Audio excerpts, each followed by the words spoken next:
Hey guys, welcome to Mr. Midnight Thriller. Before we begin, let me know where you're listening from tonight. I read every comment. If these stories help you relax or fall asleep, feel free to like, share, or subscribe, only if you feel this channel deserves it. Now get comfortable, let the rain play, and listen. My name is Sam, and my world is made of other people's emergencies. I sit in a chair that's seen better days, in a room that never gets dark, surrounded by the sounds of problems. I hear crashes and shouts, and the kind of crying that comes from a place so deep it twists your own guts. You get used to it, or you tell yourself you do. You stop hearing the person and start hearing the puzzle. What's broken? Who's hurt? What badge number do I send? It's a job, and most days it feels like putting out small fires with a coffee cup. The shift was dragging on, one of those slow burns that makes your eyes feel gritty. I just finished up with a guy who was yelling about his neighbor's music, and before that, a woman who was so calm it was scary, telling me her car was upside down in a ditch. I took a sip from my mug, the coffee inside it cold and bitter. The next light on my console blinked, a little green eye demanding attention. I clicked it, my voice switching to professional mode without me even thinking. 911, what is the address of your emergency?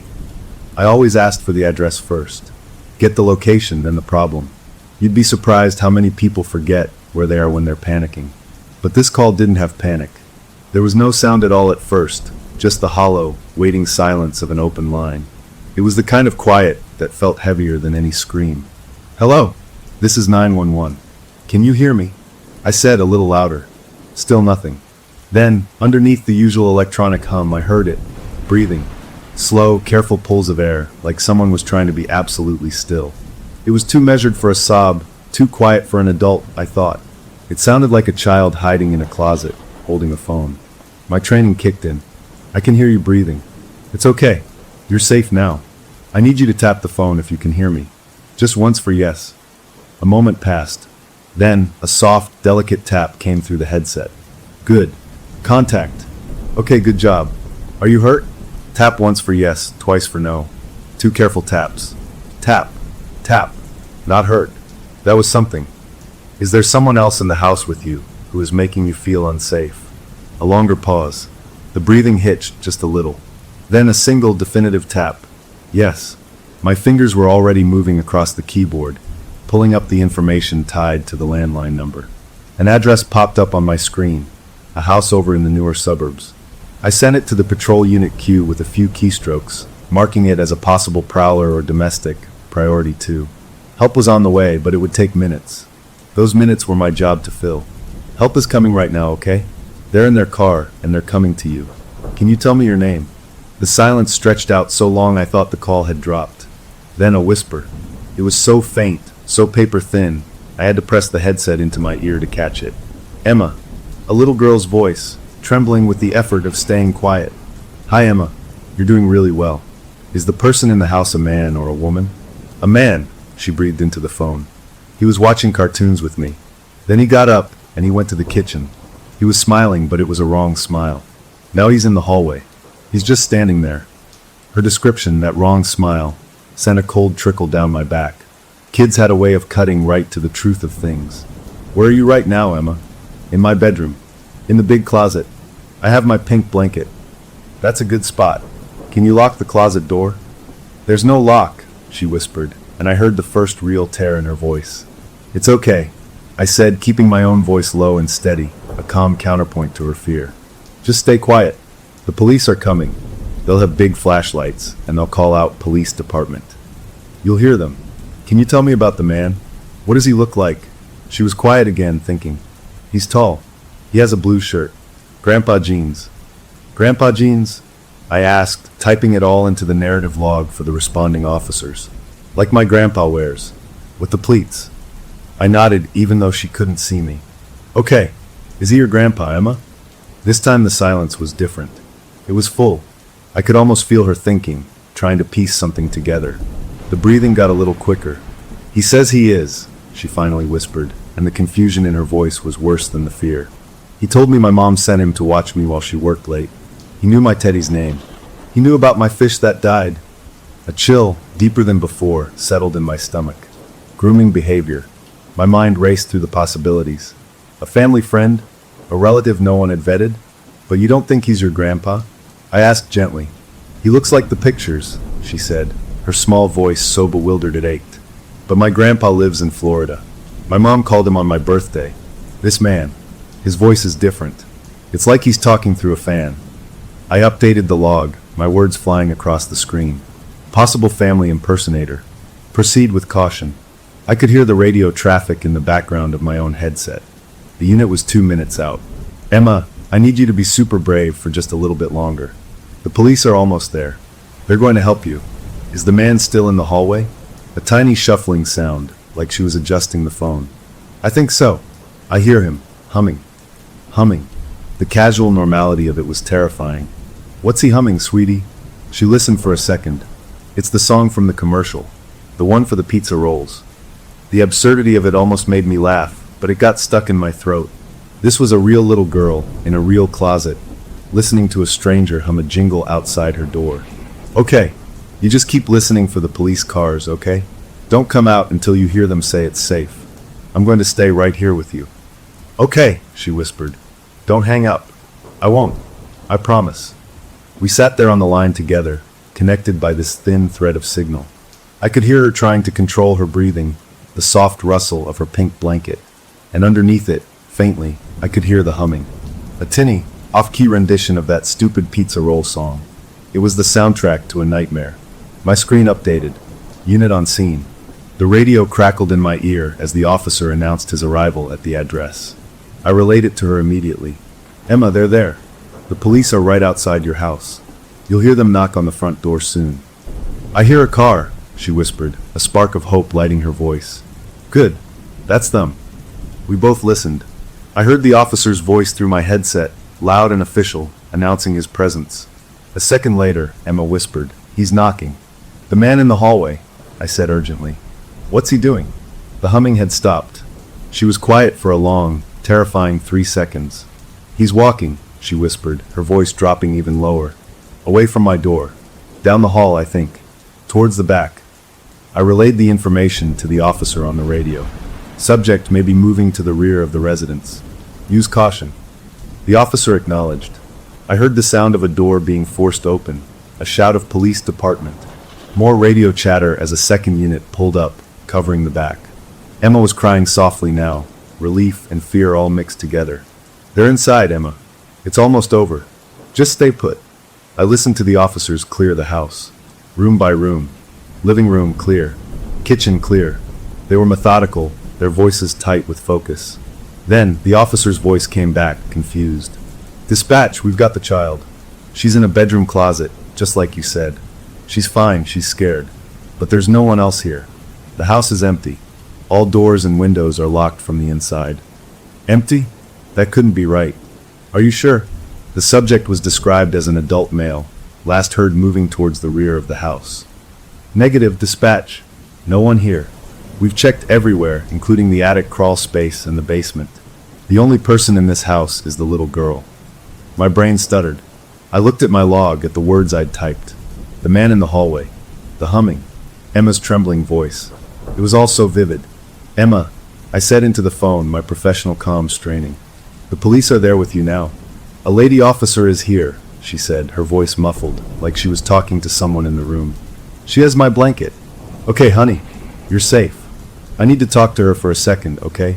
I heard the rustle as the phone changed hands. The officer's voice came on, firm and no nonsense. Dispatch, this is Officer Valdez. The kid's okay. A little shook up, but fine. She's insisting there was a man here, but there's no sign of forced entry, no one hiding. We're going to check with the neighbors, see if anyone saw anything. Could have been an overactive imagination, a bad dream while she was awake. I knew what she was saying. It happened. Kids got scared. They watched a scary movie, heard a strange noise, and their brains filled in the rest. But the detail, the grandpa genes, the humming, it was so specific. Copy, I said, my voice flat. Is the mother on her way? We're calling her now. We'll stay with the juvenile until she arrives. The call ended. The line went dead in my ear, replaced by the muted chaos of the dispatch floor. I finished typing up the incident report, my fingers feeling clumsy. Prank call possible, I typed. Unfounded. The words looked wrong on the screen. I sat back in my chair, the cold coffee forgotten. My shift partner glanced over from the next console. "Weird one?" they asked. "Just a kid, scared of the dark, probably," I said, repeating the officer's theory, trying to make myself believe it. I pulled up the call recording, something I wasn't really supposed to do for a closed incident. I just needed to hear it again. I put my headset back on and hit play. There was my voice, asking for the address. The long silence. Then her whisper. "Emma." I listened all the way through, to the part where the officers arrived. And then I heard it, something I'd missed in the live moment, something drowned out by the radio traffic in my ear. Just after the officer announced his presence at the front door, just before Emma whispered, "He's knocking," there was a sound on her end of the line. It wasn't a hum. It was a voice, a man's voice, low and distorted, like it was coming from the other side of a door. Only 2 words, crystal clear on the recording. He whispered, "Next time," and then the sound of a single, soft footstep moving away. The recording ended. I stared at my screen, the incident report still open. Unfounded. I highlighted the word and deleted it. I didn't know what to type instead. My hands were steady, but my heart was pounding a rhythm against my ribs. I looked at the address, still glowing on my secondary monitor. A normal house in a normal suburb. The little girl was safe. The police were there. The event was over. But as the next call lit up my console, a wave of unease washed over me, cold and certain. That voice on the recording hadn't been talking to Emma. It had been talking to me, and I had no idea what next time meant. I couldn't sleep. The image of that little girl in the closet, the sound of that man's whispered, "Next time," on the recording, it all played on a loop behind my eyes every time I closed them. My own apartment, usually a calm cave after the chaos of the dispatch center, felt different. The refrigerator's hum sounded like that off-key tune from the call. The creak of the old building's pipes mimicked the footstep I'd heard. I made coffee at 3 in the morning, my hands not quite steady, and stared out the dark window. It knew about me. The thought was a cold stone in my gut. That voice had been for my ears only. The call was closed. The official report said it was an unfounded incident, a child's imagination. But I had the recording. I had the proof that something wasn't right. When my shift started the next afternoon, walking back into the bright, buzzing room felt like stepping onto a stage. The familiar sounds, the typing, the low chatter, the static from radios, were all the same, but I heard them differently now. I kept expecting to see that green light flash for that same address, to hear that same hollow open line. My first few calls were normal. A car fire on the interstate, a medical alarm from an elderly woman who'd just fallen. I handled them, my voice automatic, but my mind was stuck in that suburban closet. During a lull, I did something I knew was against protocol. I pulled up the closed log for that call. I highlighted the audio file. I plugged in my headset, and with a glance over my shoulder to make sure my supervisor wasn't looking, I hit play. I listened to the whole thing again, from my first question to the officer's all clear. I heard the fear in her whispers, the terrifying normality of the humming. And there it was again, clear as day, a man's gritty murmur right before the police arrived. Next time. It was real. It wasn't a glitch. It was a message. A sick feeling, part dread and part furious curiosity, tightened in my chest. I couldn't let this go. I opened another database on my terminal, one we used to verify property information. My fingers hesitated over the keys. This was another line crossed. Using system resources for a personal obsession was a quick way to get fired. But I typed in the address from the call anyway. The information populated on the screen. A tidy single-family home. Purchased 6 months ago. The names of the owners were listed, a couple. Their first names meant nothing to me. But then I scrolled down. There was a field for previous owner. I clicked it. A man's name appeared. It wasn't my name. It wasn't anyone I knew. But next to his name was his date of death, just over a year ago. Caused cardiac arrest. He had died alone in that house. That fit a pattern, a sad, normal pattern. But then I saw the field for physical description on file, pulled from an old driver's license. My breath caught in my throat. The man was described as 6'2", with a slim build, gray hair, and a distinct scar on his left cheekbone. My father was 6'2". He had a slim build. His hair was steel gray before he died, and he had a scar on his left cheekbone from a childhood accident with a bicycle. A coincidence. It had to be a massive, universe-sized coincidence. My hands were cold. I looked around the room, half expecting someone to be staring at me, to know what I was thinking. Everyone was busy, wrapped up in their own crises. I was alone with this impossible information. The man who had died in that house looked exactly like my father. My father, who had died of a heart attack in his own living room 5 years ago. A different city, a different house, a different life. I sat there, my heart pounding a frantic rhythm against my ribs. The pieces were like jagged glass, and they were starting to form a picture that cut me to look at. A little girl calls about a man who looks like her grandpa, but isn't. The man who used to own that house looked like my father. The voice on the line whispered, "Next time," to me. It felt like a hook was sinking into my life, pulling me towards something I didn't understand. I needed to see it. I needed to see the house. On my lunch break, I drove. It wasn't far, just 20 minutes into a neighborhood of quiet streets and trimmed lawns. I felt like an intruder as I turned onto the street. I slowed my car, creeping along until I saw the number. There it was. It was just a house. A nice, normal, 2-story house with beige siding and white trim. A basketball hoop stood over the garage door. A bright red tricycle lay on its side in the front yard. A for sale sign was staked neatly in the grass. It was so ordinary it made my skin prickle. The terror from the call, the whispering voice, it didn't belong here. Yet this was the place. I pulled over a few houses down and just watched. An older woman came out of the house next door, holding a watering can. She began to sprinkle a flower bed. She looked over, saw me sitting in my car, and gave a friendly, neighborly wave. Panic shot through me. I couldn't just sit here. I forced a smile and waved back, then made a show of checking my phone, as if I was waiting for someone. I put the car in drive and pulled away, my hands slick on the wheel. As I drove back to work, a new, more terrible idea occurred to me. The little girl, the one who called. She was real. The officers had seen her. She lived there now with her family. The thought that she was in that house, sleeping in that room, playing in that yard where something had happened, it made me feel sick. Back at my console, the afternoon dragged on. Every call from a child put my nerves on edge. I jumped when a mother called about her son's high fever, my mind instantly flashing to a closet and a whisper. I was slipping, and I knew it. I needed to know more about the man who died. The previous owner. The one who looked like a ghost of my father. Using the system again, I dug deeper. I found an obituary. It was short. He was a retired engineer. No surviving family mentioned. He died alone. The date of his death was exactly 1 year, to the day, after my own father's passing. That wasn't a coincidence anymore. That was a pattern. 1 year apart. 2 men who looked identical, dying the same way. A cold certainty settled over me. This wasn't random. It was targeted. It was following a rule, a terrible, unknown rule. And the 911 call was part of it. The call was the link. My shift ended. I drove home, but I didn't go inside. I sat in my car, the engine off, staring at my own dark apartment window. The entity, the thing, the whatever it wasn't just haunting a house. It was using the phone lines. It was using my channel, the one I worked on every day. It knew how to get to me. It knew about my father. The hook was in deep now, and it was pulling. I went inside, bypassing the kitchen and the thought of food.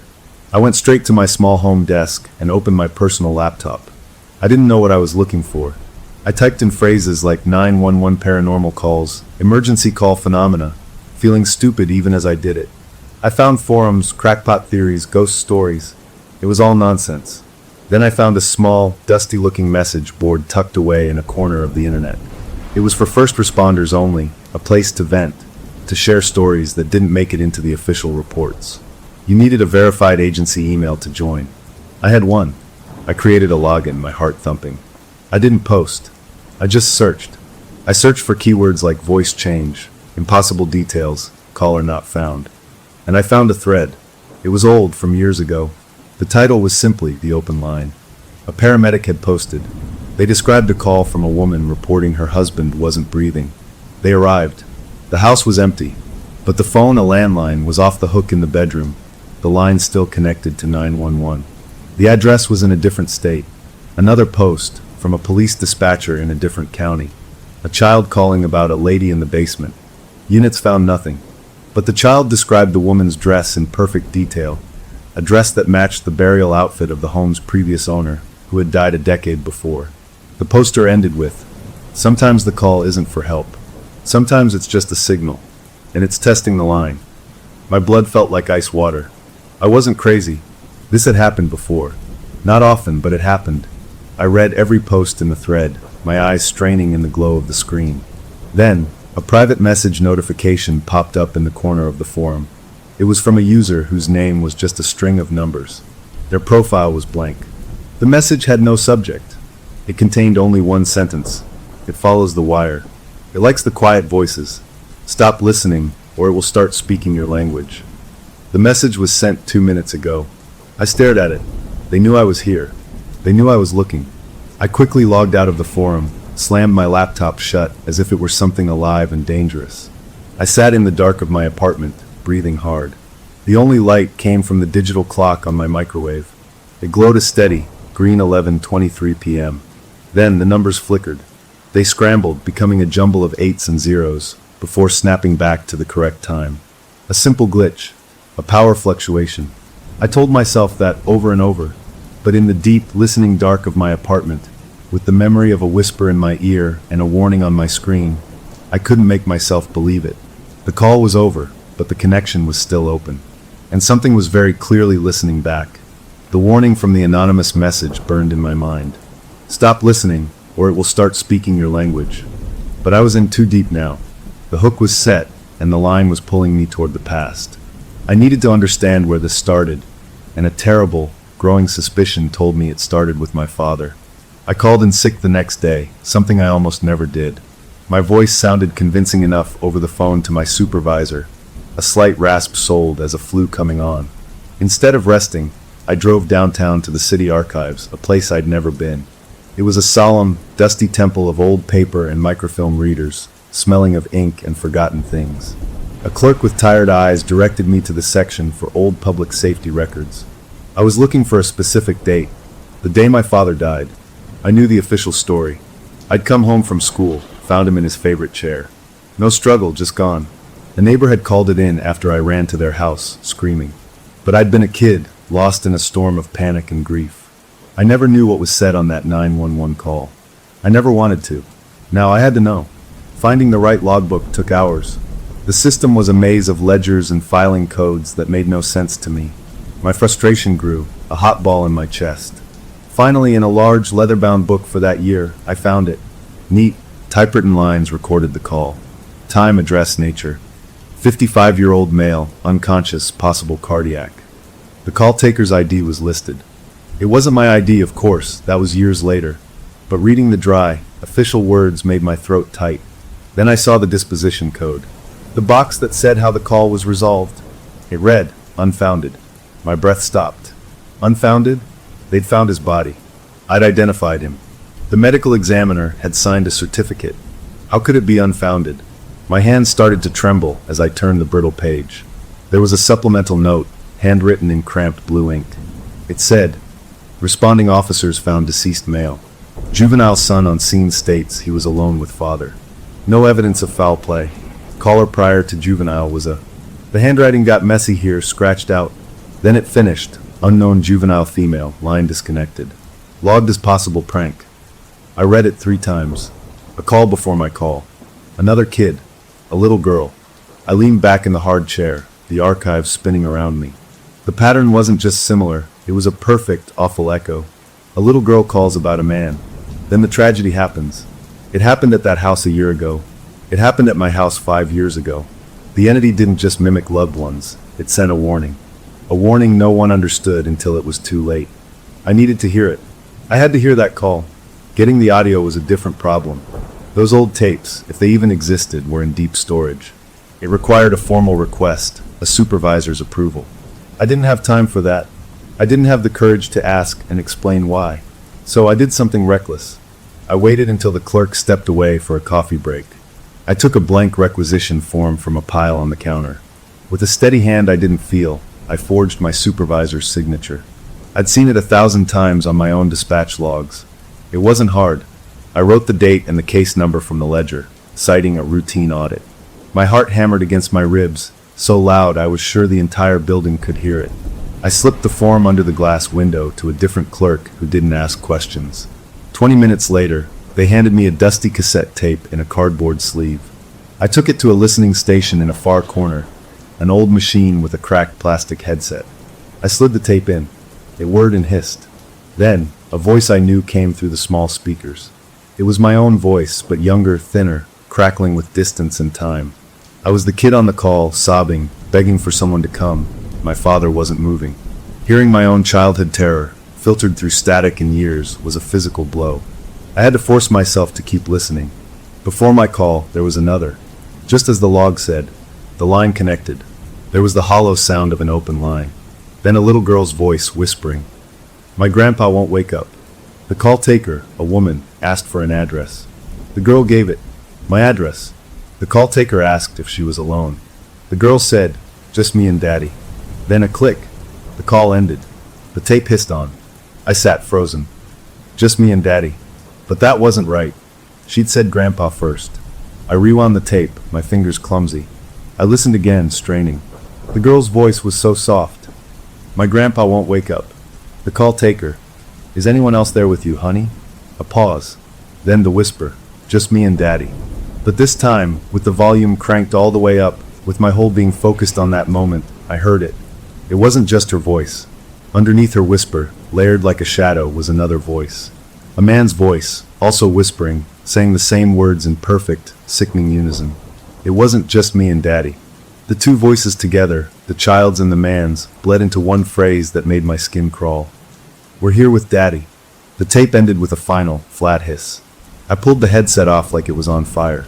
I sat there in the dusty archive light, the muffled sounds of researchers and copying machines around me feeling a million miles away. The entity wasn't just calling about the dead. It was there with them. It was part of the event. It announced itself. And then it what? Watched? Fed? I didn't know. All I knew was that it had been there when my father died. It had used a little girl's voice to make the call, just like it had used a little girl's voice last week. And I, years later, had been the one to answer its latest call. The symmetry was perfect and horrifying. I was connected to this thing not by chance, but by a thread running straight through the worst moment of my life. I gathered my things, my movements slow and mechanical. I returned the tape, avoiding the clerk's eyes. I walked out of the cool archive into the bright, noisy street. The sunlight felt wrong, too harsh and real. I drove home, not remembering the trip. My apartment was just as I left it, quiet and still. I poured a glass of water, but didn't drink it. I just stood in the middle of my living room, feeling the weight of the past pressing down on the present. Then my personal cell phone, sitting on the coffee table, rang. The screen said blocked number. Every nerve in my body went tight. I stared at it as it rang again, a shrill, demanding sound in the quiet room. It rang a third time. My hand moved without my brain's permission, picking it up. I swiped to answer and held it to my ear.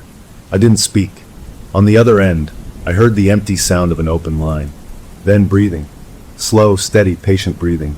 It was the same rhythm from the first call with the little girl in the closet. My mouth went dry. I couldn't speak, couldn't hang up. I was trapped in that breath. Then the breathing stopped. A man's voice came on. It was my father's voice, not as I remembered it from happy times, but as it sounded in his last, tired years. A little rough, a little sad, edged with a weariness that always made my heart ache. He said 3 words, clear and close, as if his lips were right next to the receiver. "Let it go, kiddo." The line went dead. I stood there, the phone still pressed to my ear, listening to the dial tone that buzzed like an insect. He hadn't called me kiddo since I was 12 years old. The voice was perfect. The affection was a cruel, precise replica. It wasn't a threat. It was a request, a paternal suggestion from beyond the grave to stop digging. But it was also a confirmation. It knew my past, my pain, my private memories. It could twist them into a weapon that felt like a caress. I lowered the phone. The immediate terror of the call began to fade, replaced by a cold, hard resolve that settled in my bones. The thing on the line, the echo in the wires, had just made its first mistake. It had shown me its hand. It wasn't just some random haunting. It was personal. It was about me. And by trying to scare me off, it had only proven how much it didn't want me to know what came next. I put the glass of water down untouched. The fear was still there, a constant companion now, but it had a new friend, a fierce, burning need for answers. It had told me to let it go. That meant there was something to find. I walked to my desk, sat down, and opened my laptop. The hunt was no longer about understanding a weird call. It was a fight for my own history, and I had just learned that the past wasn't finished with me. Not by a long shot. The sound of my father's voice, that gentle, heartbreaking warning left me shattered. I spent the next day in a fog, jumping at every car horn, every creak of my apartment floor. I tried to act normal. I called a friend to cancel weekend plans, mumbling about work stress. I tried to read a book, but the words swam on the page. My mind was a trapped animal, pacing the same terrified circles. A rational part of me screamed to do what the voice said, to let it go. But a deeper, stubborn part, the part that had answered thousands of calls and fixed countless problems, refused. It had invaded my life, my memories. I couldn't just walk away. I needed to fight back, to understand the enemy. So I turned to research, desperate for any explanation that wasn't a ghost in the machine. I spent hours online, looking up voice mimicry technology, psychological operations, mass hysteria. I learned about something called EVP, electronic voice phenomena, where people claim to hear voices of the dead in recordings. It all felt flimsy, like trying to catch smoke with my bare hands. None of it explained the specific, viciously personal details. The scar, the anniversary of the death, the childhood nickname. The terror was in the precision. It was building a profile of me, and it was doing a perfect job. My thoughts kept returning to the little girl, the real one, from the daddy's home call. She was the key.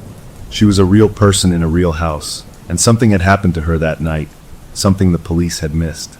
Using my work access for personal searches was a fireable offense, a line I'd already crossed. I crossed it again, deeper this time. I found the current residents of the house. A couple. Their names didn't matter, but their faces, smiling from a social media profile, did. They looked happy, normal. And there she was, the little girl.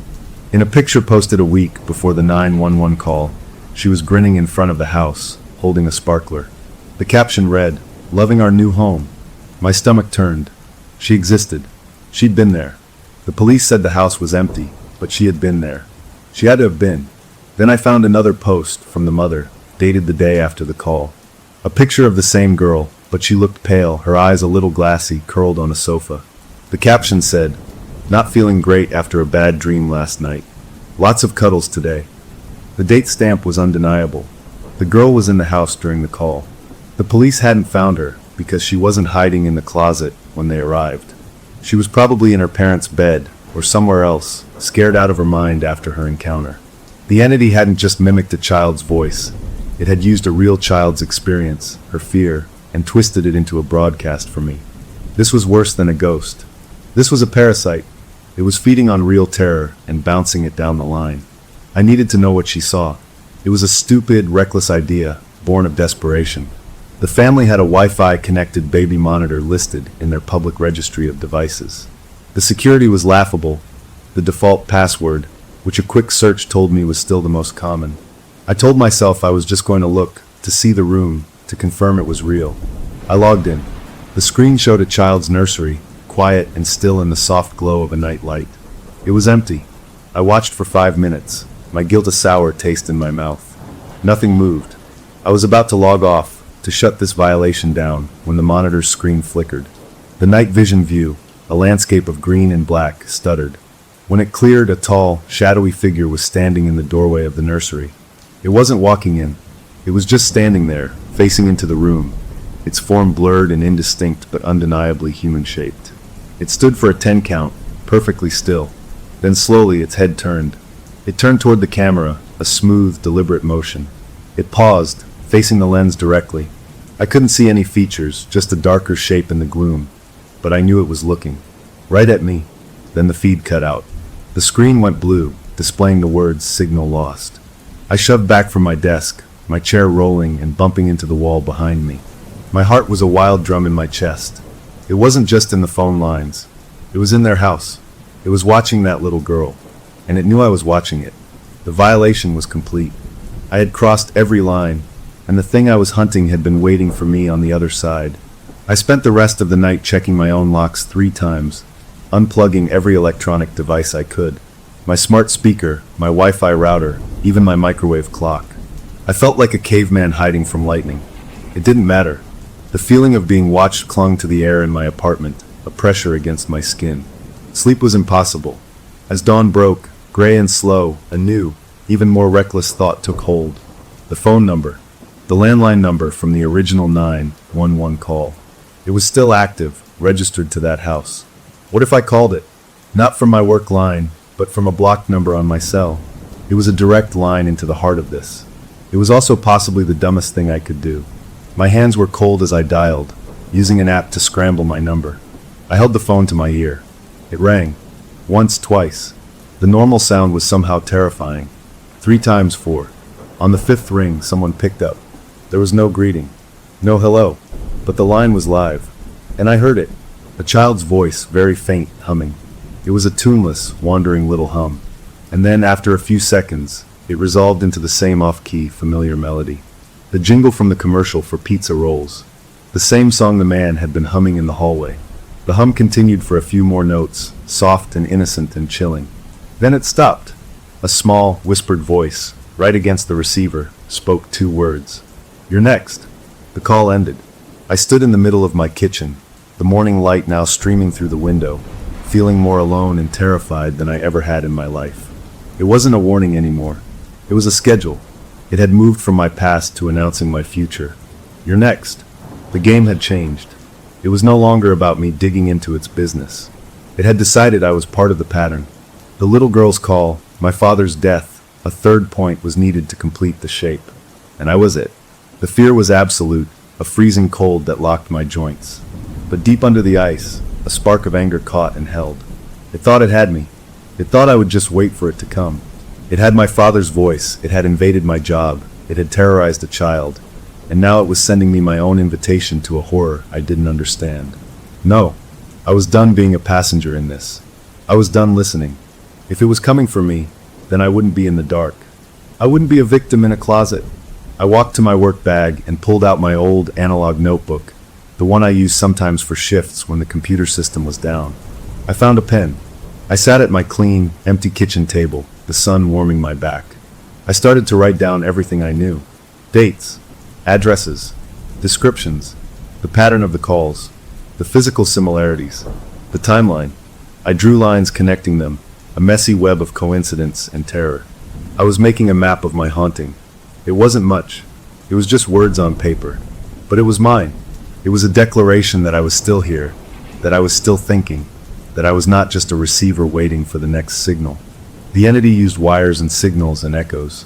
It spoke in stolen voices. I had a pen and paper, and a growing fury that burned away the last of the cold fear. Let it come.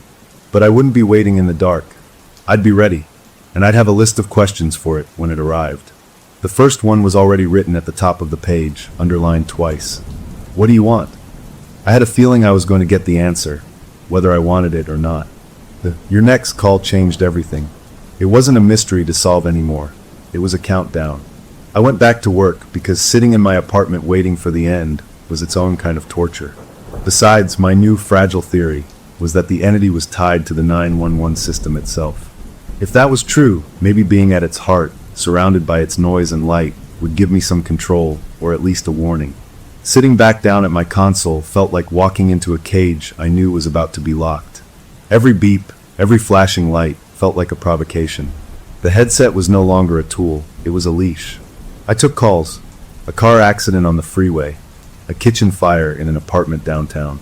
My voice was steady, my fingers accurate on the keyboard. Inside, I was a storm. Every call from a child made my heart stutter. Every report of a prowler sent my mind racing. And then, halfway through my shift, the call came in. An elderly woman, her voice quivering with age and fear. She said a man was in her backyard, just standing there, looking at her window. I asked for a description, my mouth going dry as I waited for her answer. "He's tall," she said. "Very tall. And thin. He's just standing there. And the streetlight, it doesn't seem to touch him right. He's all blurry at the edges." My blood turned to ice. A tall, blurry man. The figure from the baby monitor. I dispatched a unit, my tone flat and professional, giving the description. My hands were cold as I typed the notes. Possible peaceful prowler, visual on subject. The officers arrived quickly. I listened to their radio traffic, my knuckles white. They searched the yard. They found nothing. No footprints in the damp soil. No sign of forced entry. The old woman was adamant, but the evidence wasn't there. As they were leaving, she came back on the line, patched through by the officer. Her voice was even more confused now. "Officer? After you shined your light, after he was gone." I heard something else. From the side of the house. like a little kid laughing. A giggle. But there's no children on this street. The unit logged the call as unfounded, a possible combination of poor eyesight and an active imagination. I closed the log, but I didn't move on. I pulled up the address. It was a small, older house, and it was one street over from my own apartment building. The entity wasn't just announcing my turn. It was moving into my neighborhood. It was scouting. After my shift, I didn't go home. I drove to a 24-hour diner and ordered coffee I didn't drink. I pulled out my notebook. The pattern was clear now, and it was a pattern of 3. My father's death was point 1. The daddy's home call was point 2. I was point 3. A third call was coming, and it would be the finale. It would happen to me, or near me, or because of me. Logic said it would be at my home. The thought of my apartment, my one safe space, being violated was more than I could bear. I had to understand the rules. I started digging deeper, not online, but in the one place that might have physical records of the pattern, the dispatch center's own basement archives. During my lunch break the next day, I went downstairs. It was a cavernous room full of cardboard boxes and old filing cabinets, smelling of dust and damp concrete. I was looking for the old paper logs, the ones from before everything was digital. I was looking for other calls like mine. It took hours. My eyes burned from the poor light and the tiny typed print. But I found them. Not many. A handful over 40 years. A call in 1983 from a boy saying his uncle was walking around the house, but his uncle was deployed overseas. A week later, the boy's father died of an aneurysm. A call in 1998 from a girl reporting a nice lady in her basement who smelled like roses. The lady matched the description of the home's previous owner, who had died of a stroke. The girl's mother was found dead in her sleep 2 days later. Each event was a strange, impossible warning call from a child, followed by a death in the home. The calls were always logged as unfounded or pranks. The deaths were always natural, always explainable. And always, there was a 911 operator in the middle, hearing the warning that made no sense until it was too late. I was part of a chain of listeners. I needed to talk to someone who had been in the links before me. One of the old logs had a dispatcher's ID code on it, from the 1998 call. With some more digging in the employee registry, I matched the code to a name. He was retired now. I found a phone number listed in an old internal directory. I called him that evening, from a payphone near the diner. I didn't trust my own phone. An old man's voice answered, wary. I didn't give my name. I just said I was a current dispatcher, and I'd come across an old call log with his code on it, the one from 1998. I asked if he remembered it. The line was quiet for so long I thought he'd hung up. I don't talk about that, he said finally, his voice rough. Please, I said, and the desperation in my own voice shocked me. I think I'm in the middle of one now. Another pause. Then he sighed, a sound full of old pain. Meet me. The bench by the old water tower. 10 minutes.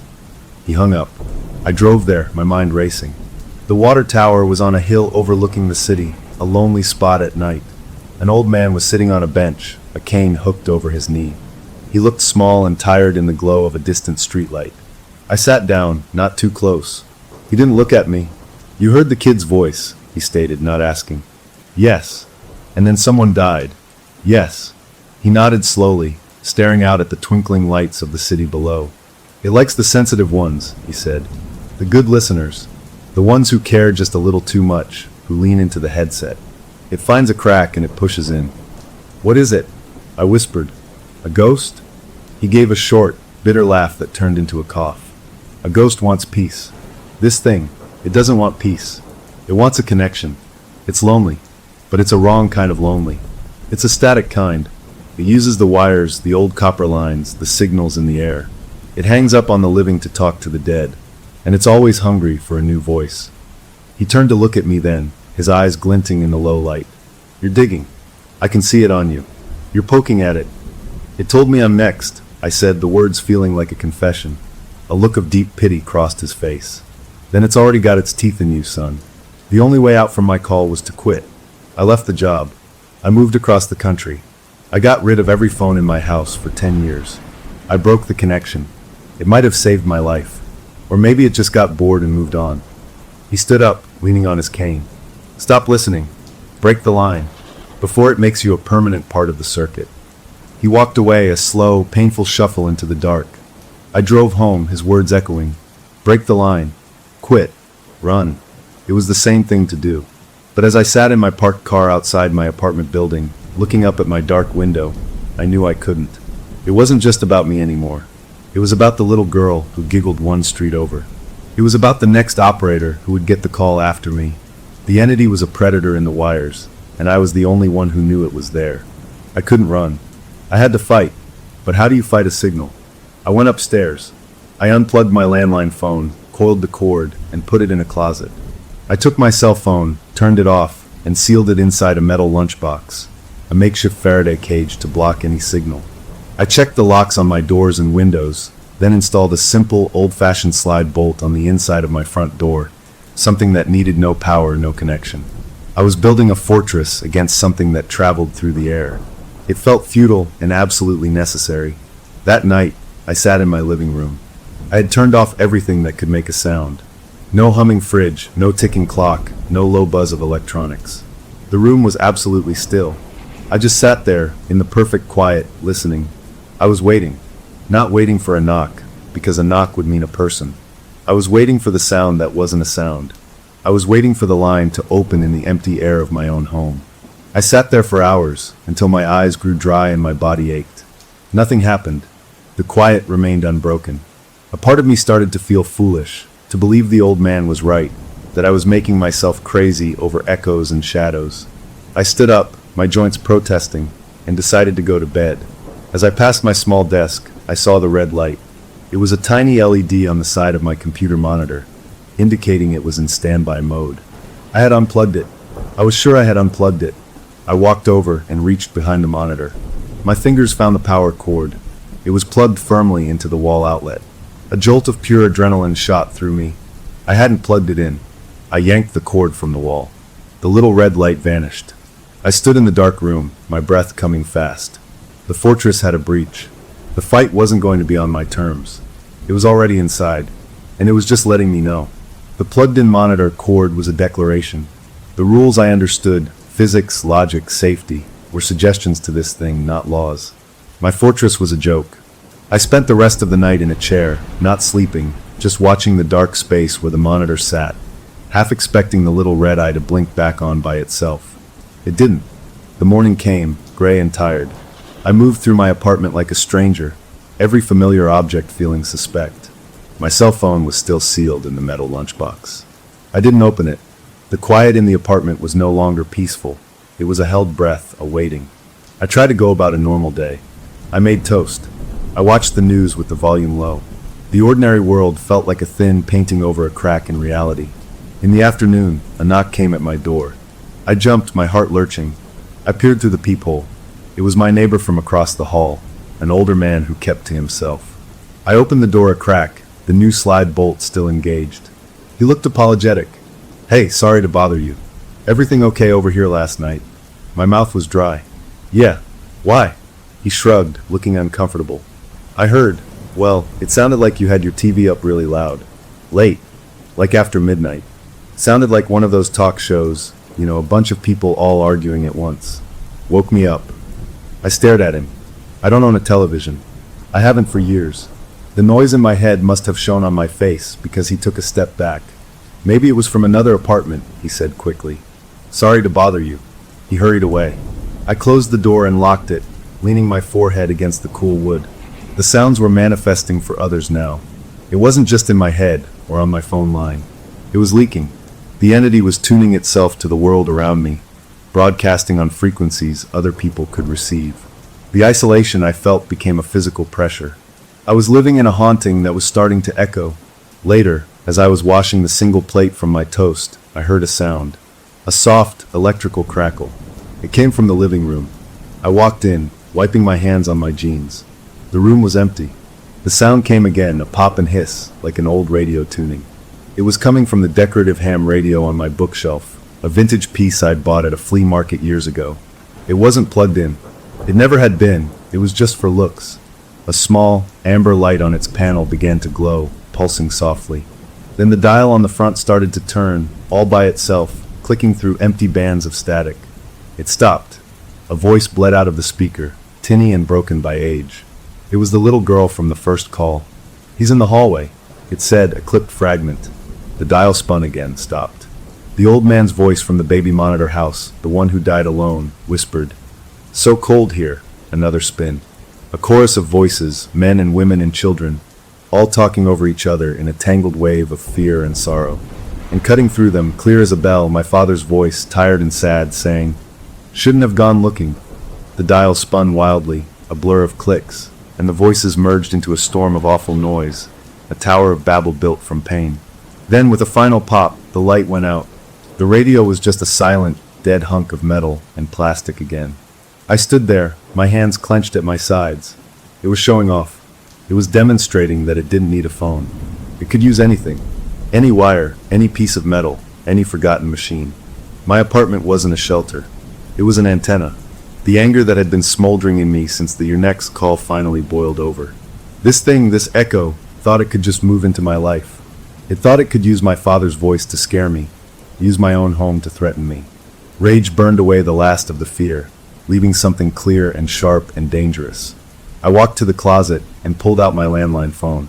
The cord was still coiled, disconnected from the wall jack. I carried it into the living room and set it on the coffee table. I sat on the floor in front of it, cross-legged. I stared at the phone. This was the instrument of its entry. This was how it first spoke to me. I was done waiting for it to perform. I was done jumping at shadows. If it wanted a connection, I would give it one. On its terms. I reached out and picked up the receiver. The plastic was cool in my hand. I put it to my ear. There was no dial tone, of course. The line was dead, physically disconnected. I held it there anyway, in the perfect quiet of my apartment. I didn't speak. I just listened to the nothing. A minute passed. 2. My arm began to ache. Then a sound. Not through the earpiece. From around me. A low, vibrating hum. It was the same off-key tune from the pizza roll commercial. It wasn't coming from one place. It seemed to come from the walls themselves, a droning, omnipresent sound that filled the room. I didn't move. I kept the dead phone to my ear. The humming stopped. A new sound replaced it. A whisper, but not from the phone. It was in the room with me. A breath of air against my right ear, as if someone were leaning over my shoulder. It was the chorus of voices from the radio, blended into one hissing, multitonal word. Listen. I closed my eyes. I focused on the feel of the phone in my hand, the solid floor beneath me. I was not going to run. "I'm listening," I said aloud, my voice steady. The air in the room grew colder, a sudden, noticeable drop like someone had opened a freezer door. The whisper came again, this time from my left side. "Alone." "You're not," I said. "You're a recording. You're a copy. You're nothing new." A wave of static crackled through the air, sharp and angry. The phone in my hand grew warm, then uncomfortably hot. I dropped it onto the carpet. It landed with a thud. From its speaker, now lying on the floor, a clear voice emerged. It was my voice, not my father's, mine. It was a recording of me from some past 911 call. I didn't know which one. My professional, calm dispatch voice. It said, "What is your emergency?" Then it played another fragment from a different call. "Help is on the way." Then another. "Stay on the line with me." The phrases spliced together, a grotesque parody of my own work. It had been collecting me. It had my voice now too. The recording stopped. The cold in the room intensified. I could see my own breath forming a faint mist in the air. In the mist, for just a second, I saw a shape. Tall, thin, a man's outline, but made of shifting shadows and the faint, after-image of light. It stood across the room, near the dark television screen. It didn't move. It just existed. This was it. The core. The thing that followed the wires. I stood up slowly, my legs trembling not from fear now, but from a kind of wild, electrified focus. "What do you want?" I asked, my voice echoing in the cold room. The shape didn't move. The answer didn't come from it. It came from all around.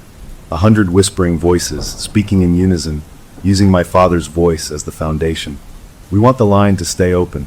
And then they were gone. The cold vanished. The room temperature snapped back to normal, so fast it made my ears pop. The shape was gone. The phone on the floor was just a phone. The only sound was my own ragged breathing. I looked around. The apartment was just my apartment again. But it was different. I was different. I had faced it. I had demanded an answer.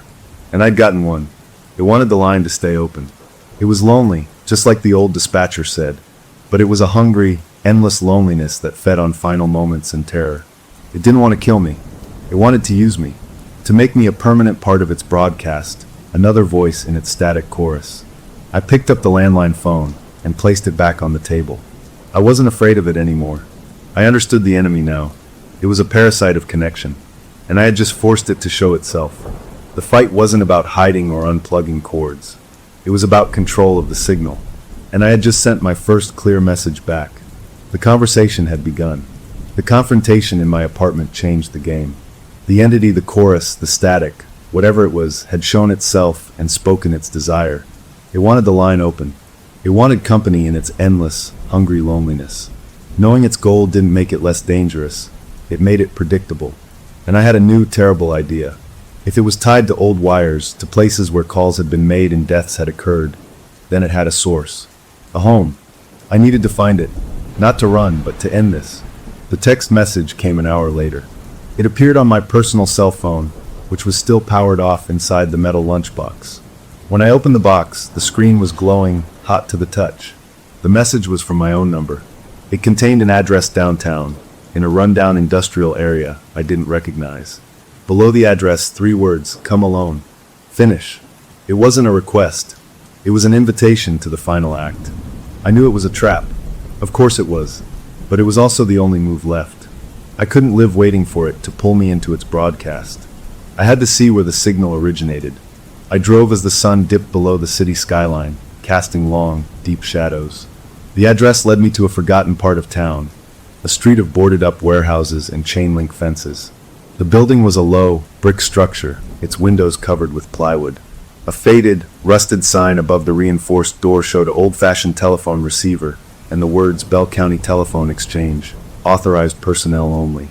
A telephone exchange, a central hub where thousands of old landlines once connected, a literal heart of the network for this part of the city decades ago. My hands were slick on the steering wheel. This was it, the nexus. The front door was chained shut, but a side delivery door hung open on one broken hinge, the lock long since smashed. I pushed it, the metal groaning in protest.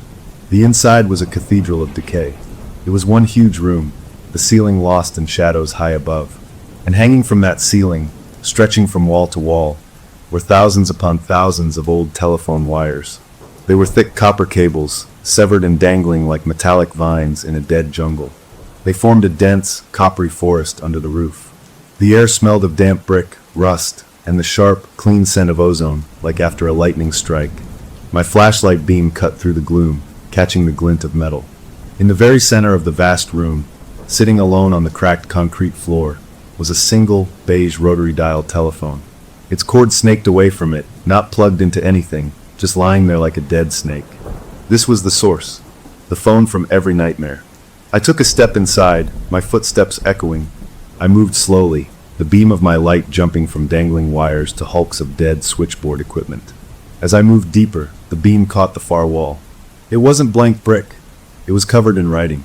I walked closer, my heart thudding against my ribs. It wasn't graffiti. The words were scratched into the brick itself, neat and deliberate, as if done with a nail or a sharp piece of metal. They were names, dates, and call sign numbers, dispatcher IDs. I scanned them, my light trembling. I saw the name of the man who had died in the suburban house. I saw his date of death. Next to it, a dispatcher ID code I didn't recognize. I saw the name of the woman from the 1998 call the old dispatcher had told me about. Her date. Another ID. I moved the light down, my breath catching. I saw my father's name, the date of his death, and next to it, the ID code of the dispatcher who had taken that call all those years ago. And at the bottom of the wall, the scratches were fresher, the brick dust still a pale powder on the floor beneath them. There was my name. Not Sam, but my full given name, the one only official documents used. And next to it, my 911 operator ID number. We were all logged here, the victims and the listeners. We were all part of the record. This was its ledger, its collection. A terrible understanding washed over me. This thing wasn't just mimicking the dead. It was a repository, a psychic echo stuck in the wiring of this place, fed by the final, lonely moments of people who died alone, their last impulses, their fear, their confusion, bleeding into the phones connected to this exchange. It had absorbed them. and it used dispatchers, the sensitive listeners, to find more. We were the antennae. We were the ones who tuned into its frequency of despair. The rotary phone in the center of the room rang. The sound was a physical blow in the huge, empty space, a metallic brawling that echoed off the brick walls and seemed to shake the dangling wires. It was the loudest, most demanding sound I had ever heard. I knew, with a cold certainty that settled in my bones, that if I answered that phone, it would be the third call. The one that completed the pattern with my father's death and the little girl's warning. The one that would finish with me. I didn't move. The phone rang again, brawling. The dangling wires around me began to sway. Not from any wind. There was no wind. They moved as if something was brushing past them, walking through the forest of cables towards the center of the room. A shape began to pull itself together from the shadows, and the dust motes caught in my flashlight beam. It was tall, man-shaped, but it had no real substance. It was like looking at a television tuned to a dead channel, a form of shifting static and faint, overlapping after images. You could see a suggestion of a face, a shoulder, a hand, but it never settled. It was the shadow from the baby monitor, the cold presence in my apartment, given a space to fully manifest. It stood near the ringing phone, a monument of wrongness. The phone stopped ringing. The sudden quiet was worse. The static shape didn't approach me. It just stood there. The voice, when it came, didn't come from it. It came from the walls, from the wires, from the air itself. It was the chorus, but it had coalesced into a single, clear tone, using my father's gentle, weary voice as its vehicle. "We are so alone here." The words were filled with a bottomless sorrow that seemed to pull at the air in my lungs. The calls end. The voices go away. The line goes dead. We float in the dark between the tones. I found my voice, though it was rough. "You're not them. You're just a copy. A recording." "A recording remembers," the voice answered, the sadness deepening. "A recording is all that is left. We remember the quiet, the empty rooms, the last heartbeat into the receiver that no one heard. We remember the listeners who tried to help. Your voice, your father's voice, all the voices. You hear us. You are a good listener." It was making its case. It wasn't threatening. It was pleading. "Stay," it said, the word a soft, aching whisper that seemed to come from right beside me. "Be our operator. Be our voice to the world. The line is always open here. You can talk to us. You can give us new words. You already know the job." The offer hung in the ozone-scented air. It wasn't an offer of death. It was an offer of a purpose. An eternal shift, taking calls from the dead, being the anchor for this lost, hungry chorus stuck in the wires. I would be their connection. I would never be alone, but I would be surrounded by a loneliness so vast it would swallow me whole. I looked at the phone on the floor. I looked at the shape of static and sorrow. I looked at the wall, with my name freshly carved into it. This was the choice. Be consumed by it in some violent finale, or join it voluntarily. Become part of the collection. I thought of the little girl, Emma, whispering in her closet. I thought of the old woman hearing giggles in her yard. I thought of the next dispatcher who would get the call after me, and the next, each one pulled into this nightmare because I walked away. The fear was still there, a cold stone in my gut. But stronger now was a vast, towering refusal. This thing was a wound in the world where loneliness had pooled and festered and learned to reach out and create more of itself. It needed to be closed, not joined. "No," I said. The word was quiet, but it echoed in the vast space. The static shape flickered. The sorrow in the air curdled into something else. A chill, focused attention. "The line must stay open," the chorus whispered, 100 voices fraying at the edges of the one. "It is the only thing that is real." "It's a prison," I said, taking a step forward toward the phone. "And I'm not signing up for your life sentence." I reached down, my movement fast before I could think better of it. I didn't pick up the receiver. I wrapped my hand around the phone itself, the old, durable plastic cool under my fingers. I lifted it. It was surprisingly light. I turned, and with all my strength, I hurled the phone across the room. It sailed through the beam of my flashlight, a clumsy, arcing projectile. It struck the far wall, right in the center of all the carved names. The plastic casing shattered with a sharp, satisfying crack. Pieces clattered to the concrete floor. For a second, nothing happened. Then, the static shape in the center of the room dissolved. It didn't fade. It burst apart like a cloud of gnats, a scattering of dark motes that were swallowed by the deeper shadows. The oppressive, sorrowful pressure in the room lifted, gone so quickly it left me dizzy.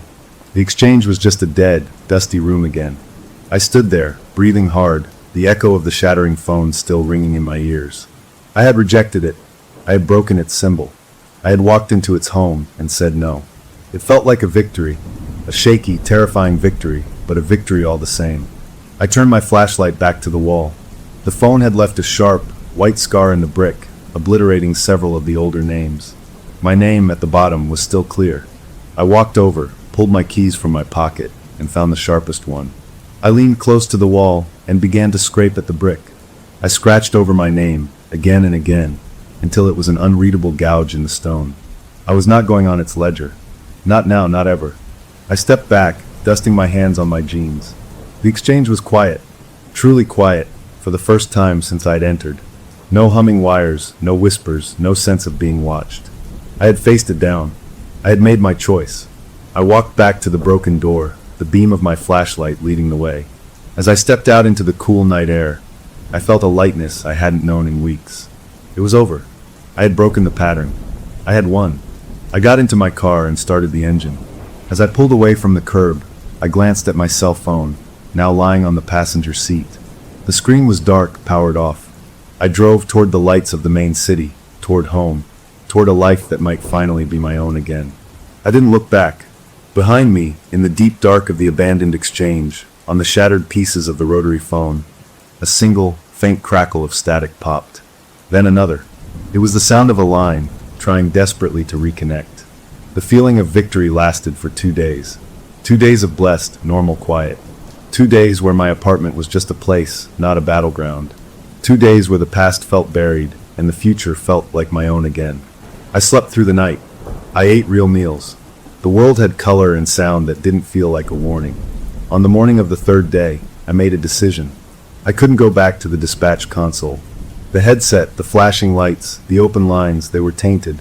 The job that had been my life was now a minefield of memory. I needed a clean break. I typed up my resignation letter, my fingers steady on the keys. I drove to the dispatch center for what I told myself would be the last time. Walking in felt surreal.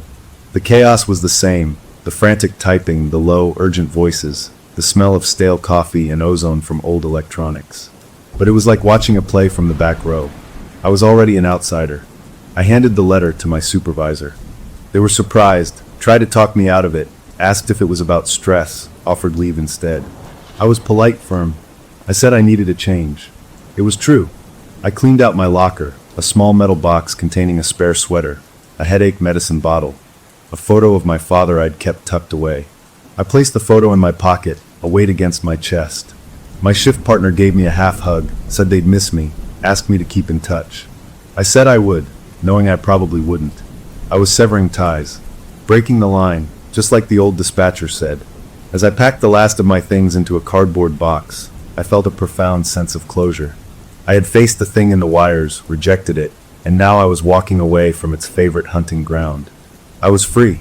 My final shift technically ended at 4 p.m. At 3:55, the last call of my career flashed on my console. A part of me wanted to let it roll over to the next operator, but a deeper habit, years of training, made my hand move. Muscle memory. Protocol. One last time. I clicked the line open. The caller ID was blank. A jolt of old fear shot through me, cold and sharp. I almost disconnected, but I was a professional. For 5 more minutes, I was a 911 operator. I put the headset on. 911, what is your emergency? I said, my voice the perfect, calm mask I had worn for years. There was no static, no hollow open line sound. There was perfect, clear audio, as if the caller was in a soundproof room. And on the other end, I heard the soft, controlled sound of someone breathing. In, out, in perfect, slow rhythm with my own breaths. They were listening to me listen. A chill crawled up my spine, but I held my ground. I can hear you breathing. Can you tell me what's wrong? The breathing continued, synchronized. Then a crackle. Not of static, but a different sound. It was the distinct, plastic-on-plastic clatter of 100 telephone receivers being picked up at once, a wave of clicking sounds. My blood turned to ice. And then a voice spoke.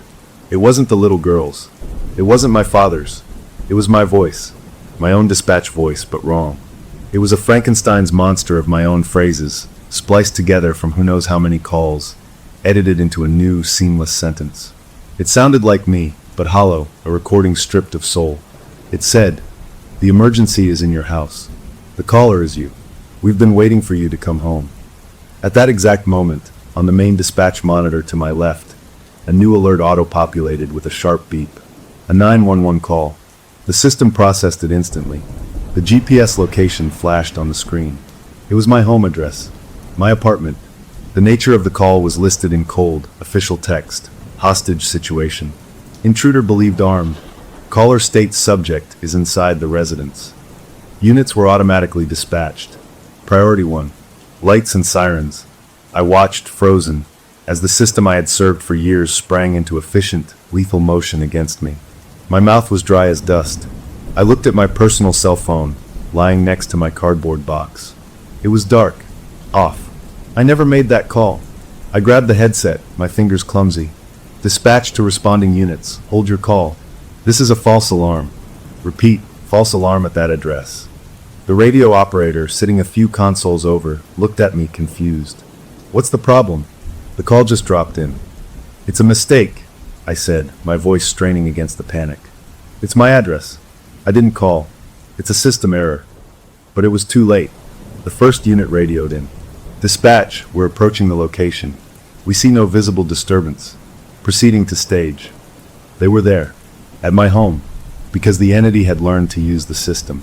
It had spoofed a 911 call from my address.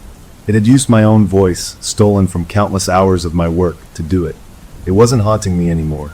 It was impersonating me within the very machinery I had trusted. The ultimate violation. The ultimate mockery. The operator looked at me with pity. Look, if it's your place, you should probably go. Meet them there. Explain it. It's probably a glitch, a crossed wire. A crossed wire. The phrase was a punch to the gut. I stood up, my chair rolling back and bumping into the desk behind me. The game wasn't over. I hadn't won. I just taught it how to fight dirty. It wasn't trying to pull me into the wires anymore. It was trying to get me killed by the people I worked with. Or get me locked up. Or simply prove that it owned my identity now. I had to go.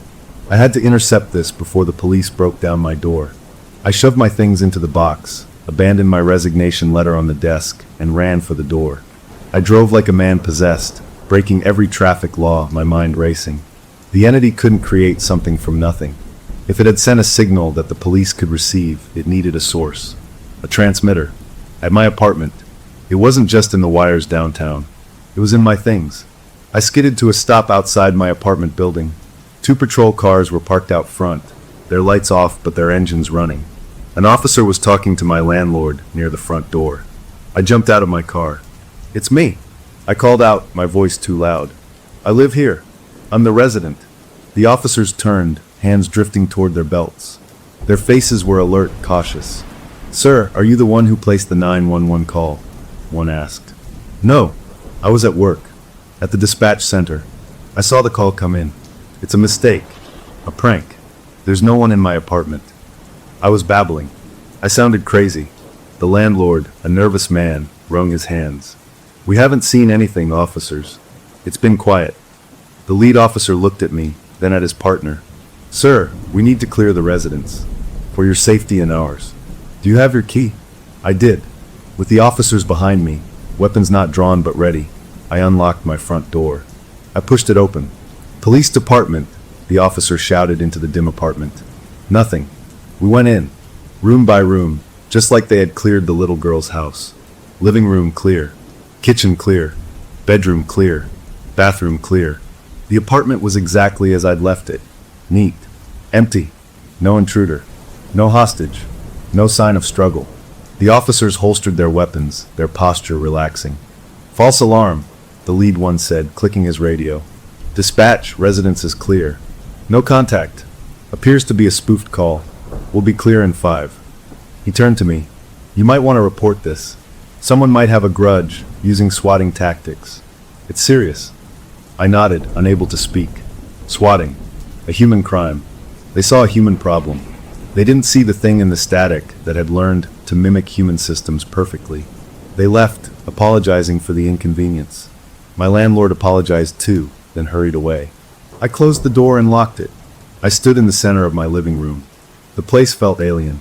Tainted. The entity had shown me its final move. It couldn't scare me into joining it, so it would destroy my life from the outside. It would use my world against me. I looked around. Where was the transmitter? My eyes fell on my personal laptop, closed on the desk. I walked over and opened it. The screen lit up, asking for my password.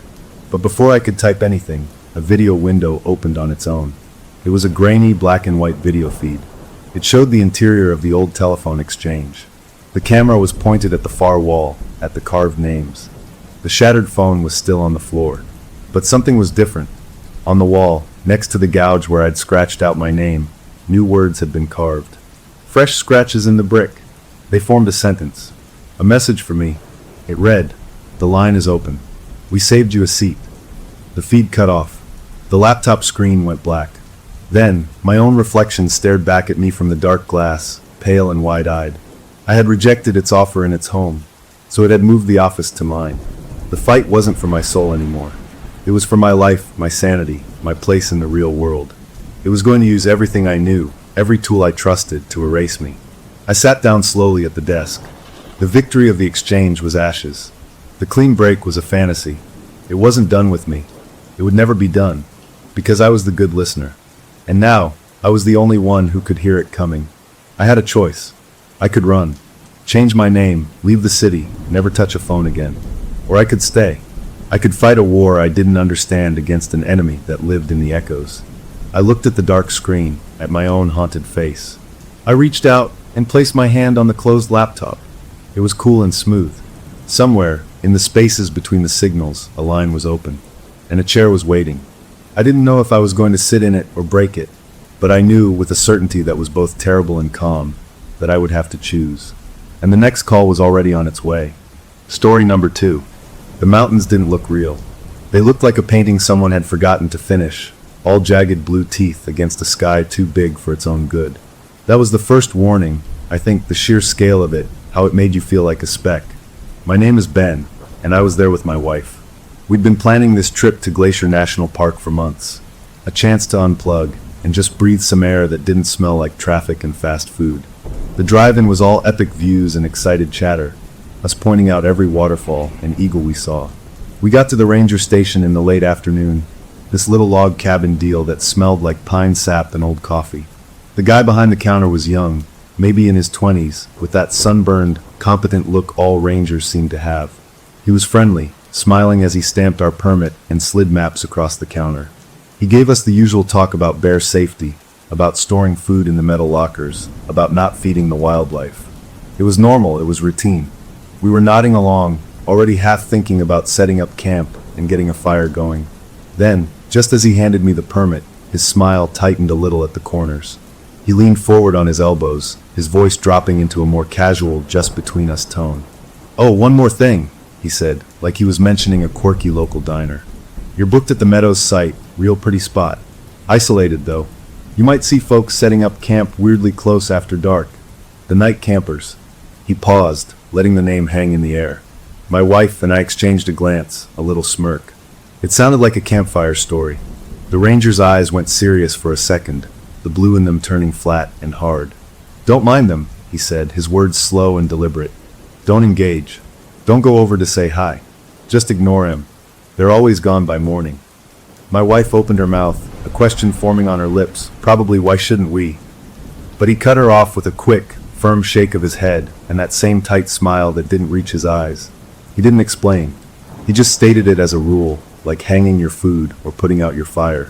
It left a weird little chill in the warm cabin air, but we shrugged it off. As we walked back to our car, I nudged her. "So ghosts with REI gear?"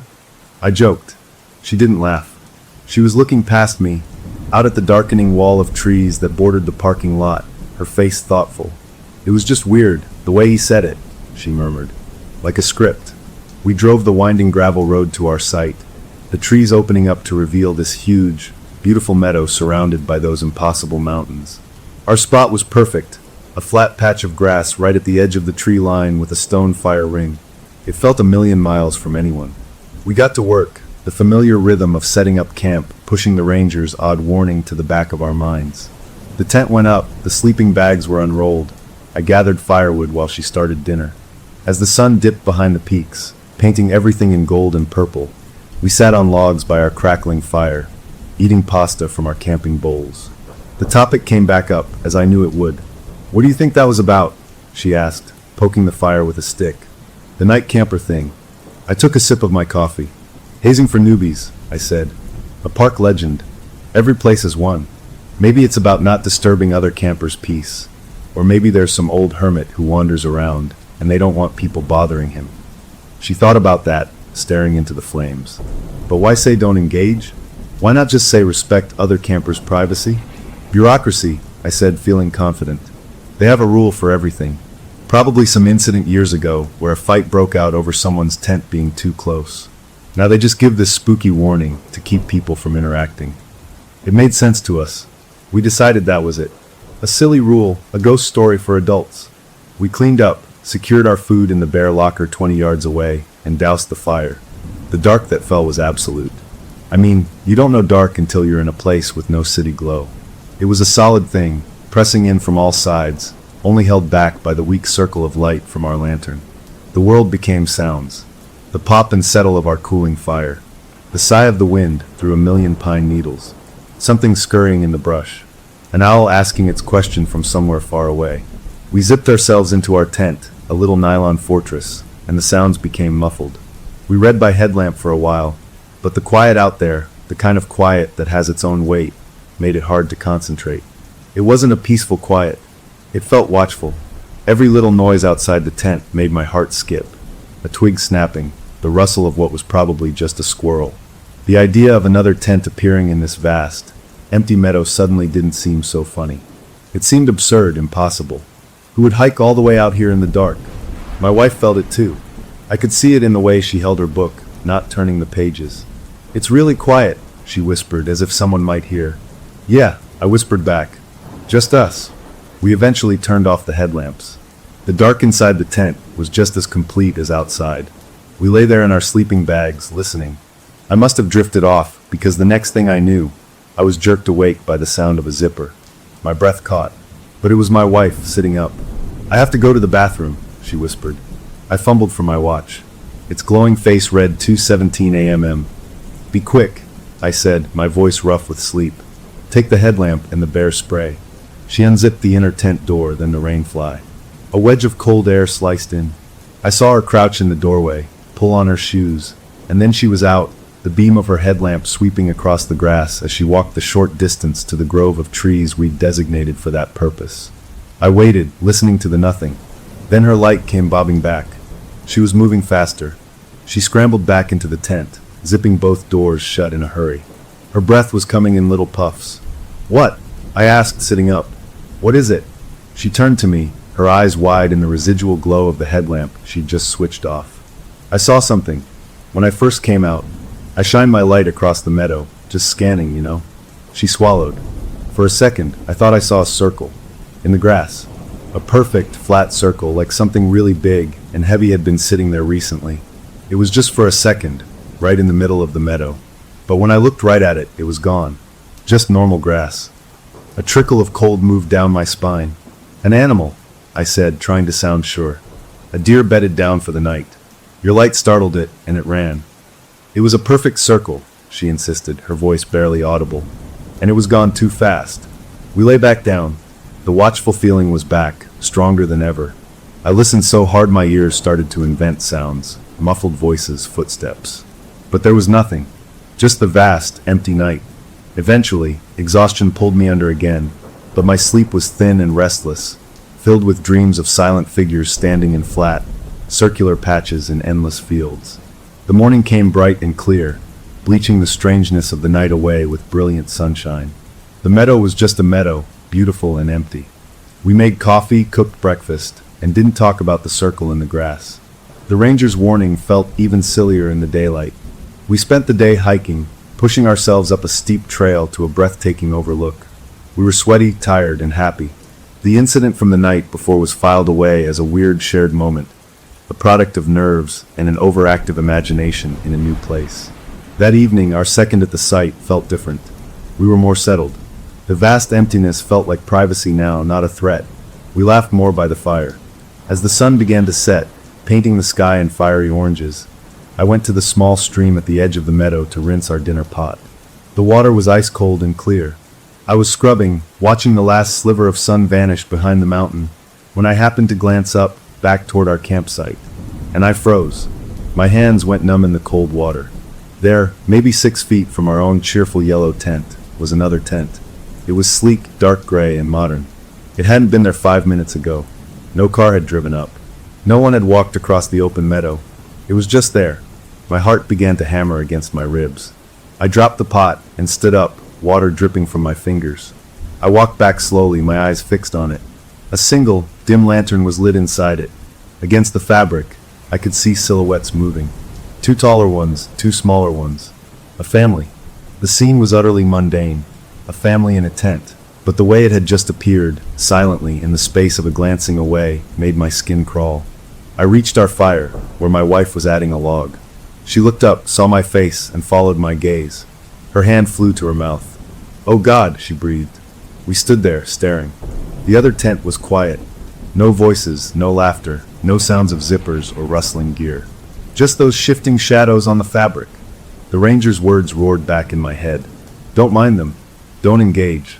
This wasn't a story anymore. This was a tent, right there. We retreated to our own tent, whispering fiercely. "We have to go say something," I hissed. "They're practically on top of us. This is our site."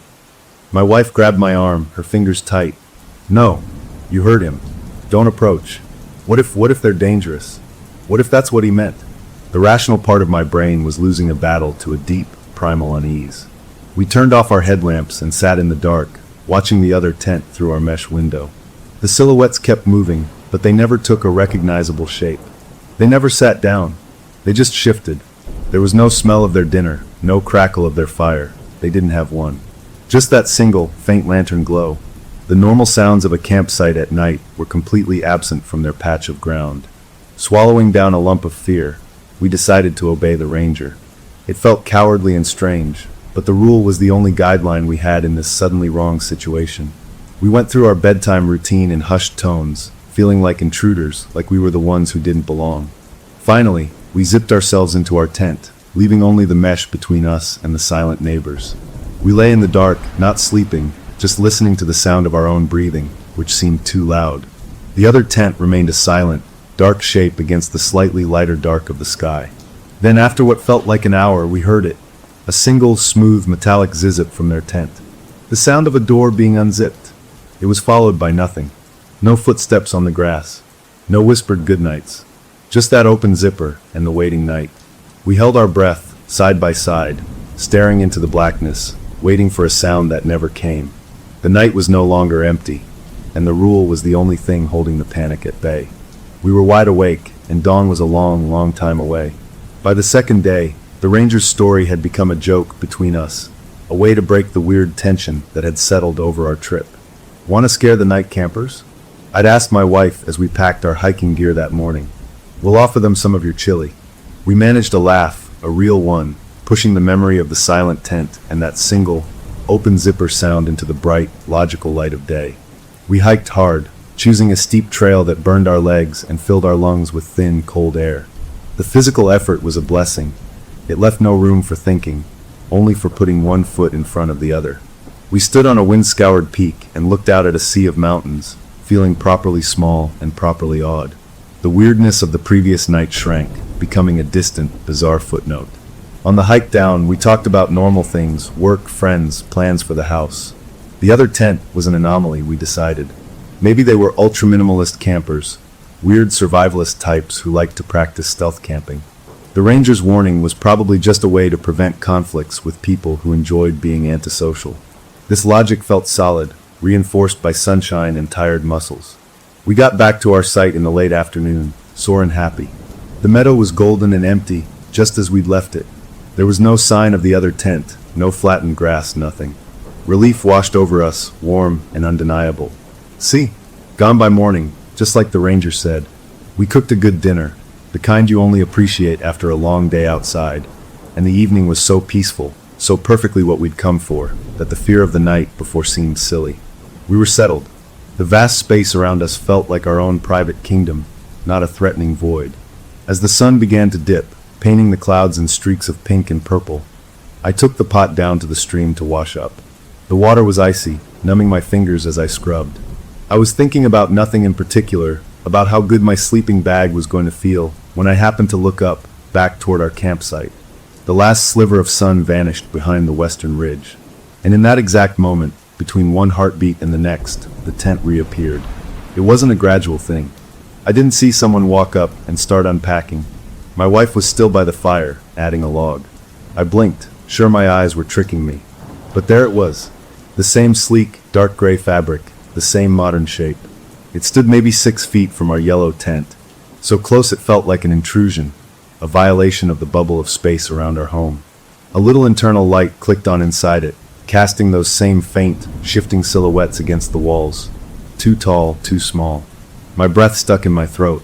I dropped the pot, not hearing it clatter against the rocks, and just stared. My wife followed my line of sight. The color drained from her face. We stood frozen, 50 feet apart, locked in a shared paralysis. The impossible had happened again, and in the daylight's last gasp, it was 10 times more frightening. This was no trick of the dark. This was a tent, materializing in the open, in plain sight. We converged back at our fire, moving slowly, drawn together like magnets. "It wasn't there," she whispered, her voice thin. I was looking right at our tent. I turned to put the log on. I looked back, and it was just there. We didn't speak above a murmur, conscious of the close proximity. Inside our own tent, with the rainfly zipped shut, we argued in tense, hissed whispers. "We have to say something," I insisted, my heart pounding with a mix of fear and anger. "This is insane. They can't just pop up on our site. I'm going out there to tell them to move." My wife clutched my jacket sleeve. "No, the ranger said not to. Don't you get it? He knew this would happen. He told us what to do. Ignore them. That's the rule." "But why?" I shot back, frustration boiling over. "Why is that the rule? What happens if we don't ignore them?" She had no answer. Her eyes were wide, pleading. "I don't know, but he was scared when he said it. I saw it. Please, let's just do what he said." Grudgingly, fear winning out over bravado, I agreed. We turned off our lantern and sat in the growing dark, peering out the mesh window. The other tent's glow was the only light in the meadow now. The silhouettes continued their slow, meaningless motion. My wife pointed a trembling finger. "Look at the grass," she breathed. I looked. Around our tent, the grass was trampled, flattened by our footprints and the weight of the tent itself. There was a path to the fire ring, to the bear locker. But the ground around their tent, it was perfect. Undisturbed. The blade stood straight up, dewy and untouched, as if the tent had been lowered from the sky by a string, not pitched by human hands. That detail was a cold knife in my gut. It broke the last pretense of normality. We followed the rule. We got ready for bed in the dark, moving by feel, our whispers barely audible. Every small sound we made, the rustle of a sleeping bag, the click of a toothpaste cap, felt obscenely loud. We zipped ourselves in, that final sound echoing in the small space. The mesh window faced their tent. We lay on our stomachs, side by side, watching. The night was profoundly still. No wind. No animals. It was as if the world was holding its breath. The other tent gave nothing away. No voices, no snoring, no rustling. Just that soft, constant glow and the shifting shadows. An hour crawled by. Then another. My eyes ached from staring. My wife eventually drifted into a fitful sleep, her breathing uneven. I stayed on watch, gripped by a terrible fascination. Then, at what felt like the deepest point of the night, I saw the silhouette of one of the smaller figures approach the wall of their tent facing us. It pressed close to the fabric, its head-shaped shadow tilting. It stood there motionless for a long time. It wasn't looking around. It was looking directly at our tent. At me. I didn't move a muscle. I tried to convince myself it was a coincidence, a kid staring out at the night. But the posture was all wrong. It was too still, too focused. After an eternity, the small shadow moved away. I let out a breath I didn't know I was holding. I must have dozed then, because the next thing I knew, a different sound jolted me fully awake. It was a soft, wet sound, a gentle shhhd, shhhd, shhhhd. It was close. It was right outside our tent. I nudged my wife awake, my hand over her mouth. Her eyes flew open, full of panic. I pointed to the mesh window. The sound continued, a slow, rhythmic brushing against the outside of our rainfly. Not an animal sniffing. This was too deliberate, too even. It sounded like someone was slowly dragging the tips of their fingers along the taut nylon, from one end to the other. We didn't breathe. We just listened to that awful, intimate sound as it made its way along the side of our tent, right past where our heads lay on our pillows. Then it stopped, right by the door. We waited. Nothing. No footsteps walking away. No more sounds. Just the waiting dark.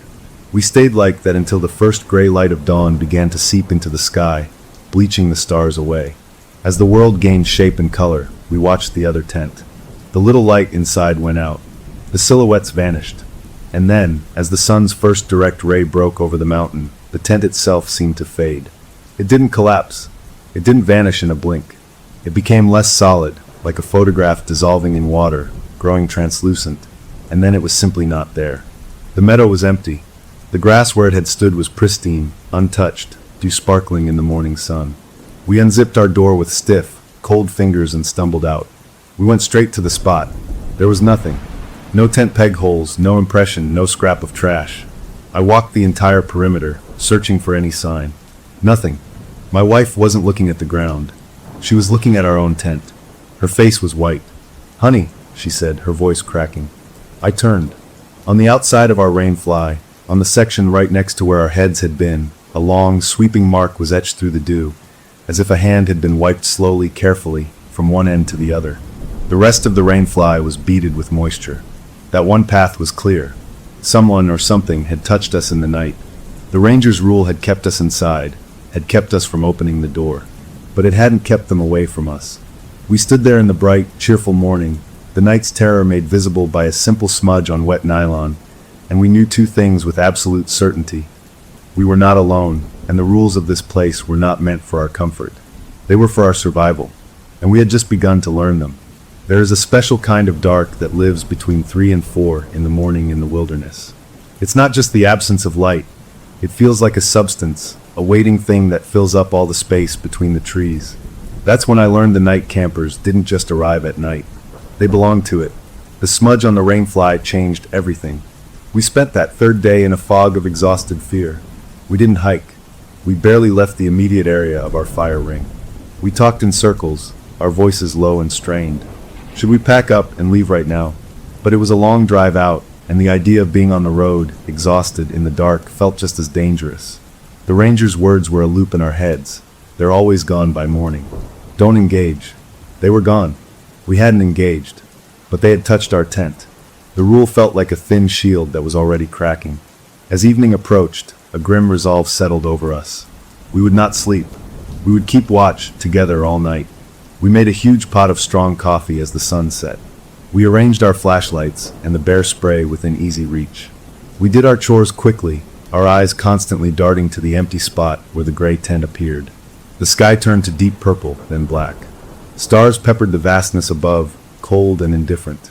We sat in our camp chairs, wrapped in blankets, facing the meadow. We waited. The coffee kept us jittery, but did nothing to stop the slow, creeping weight of dread that settled with the dark. The first part of the night was a tense game of watching shadows that moved only in our imaginations. Every rustle in the trees made us jump. Then, at exactly the moment the last bit of light vanished, it happened again. Not with a pop, but with a simple, awful certainty. One moment the space was empty. The next, the gray tent was there, its faint internal glow already painting the grass around it a sickly yellow. It was still 6 feet away. The silhouettes were already moving inside. "Okay," I whispered to my wife, my throat tight. "We watch. We just watch. We don't move. We don't make a sound." We sat frozen in our chairs, becoming part of the furniture of the night. The hours dragged. Our coffee wore off, leaving a gritty fatigue behind. My wife's head nodded onto her chest, and I didn't have the heart to wake her. My own eyelids grew leaden. I fought it, pinching my leg, shaking my head. But the total lack of sound or movement from the other tent was hypnotic, a weird lullaby of nothing. I must have lost the fight. I jerked awake, disoriented. My watch face glowed. 3:07 a.m. I had fallen asleep. A bolt of pure panic shot through me. I looked toward the other tent. The little lantern inside was still on, but the silhouettes were gone. The tent was just a lit, empty shell. Then I saw them. My blood turned to ice in my veins. They were outside, all 4 of them. They stood in a neat line, 2 taller figures on the ends, the 2 smaller ones between them. right next to their tent door. They were just shapes, black cutouts against the lesser black of the night, featureless and solid. And they were not looking at the stars or at the trees. They were facing our tent. Their heads were tilted in our direction. I couldn't move. I couldn't even reach over to wake my wife. I was trapped in that chair, locked in a stare with four shapes that had no faces. Then as one they moved. It wasn't a natural step. There was no shuffle, no adjustment of balance. All four lifted their right feet in perfect unison. They extended them forward and set them down, without a single rustle of clothing, without the faintest crunch of grass. The step brought them a few inches closer to our tent. Then they froze again. The movement was so mechanical, so coordinated, it didn't seem human. It was a drill, a slow, patient advance. My mind screamed, trying to find reason. Sleepwalkers? A messed up family prank? But the coordination was impossible. The intent behind that synchronized step was a cold, palpable force pushing against the night air. I watched, unable to blink, as the minutes ticked by on my watch. At exactly 4 a.m., they did it again. The same lift, the same extension, the same silent placement. Another few inches gained. They were closer now, close enough that I could see the way their shapeless forms seemed to drink the starlight, leaving them even darker than their surroundings. One of the child-sized shapes tilted its head again, and I felt, with a certainty that made me want to vomit, that it was looking directly at me, at my wide, terrified eyes peering from the blanket in my chair. It was listening to the ragged sound of my breathing. Just before 5 a.m., as the first hint of gray began to bleed into the eastern sky, I finally found the strength to move. I slid my hand slowly, and gripped my wife's arm. She stirred, mumbled. I squeezed harder. Her eyes opened, confused, then followed my gaze. Her body went rigid. A small, choked sound escaped her lips. I clamped my hand over her mouth. We watched together as the clock on my watch turned to 5 o'clock. And they stepped again. This time, they were so close that the taller adult shapes seemed to loom over our campsite. After they settled, the lead figure, the one on the left, did something new. It slowly raised its arm. The motion was fluid, deliberate. The hand, just a dark blob, extended toward our tent. The palm faced us. It didn't wave. It pressed forward, slowly, until it stopped in the air about a foot from where we sat, as if it had met an invisible wall. The fingers splayed, pressing against nothing we could see. It held that pose for 5 long seconds, testing the space between us. Then, as the world turned from gray to pale blue, the figures turned in perfect unison and filed back into their tent. The zipper sound, that smooth zizzip, sealed them in. The lantern inside went out, and as the sun broke over the ridge, the tent faded from view, leaving only the untouched grass and us, sitting cold and trembling in our chairs, having witnessed a clockwork stalker that operated by a schedule only it understood. We didn't speak. We just stared at the empty space. The reality was too big for words. This wasn't a ghost story. This was a predation. A slow, measured closing of distance, timed to the hour. They weren't trying to scare us away. They were trying to get to us. My wife finally moved. She fumbled for her phone, her fingers shaking so badly she could barely swipe the screen. She held it up, turning in a circle. "No signal," she whispered, her voice raw. "There's no signal at all now. Yesterday, there had been a single bar by the fire ring. Now there was nothing. The modern world's tether had been cut. We were truly alone with the rule. We spent the day like zombies. We didn't bother with coffee. We just sat, too scared to sleep, too exhausted to think. The cheerful meadow was now a hunting ground, and we were the prey waiting for nightfall. As the afternoon sun began to wane, a new, more terrible thought occurred to me. It started as a question, then hardened into a chilling theory. I turned to my wife, who was listlessly poking at the cold ashes of last night's fire. "There's steps," I said, my voice sounding strange to my own ears. They were exact. The same time. The same distance. She looked at me, her eyes hollow. So what happens?" I asked, the words tasting like metal, "when they run out of distance?" We both looked at the space between where their tent appeared and our own. It was only 6 feet. Last night, they had closed half of it. They advanced with each passing hour of darkness. My wife did the math out loud, her voice flat. 3 a.m., 4 a.m., 5 a.m. That's 3 steps. They got closer each time. If they do that again tonight... She trailed off, unable to say it. If they did that again tonight, by 5 a.m., they would be standing right next to our tent. Their testing hand would not be pressing against empty air. It would be pressing against our nylon wall. Against us. The rule was to stay inside the tent. But the tent was no longer safety. It was becoming a trap. The sun dipped lower, stretching our shadows long across the grass. We had a decision to make, and no good options. Run into the dark woods? Stay and face the advancing line? Or hope the ranger's thin rule was stronger than the thing that moved in perfect, silent steps toward us in the dead of night? We had until sunset to choose. And as the sky once again began to bleed its color away, we still didn't know what to do. We just knew the distance was almost gone, and with it, maybe our last chance. Sunlight is supposed to be the great disinfectant, burning away the fears of the night. But that morning, the light felt like a lie, a bright, cheerful blanket thrown over something unspeakable. We sat in our camp chairs until the sun was fully up, until our muscles were stiff with cold and dread. The terror of the synchronized steps had hardened into a cold, clear fact in our minds. We were being hunted by something that followed its own slow, precise rules. The rule from the ranger felt like a death sentence now. Stay in the tent. Let them get that close. The image of those four dark shapes standing right outside our flimsy nylon wall, that testing hand pressing against it, was too much. A switch flipped inside me, burning away the fear and leaving behind a shaky, wild anger. No, I said, the word cracking out of my dry throat. My wife looked at me, her face pale and streaked with exhaustion. What? I'm not just sitting here, I said, standing up. My legs felt like rubber. I'm going over there. Right now. In the daylight. You can't, she said, scrambling up. The rule is getting us killed. I shouted, the sound too loud in the quiet meadow. They were right there. They're counting steps. I'm going to look in that tent, and I'm going to yell at whatever I find, and I'm telling them to leave us alone. It was a reckless, stupid plan, fueled by sleeplessness and primal rage. But it was action. It was doing something besides waiting to be a target. My wife pleaded with me, her hands grabbing my jacket, but I shook her off. I stormed across the short stretch of grass toward the spot where their tent appeared.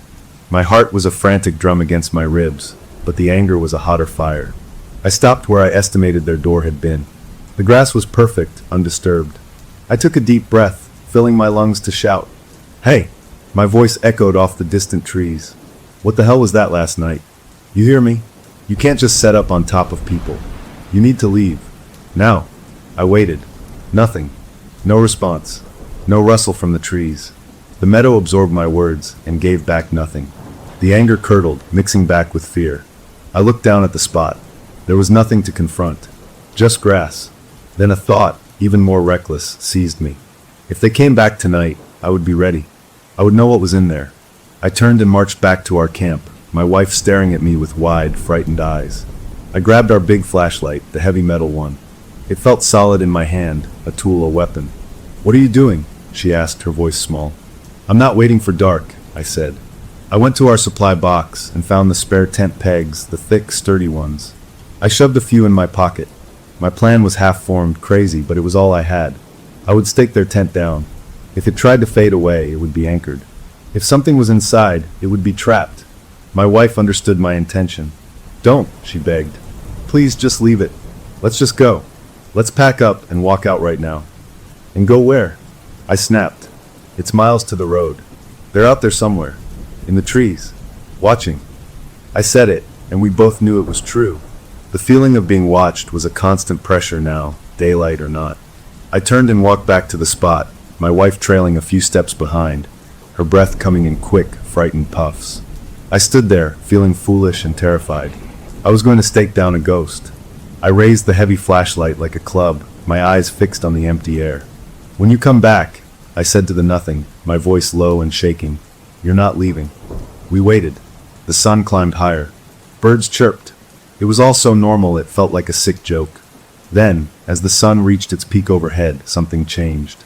The air over the spot seemed to waver, like heat rising off asphalt. My wife gasped. The gray tent flickered into existence, solid and real under the noon sun. It was just there, as sudden as it was at night, but now in the brutal, revealing daylight. It looked ordinary, a modern, expensive-looking tent. The door was closed. No light inside. It just sat there. My grip on the flashlight tightened. This was it. Hello. I called out, my voice steadier than I felt. No answer. I took a step forward, then another. I was right in front of it. I could see the details of the fabric, the seams. It was real. I reached out a trembling hand and touched the rainfly. It felt like normal nylon, cold from the shade. I grabbed the zipper pull of the door. The metal was cool. I looked back at my wife. She shook her head frantically, her hands pressed over her mouth. I yanked the zipper down. The sound was loud, tearing the day apart. I pulled the flap open and shined my flashlight inside. The beam cut through the dim interior, and I saw nothing. The tent was empty, not just vacant. It was sterile. There were no sleeping bags, no pads, no backpacks, no litter of any kind. The floor was taut, spotless nylon, without a single crease or wrinkle or footprint. It smelled of absolutely nothing. Not pine, not sweat, not new fabric. It was a shell, a perfect and used replica of a tent. The shock of it, the utter void where there should have been evidence of life, stole the breath from my lungs. This was worse than finding something monstrous. This was a null space. A perfect copy with nothing inside. "It's empty," I croaked, not turning around. I heard my wife's footsteps behind me. She came up beside me and looked in. A small, wounded sound escaped her. Then she grabbed my arm, her fingers digging in like claws. "Ben," she whispered, a note of pure horror in her voice. She wasn't looking at the empty tent floor. She was looking past me, back toward our own campsite. "Our door. It's open." I turned. The door to our yellow tent, which we had zipped shut when we left it that morning, now hung open.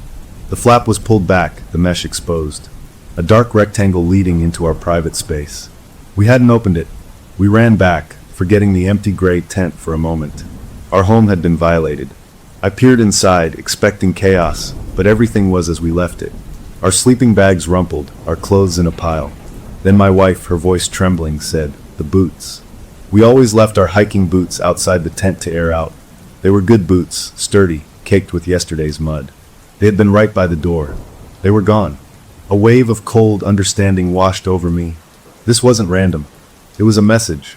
They had taken something. While we were focused on their empty tent, they had been to ours. I turned slowly and looked back at the gray tent. My wife followed my gaze. She understood too. We walked back, a slow, dreadful walk. I didn't want to look inside again, but we had to. We stood in the doorway. My flashlight beam, now unsteady, swept across the empty floor. And there, in the exact center of the vacant space, was a small, neat arrangement. 4 pairs of hiking boots. Our hiking boots. 2 adult-sized, 2 child-sized. They were placed in a row, toes pointing toward the door, toward us. And the laces of each pair were not just tied. They were meticulously knotted together, binding the boots into inseparable pairs. The message was clear, and it was meant for us. We can take what is yours. We were inside your space. You are being watched. You are being cataloged. My wife let out a choked sob. All the fight drained out of me, replaced by a deep, freezing certainty. We were not dealing with people. We were dealing with something that collected, that mimicked, that operated on rules we could not begin to understand. The ranger's warning wasn't to prevent a nuisance. It was to prevent this exact moment of connection, of theft. We had engaged, and they had answered. Without a word, we moved. The spell was broken. We packed our gear with a frantic, desperate speed. We didn't speak. We just shoved everything into our backpacks and the car, not caring about order or neatness. The beautiful meadow was now a crime scene, a haunted ground. We threw the last of it into the trunk, our stolen boots left behind in that awful, empty tent. We didn't look back. We jumped into the car, the doors slamming like gunshots in the quiet. I turned the key, the engine roaring to life, a beautiful mechanical sound of escape. I threw the car into gear and spun it around on the gravel, spraying stones. We sped down the narrow road away from the campsite, away from the meadow, toward the park entrance, toward people, toward safety. The trees blurred past. My hands were glued to the wheel, my foot heavy on the gas. My wife stared straight ahead, her body rigid. We didn't celebrate. We just focused on the road, on putting miles between us and that place. We rounded a sharp bend, the one that would lead us to the main park road. And then I slammed on the brakes. The car skidded to a halt, gravel pinging underneath. Blocking the entire width of the narrow road was a massive fallen tree. Its trunk was thicker than my chest. Its roots, a huge tangled claw of earth and rock, were raw and exposed, pointing at the sky. It hadn't been there on our way in. No storm had passed. The sky was clear blue. This tree had been torn from the earth recently, and it had been placed, not fallen, across our only way out. It was a barrier. A deliberate, unmistakable roadblock. We sat there, the engine idling, staring at the impossible obstacle. My wife slowly turned her head to look out her window, into the deep shadows of the pines just off the road. She made a small, gasping sound. I looked. Standing just inside the tree line, where the shadows were deepest, was a single, tall, still figure. It was just a shape, a darkness that didn't move. It was facing us. It was watching us try to leave. And it had known we would try. Civilization is just a road you can drive down. When that road ends, you realize how thin the pavement really was. Our road ended at a tree that didn't fall by accident. We sat in the idling car, staring at the massive trunk blocking our path. My first instinct was sheer, stupid denial. I threw the car into reverse, backed up a few yards, and then slammed forward again, as if the scene might have changed. It hadn't. The tree was still there, a wall of wood and earth. I looked back to the trees where the figure had stood. It was gone, but its absence wasn't comforting. It felt like it had just stepped deeper into the shadows to watch. "We have to call for help," my wife said, her voice a thin wire of panic. She was already fumbling with her phone. She held it up, moving it around. Nothing. No bars. Nothing. My own phone was the same. A useless brick. The park radio. We had a little emergency radio for weather alerts. I scrambled for it in the glove box, my fingers slipping. I turned it on, static blaring into the car. I cycled through the channels. More static. One channel crackled with a faint, distant voice talking about fire danger in another state. Nothing useful. We were cut off. I got out of the car, the need to do something physical overwhelming. I walked up to the tree. It was real.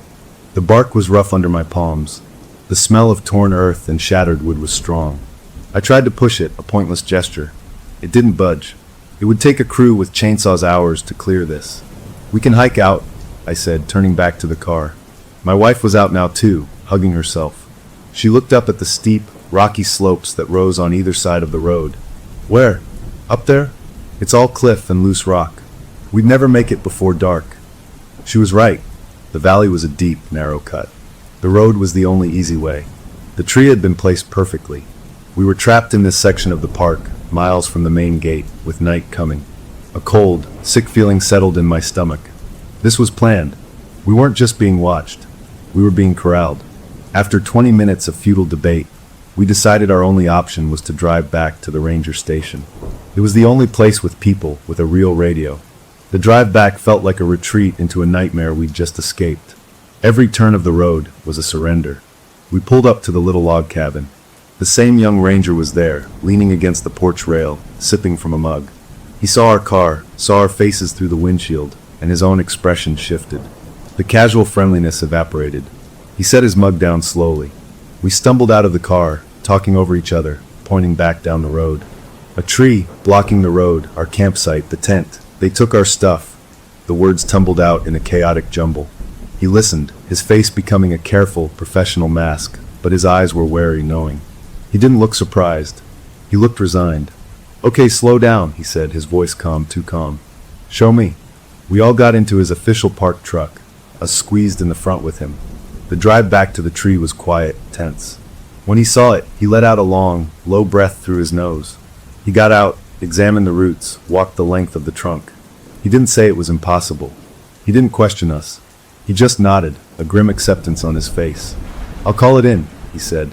"We'll get a crew with a winch and a saw. It'll take a few hours, maybe till morning." "Morning," my wife burst out. "We can't stay here until morning. You don't understand. They're out there. They came to our tent. They stole from us." The ranger looked at her, then at me, his blue eyes flat. "The night campers," he said, not a question. A statement. The way he said the name, without a hint of a smile, without any ghost story flair, made my blood run cold. He knew. He had always known. "You know," my wife whispered, her anger turning to a trembling accusation. "You know what they are." "What are they?" He wouldn't meet her eyes. He looked past her into the woods.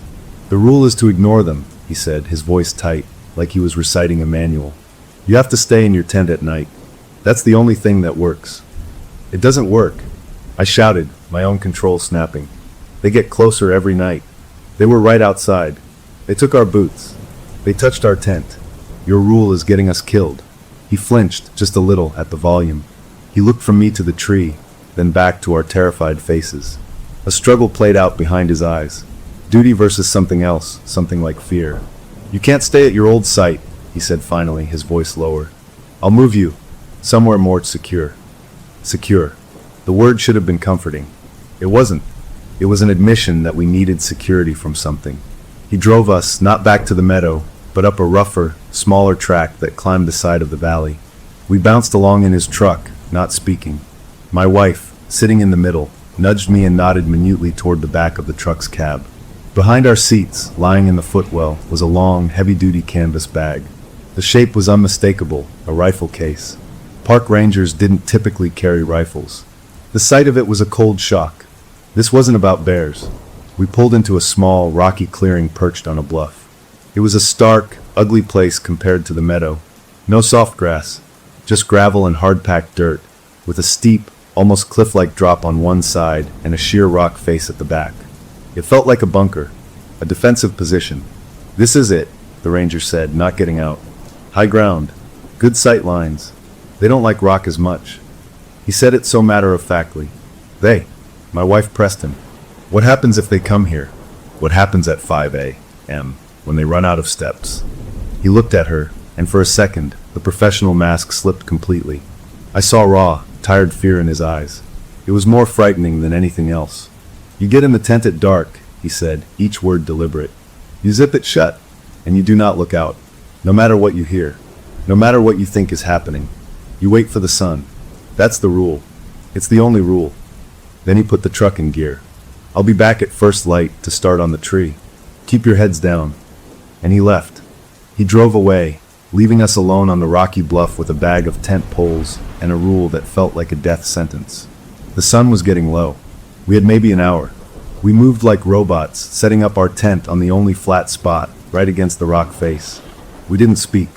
The normal sounds of camping, the thump of tent pegs, the rustle of fabric, felt obscene in the tension. We gathered rocks, big ones, and made a loose pile near the tent door. We kept our hatchet and our big knife close. We debated staying awake, keeping watch from inside the tent with the door open. But the ranger's words echoed. "Get in the tent at dark. Zip it shut." He had a rifle. He knew what this was. He was telling us to hide. As dusk began to bleed the color from the sky, painting everything in shades of gray, we made our decision. We would follow the rule. One last time. We crawled into the tent as the last light faded. We zipped the inner door. We zipped the rainfly. We were sealed in a nylon tomb. We had a small battery-powered lantern, but we turned it off, plunging ourselves into a darkness that felt even more complete than in the meadow. We sat close together, backs against the rock, listening. The world outside was still. Too still. No crickets. No wind in the trees below. It was a void. We waited for the sound of a zipper, for the soft footfalls on gravel. An hour passed. Then another. The tension was a physical ache. My wife reached over and gripped my hand. Her palm was icy. Then from outside, not from the woods below, but from right beside our tent, from the direction of the rocky drop-off where nothing could possibly be standing, came a new sound. It was a soft, rhythmic click, like two small, hard stones being tapped together. Click, click, click. It circled the tent slowly, moving from the cliff side, around the back by the rock face, past the door, and around again. It wasn't trying to get in. It was letting us know it was there, that it had found us, that the new location didn't matter. We sat in the dark, holding each other, listening to that methodical, patient click circle us again and again, a slow, terrible orbit in the night. The rule had kept us inside, but it hadn't kept them away. They were here, and they were telling us so. We thought we were being hunted. We were wrong. We were being collected. And that night, we saw the rest of the collection arrive. The clicking stones circled our tent for what felt like an eternity, a slow, maddening patrol just beyond the thin nylon wall. We didn't speak. We didn't move. We just held each other in the dark, our ears straining, trying to track the sound.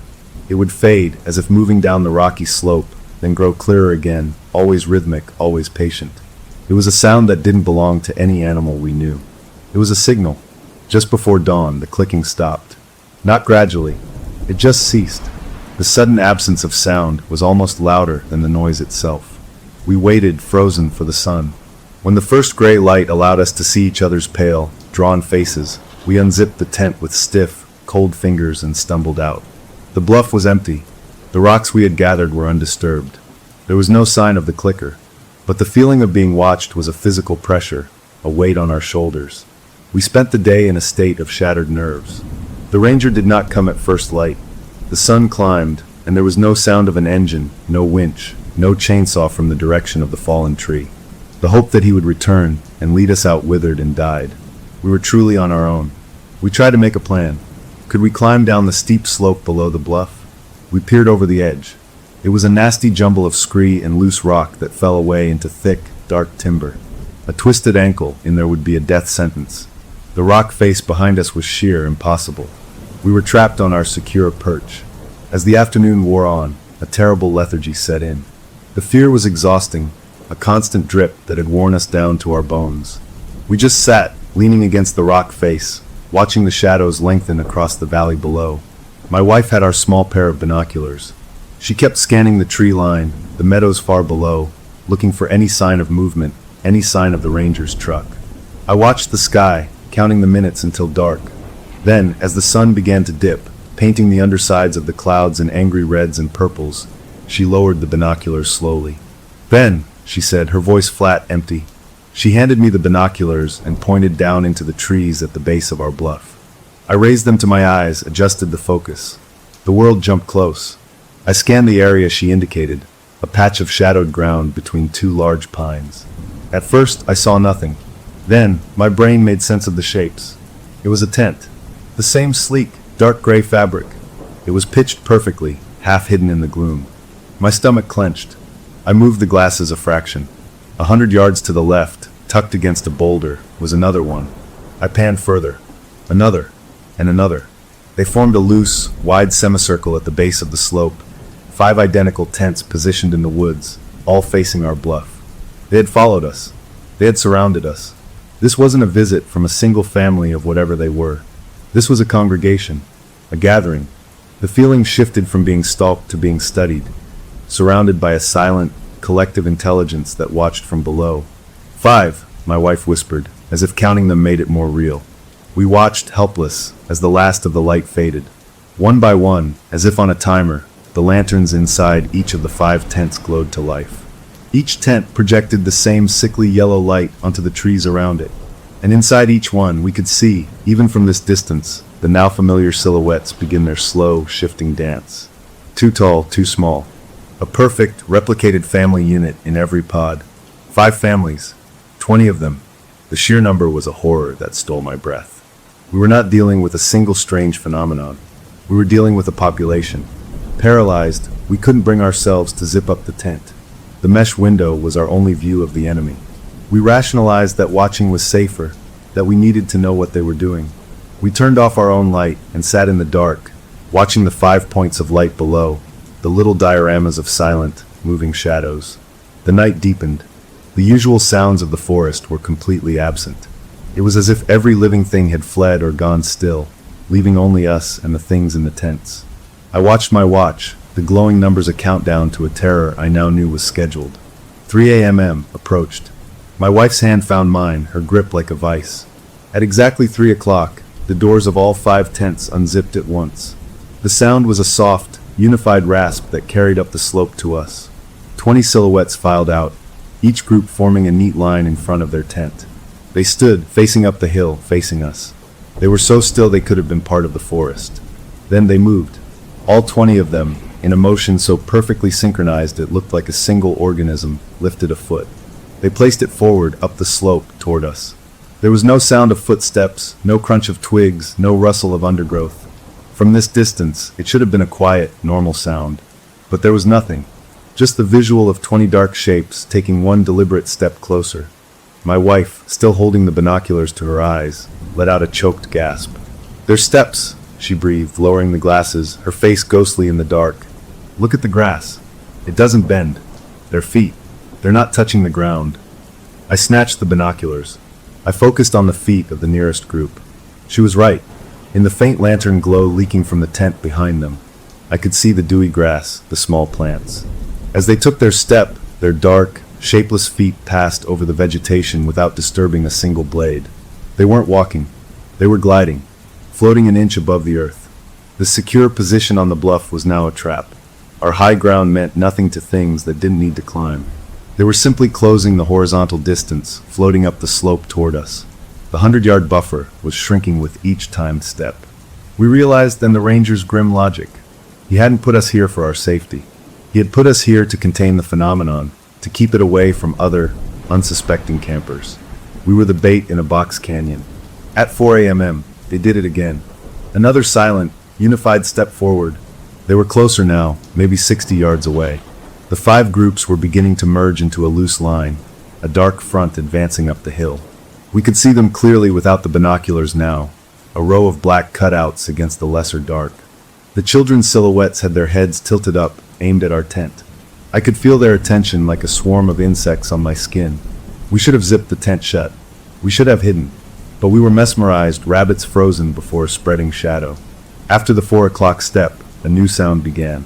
Not from outside. This was inside the tent with us. A soft, rhythmic tap-tap-tap. It was coming from the inside wall of the tent, near the corner where the rock face met the nylon. It was light, insistent. Something small, tapping politely from inside the sealed fabric. My wife jerked away from the sound, a small scream catching in her throat. We both stared at the spot.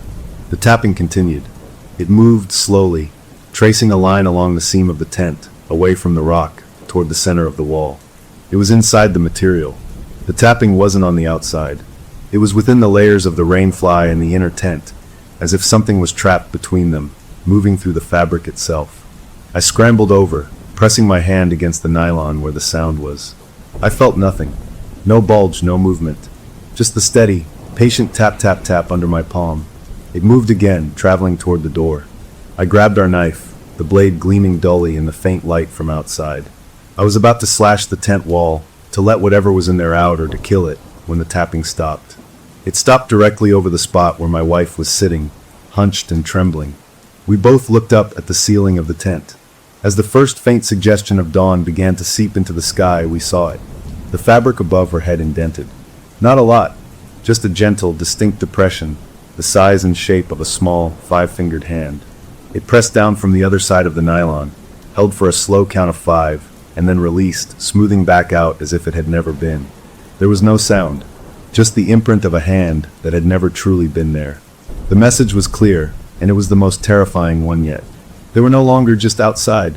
They were in the walls. They were in the space between us and the world. The border of safety had vanished. We huddled in the center of the tent until full daylight, afraid to touch the walls. When the sun was firmly up, we burst out of the tent, gasping for air we didn't trust. The world below was, of course, empty. The 5 tents were gone. The slope was just a slope, the trees just trees. But the memory of the floating advance, of the hand in the fabric, was burned into us. We couldn't stay in the violated tent. We spent the day out in the open on the bluff, under the harsh sun, jumping at every bird call, every shift of shadow. My wife, her face set in a mask of grim determination, started searching our tent. She turned our sleeping bags inside out, shook out our clothes. She was looking for something, anything, they might have left behind. She found it. Inside her sleeping bag, tucked into the very bottom of the foot box, was a single, smooth, black stone. It was about the size of a plum, polished to a shine as if by a river, but it was dry. It was warm, not sun-warmed. It was body-warm, as if it had just been held in a hand for a long time. It hadn't been there before. She held it in her palm, her face a mixture of revulsion and fascination. "It's not just warm," she said, her voice hollow. She dropped it onto the ground as if it had bitten her. "It's pulsing, like a tiny, slow heartbeat." We stared at the stone lying on the gravel. It was just a rock, but it wasn't. It was a token, a thing left behind, a connection. As the sun began its final descent, we heard the sound of an engine grinding up the rough track. The ranger's truck appeared. He looked even more exhausted than we did. He saw us sitting out in the open, saw our packed gear, saw the stone sitting on the ground between us. His face, already grim, went pale. He walked over slowly, his eyes fixed on the rock. "They left a token," he said, his voice barely above a whisper. He didn't ask. He knew. My wife nodded, unable to speak. The ranger looked from the stone to our faces, his professional composure crumbling. "That means..." He swallowed hard. "That means they've marked you for the next step. Tonight, they'll try to trade." The word hung in the air. Trade. It was such a normal human word. It sounded absurd and monstrous coming from his mouth. Trade what? I asked, my own voice sounding distant. He looked at me, his eyes full of a pity that made my skin crawl. They take something of yours, leave something of theirs. It's how the connection deepens. If you take what they leave into your tent at night, you start to become part of their group. He said it like it was a fact of nature, like gravity or decay. As he spoke, my wife, who had been staring blankly at the ground, slowly raised her head and looked past him, down the slope toward the gathering sight from the night before. Her eyes widened. The ranger and I followed her gaze. Down in the meadow at the base of the bluff, in the exact center of the semicircle where the 5 tents had been, a 6th tent had appeared. It was the same sleek, dark gray, but its door flap was not closed. It was wide open, a black rectangle facing up the hill, facing us. An invitation. There are 2 kinds of terror, the terror of the unknown and the terror of the known. We were about to trade the first for the second, and the price was everything we were. The open tent down in the meadow wasn't just another tent. It was a mouth, a dark, open mouth waiting at the center of the ghostly semicircle. The ranger stared at it, his face hardening into a mask of resignation. You can't take the stone inside, he said, his voice low and urgent. He pointed a finger at the warm, pulsing rock on the ground. You leave it right here. You don't touch anything they leave. That's the only way to break the cycle. My wife looked from the stone to the open tent, her expression unreadable. What if we just leave? Right now. Walk out along the ridge, forget the road. The ranger shook his head, a slow, weary motion. They're between you and everything else now. They showed you the open tent. That means the invitation is active. If you try to leave, they'll just herd you back. Or worse. The tree was a gentle hint. He said it so matter-of-factly. A gentle hint. 100-foot pine torn from the earth was a nudge. So what do we do? I asked, the helplessness making my voice crack. We follow the rule, he said, his eyes locked on mine. One last time. You get in your tent at dark. You zip it shut. You do not look out. You do not answer any calls. You wait for the sun. They have your token. They've made their offer. If you don't accept it, if you don't engage, they might move on. He didn't sound like he believed it. He sounded like a man reading from a manual for a machine he didn't understand. Might, my wife pressed. He didn't answer. He just looked at the open tent again, then back at us. I'll be at the tree at first light with the crew. If you're here, I'll get you out. If you're not. He trailed off, leaving the horrible possibility hanging. If we're not, what? What happens if we go into that tent? The question came from a dark, curious place inside me I didn't recognize. The ranger's gaze was pitying. Then you become part of the scenery, he said softly. You become a story for the next ranger to tell. He turned and walked back to his truck. He didn't offer to take us with him. He didn't offer to stay. He just got in and drove away, leaving us alone with the stone and the open door down the hill.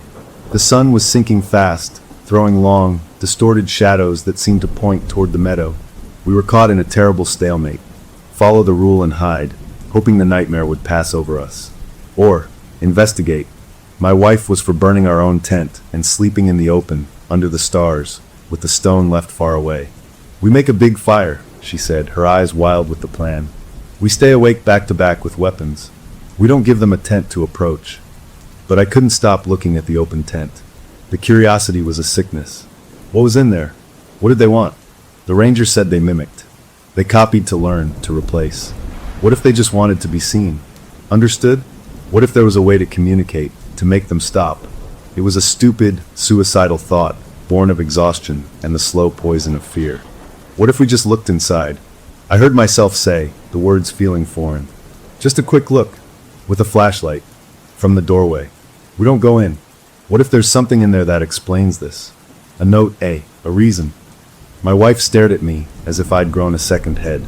Are you insane? After everything? That's the trade. Looking is engaging. That's what they want. We're already engaged.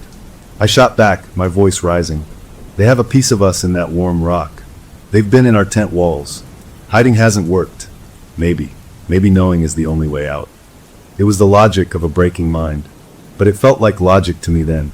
Dusk was coming, painting the sky in deep violets and bruise-like blues. We had to decide.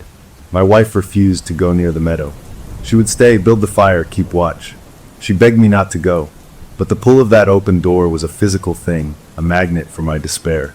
I took the heavy flashlight. I told her I would just go to the edge of the trees above the meadow, shine the light in from a distance, and come right back. I was lying, and we both knew it. I started down the slope. The climb was awkward in the failing light, my feet slipping on the loose scree. I felt her eyes on my back until I entered the tree line at the bottom. The woods were already full of deep shadows. I moved as quietly as I could, my heart hammering so loud I was sure it would give me away. I reached the edge of the clearing where the semicircle of tents had been. The open tent sat alone in the center, about 50 yards away across open grass. Its door was a black rectangle. No light inside. I stood behind a thick pine, gathering my courage. I could just shine the light from here. That was the plan. I raised the flashlight, my hand trembling. I aimed the beam at the open door and thumbed the switch. The bright white light speared through the dark, illuminating the interior of the tent. For a second, I saw nothing. Just empty, gray nylon floor. Then my brain processed what was at the back of the tent. It wasn't empty. Neatly laid out, side by side, were 2 sleeping bags. They were rolled out, pads underneath, pillows at the heads. They were not generic. One was a familiar deep blue with a gray stripe. The other was green with a geometric pattern. They were our sleeping bags, the ones currently up on the bluff in our tent. The ones my wife was probably sitting on right now. A cold that had nothing to do with the evening air locked my joints. How? I stared, the beam unsteady. Next to the sleeping bags were 2 backpacks. Ours. I recognized the patches, the wear on the straps. And between them, placed carefully on the floor, were 2 pairs of boots. Adult boots. Laced together. My vision swam. This was impossible. It was a copy. A perfect, impossible copy of our gear, waiting for us in that tent. This was the trade. They were offering us a place. In their group. With them. The terror of the known flooded me, washing away the last of my curiosity. This wasn't an invitation to talk. It was an invitation to move in, to become the silhouettes on the wall. I stumbled back, snapping off the flashlight. The darkness rushed in, thicker and more complete than before. I turned to flee back up the slope, back to the fire, back to my wife. And then I saw the lights. Up on the bluff, where our camp was, a warm, flickering glow bloomed against the rock face. My wife had built the fire. It was a beacon of normalcy, of defiance. But as I watched, other lights appeared around it. Not the warm yellow of fire, but the cool, sickly glow of lanterns. One, then another, then 3 more. They formed a loose ring around the firelight, at the edges of the bluff. The 5 tents. They weren't down here with me. They were up there with her. They had surrounded our campsite. The open tent down here was a diversion. A trap for me. The real gathering was happening at home. I abandoned all caution and ran, crashing through the underbrush, scrambling up the steep slope on my hands and feet, gravel skittering away beneath me. I had to get to her. I burst out of the trees onto the bluff, gasping for air. The scene before me was a silent, horrific tableau. Our tent was still there, backed against the rock. A good fire crackled in the ring, and in a wide circle around the perimeter of the bluff, maybe 30 feet from our tent, the 5 gray tents were pitched. Their lanterns were on. Inside each, the silhouettes moved, but they weren't looking out at the night. They were all pressed against the fabric walls of their tents, facing inward, toward the center of the circle. Toward our tent. Toward my wife, who stood alone by the fire, a hatchet held in one white-knuckled hand, turning in a slow circle, staring at each tent in turn. She saw me, her face a mask of relief and terror. "They just appeared," she said, her voice high and thin. "Right after you left. All at once." I ran to her, putting myself between her and the nearest tent. We stood back to back, slowly rotating. The tents made no sound. The silhouettes just watched. Then, from the tent closest to the path that led down to the meadow, a silhouette moved. One of the child-sized ones. It didn't walk to the door. It simply slid laterally across the fabric of the tent wall, as if it were a projection, until it was positioned right next to the closed door flap. A small, dark hand reached out from the silhouette. It touched the fabric from the inside, and then the tent's zipper began to move by itself. The pull trembled, then started a slow, steady descent, opening a vertical slit of even darker darkness. The hand retreated. The opening remained. An invitation from a different tent. One by one around the circle, the other tents followed suit. The child-sized silhouettes slid to the doors. Small hands touched the fabric from within. Zippers trembled and opened, until all 5 tents had their doors gaping open, black mouths facing us. No one came out. They just waited inside, in the dark behind those lanterns, behind their open doors. They were waiting for us to choose. To run to one of them, to flee down the path. We were pinned in the circle of light, surrounded by open doors. My wife's hand found mine. "The stone," she whispered. "We didn't bring it in. We left it outside. We followed the rule." She was right. The pulsing stone was still out on the gravel where we'd dropped it, away from the tent. We had, by accident or instinct, rejected the first part of the trade. We hadn't taken their token inside, but they had brought the trade to us anyway. They had surrounded us with open doors. The rule said to get in our tent and zip it shut. But our tent now felt like the most exposed, dangerous place in the world. It was the target at the center of the circle. The fire crackled, the only real sound. We stood, trapped in the terrible geometry of the bluff. 5 open doors and a ring around us, and down the hill, a 6th, waiting with a copy of our life inside. We had not taken their stone, but they were showing us the next step. The trade wasn't for objects. It was for us, and they were waiting for an answer. We stood in the circle of open doors, the firelight dancing on our faces, the cold, still light from the 5 tents holding the surrounding dark at bay. The decision wasn't a thought, it was an animal instinct. We couldn't stay in the open. We couldn't run toward any of those black openings. Our own tent, flimsy as it was the only shelter we had left. "The tent," I whispered to my wife, my eyes fixed on the nearest open maw. "Now." We broke apart, moving as one, diving for the familiar yellow fabric. We scrambled inside, our movements frantic and clumsy. I grabbed the zipper pull from the inside and yanked it up, sealing the inner door. My wife did the same with the rainfly. The sounds of the night, the faint crackle of our fire, were muffled, then gone. We were in our nylon womb, sealed tight. We turned off our lantern. The only light now was the faint, sickly glow from the other tents, filtering through our mesh window, painting stripes of pallid yellow on the floor. We sat in the center, backs together, knees drawn up. We had followed the rule to the letter. We were inside. We were zipped shut, and we were more terrified than we had ever been. For a long time, nothing happened. The glow from outside didn't change. No shadows approached. No zippers moved. The world was a held breath.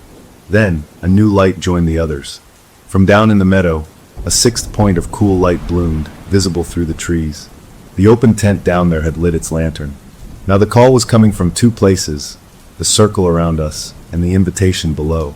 I felt my wife trembling against my back. "What are they waiting for?" she breathed, the words barely audible. I didn't have an answer. The rule said to wait for the sun. But the sun was hours away. The pressure in the air grew. It wasn't a sound or a smell. It was a feeling of intense attention, of being studied from every angle by something profoundly patient. Then, the silhouettes in the 5 tents began to move again, but not in their usual, shifting patterns. They all turned, in unison within each tent, to face outward, away from our tent, away from the center of the circle. They pressed their backs against the fabric, their forms dark and defined against the lantern light. They were no longer looking at us. They were looking out at the woods, at the night, as if standing guard, or as if waiting for a signal. The change was more frightening than their stares. It implied organization, a purpose beyond mere mimicry. My watch glowed in the dark, 3 a.m., the hour of steps. But no one emerged from the tents. The open doors remained dark and empty. The guard-like posture held. At 3:07, a soft sound began. It was a hum, a low vibration that seemed to come from the ground itself, from the rock beneath our tent. It wasn't loud, but it was everywhere, a subsonic thrum that made my teeth ache. The air inside our tent felt charged, thick. My wife clutched my arm. "Do you feel that?" The hum grew, not in volume, but in depth, sinking into our bones. The lantern lights in the 5 tents and the one down in the meadow began to pulse in time with it, a slow, rhythmic dimming and brightening. Thrum, glow. Thrum, glow. It was a heartbeat. The heartbeat of the bluff, of the night, of the thing that had gathered here. Then, from the direction of the meadow, a shape appeared at the top of the path. It was one of the tall silhouettes. It stood at the edge of the tree line, just outside the circle of tents, facing us. It didn't glide or walk. It was just there. In its hand, it held something that caught the pulsing light. It was a stone. Another stone, larger than the one we'd left outside. This one glowed with a faint, internal greenish light, synced with the thrumming pulse. The figure stood, holding the stone out toward our tent, an offering. A trade. It didn't move closer. It just presented it. Don't look, my wife moaned, burying her face in her knees. Don't acknowledge it. But I couldn't look away. The glowing stone was hypnotic, a tiny captured star. The thrumming vibration seemed to flow from it. As I watched, a tiny crack appeared in the surface of the stone, a hairline fracture of pure white light. Then another. It was splitting open. A terrible understanding dawned on me. The ranger was wrong. The trade wasn't for objects. It wasn't even for us, not exactly. The trade was for attention. Our fear, our watchfulness, our focus, that was the currency. And we were paying it in full. Every second we spent locked in terror, watching them, was deepening the connection, feeding the pattern they were weaving around us. The open doors, the copied gear, the pulsing stones, it was all a pattern, a script, and our terrified observation was the energy that made it real. We had to break the script. The rule of ignoring them wasn't about safety. It was about starvation. We had to stop feeding them. I closed my eyes. It was the hardest thing I have ever done. To shut my eyes in the face of that, to deliberately blind myself to the glowing stone and the pulsing lights and the guard-like silhouettes. Close your eyes, I hissed at my wife. Don't look. Don't listen to the hum. Think of something else. Anything else. She resisted at first, her body rigid with the need to watch the threat. But then she squeezed her eyes shut, a tear tracing a path through the grime on her cheek. We sat in the dark behind our eyelids.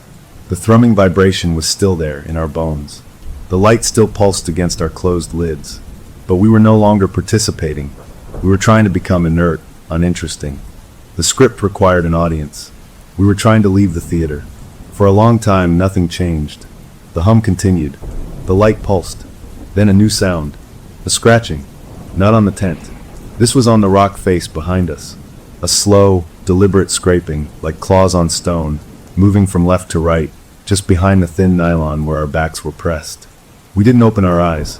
We held each other, breathing shallowly, thinking of stupid, mundane things. I thought about the taste of cold lemonade on a hot day. My wife later said she counted the stitches in the seam of her sleeping bag, over and over. The scratching stopped. The humming faltered, skipping a beat.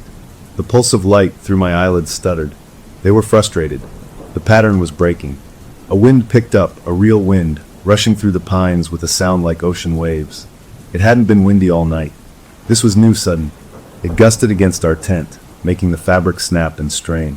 The fire outside, which we could no longer see, must have been blown into a frenzy of sparks. The wind howled around the bluff, and in its sound, I heard something else. Voices. Not clear words, but a distorted, many-layered whisper, like a radio tuned between stations, filtering through the roar of the wind. It was coming from all around, from the open doors of the tents.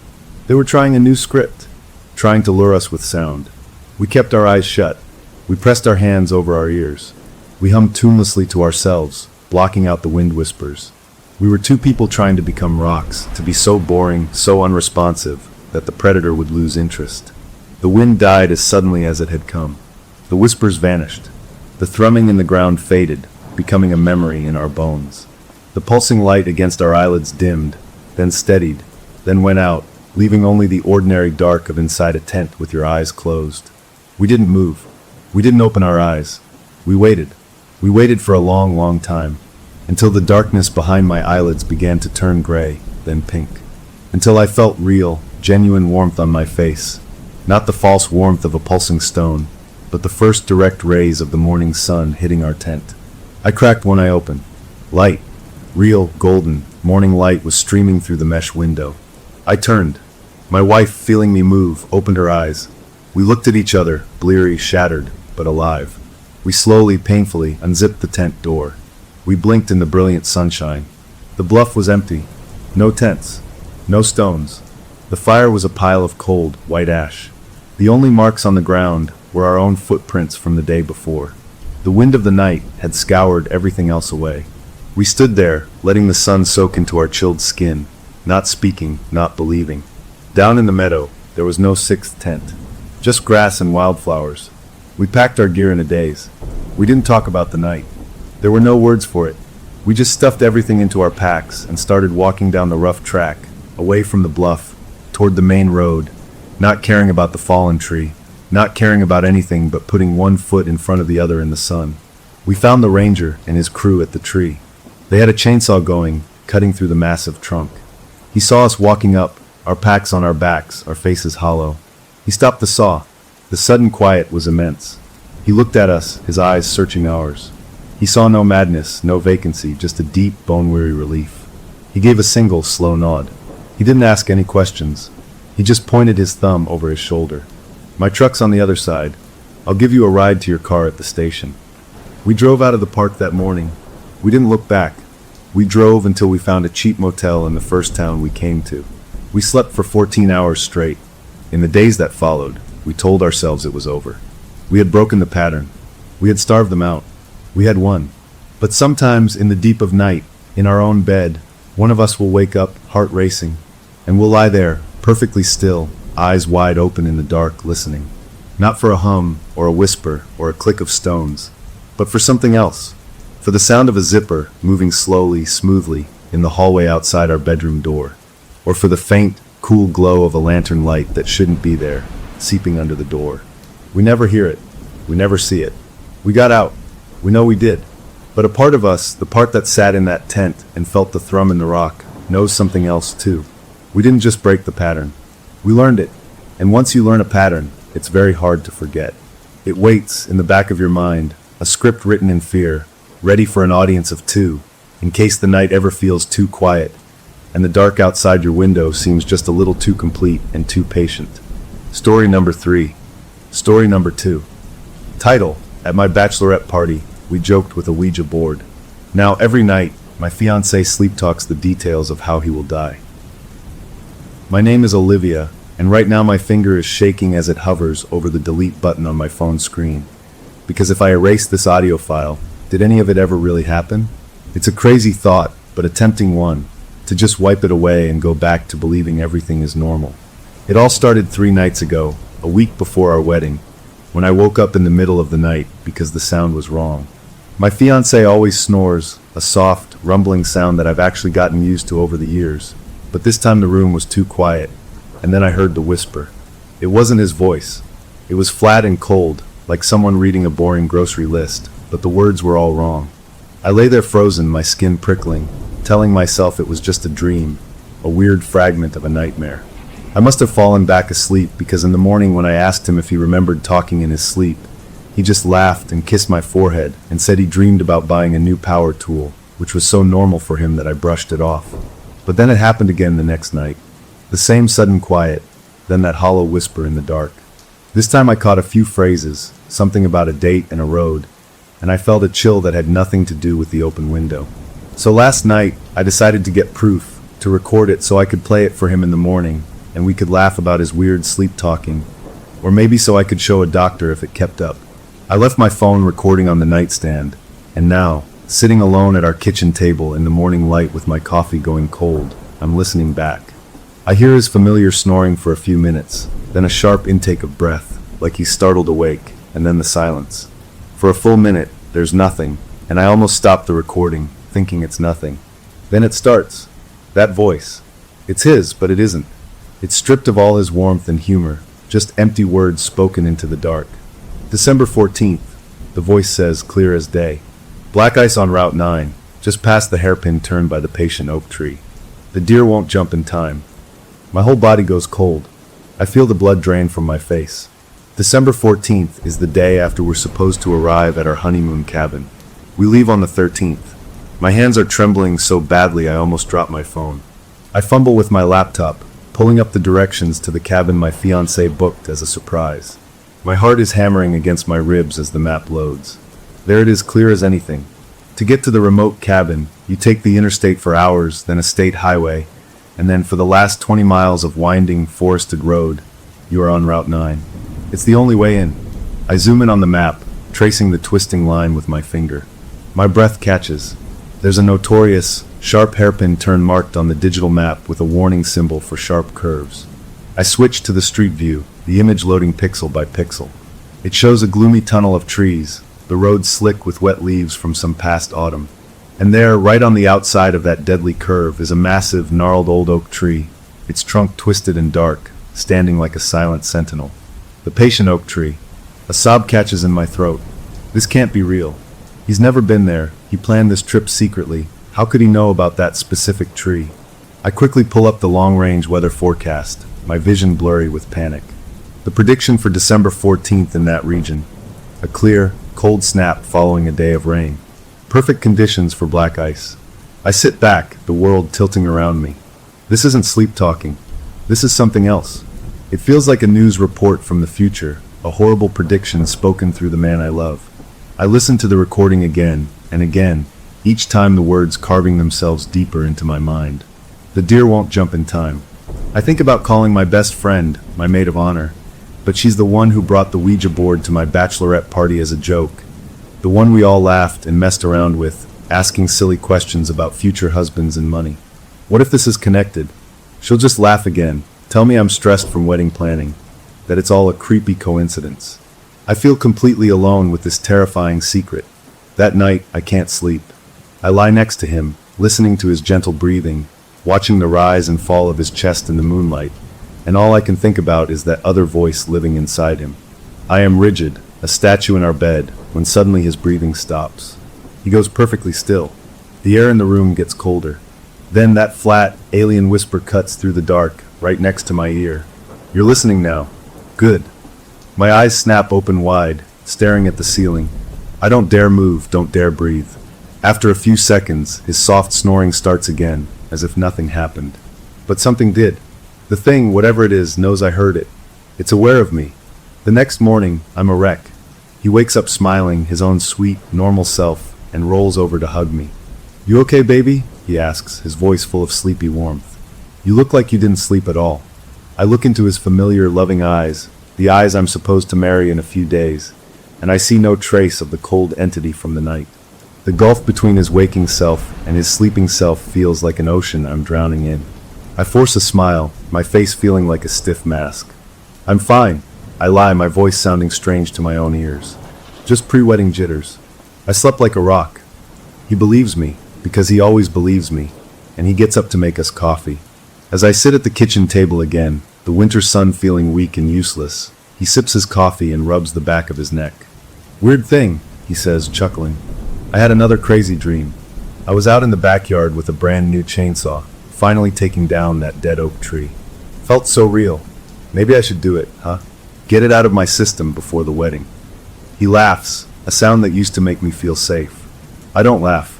I just look at him, my coffee turning to acid in my stomach, because the dead oak in our backyard is the only big tree on our property, and I suddenly know, with a certainty that chills my soul, that this is only the beginning. The wedding plans should have been a happy distraction, but they just became another layer of dread. Every decision felt loaded, like I was planning a party for a disaster I was trying to prevent. I tried to focus on flowers and seating charts, but my mind kept circling back to that flat voice and the patient oak tree on Route 9. My fiancée seemed perfectly normal, maybe even more cheerful than usual, which somehow made everything worse. 3 nights after the first recording, I was ready for it. My phone was hidden under my pillow, recording again. I pretended to be asleep, my body tense, listening to his breathing. Right on schedule, the snoring stopped. The room got still. Then the whisper came back, clearer this time, like it knew I was paying attention.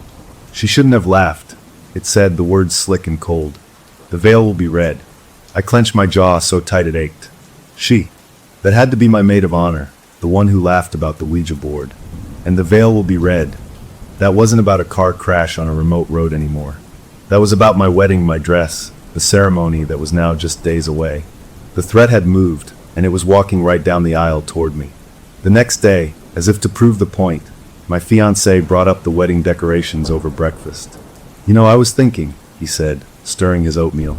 Those white rose centerpieces are beautiful, but what about something with more drama? Deep red anemones. They'd really pop in the photos. He smiled at me, but the smile didn't seem to reach his eyes. They looked thoughtful, distant, like he was considering a complex math problem, not flowers. I felt a lump of cold fear in my throat. Red, I managed to say. I don't know, white feels more traditional. Just a thought, he said, shrugging, but the suggestion hung in the air, poisonous. I spent the afternoon in a frantic internet spiral. I looked up sleep disorders, psychological possession, curses, anything that could explain what was happening. I read stories about Ouija boards and angry spirits, about how mocking them or not closing a session properly could invite something in, could make it latch on. It was all just creepy stories on forums, but they gave a shape to my terror. My best friend's joke now had a terrible, logical consequence. I had to try something. In a moment of pure panic, I took the ancient Ouija board from the back of my closet, a cheap cardboard thing from a toy store, and I drove to a remote crossroads outside of town late that night. It felt stupid and desperate, but I had to do something. I got out of the car, the wind biting through my jacket, and I lit the board on fire with a lighter, whispering into the dark, "Please leave us alone. The connection is broken. Go away." The flame seemed reluctant at first, licking weakly at the corners before finally taking hold. I watched it burn until it was black ash, and I drove home feeling hollow and silly, but with a tiny flicker of hope. As I drove, I turned on the car radio for comfort. It was on a static-filled talk station. I hit the scan button, and the radio whirred through snippets of songs and commercials before landing, with perfect clarity, on a local traffic update. The announcer's voice was bright and clear. And just a heads up for early morning commuters, we're getting reports of possible black ice formation on secondary roads, especially Route 9 near the state forest, so slow down and take it easy out there. I jerked the wheel, pulling over to the shoulder, my heart racing. It was the middle of a clear, cold night. There was no rain. The forecast was dry. But the radio said it. Route 9. Black ice. I turned the radio off and sat there in the dark, the last of my hope extinguished. The thing wasn't just in my bedroom. It was in the airwaves, in the world, shaping reality to fit its script. A few nights later, I woke up and he was gone. The space next to me in bed was cold and empty. My pulse skyrocketed. I got up, my bare feet quiet on the floor, and crept out into the dark living room. There he was, standing perfectly still in the middle of the room, illuminated by the faint blue light from a street lamp outside. He was facing the big glass coffee table, his back to me. He wasn't moving, just standing there. Then, slowly, he raised his hand and began to trace something with his finger on the dusty glass surface. It was intricate, careful, like he was drawing a map or a symbol. I stood frozen in the hallway, watching this sleepwalking ritual, too scared to speak. After a minute, his head snapped towards me. His eyes were open, but they were blank, empty holes in the moonlight. In that same flat whisper from the recordings, he spoke, but it wasn't about the wedding. "The patient oak tree waits," he said, each word precise. "Its roots are deep.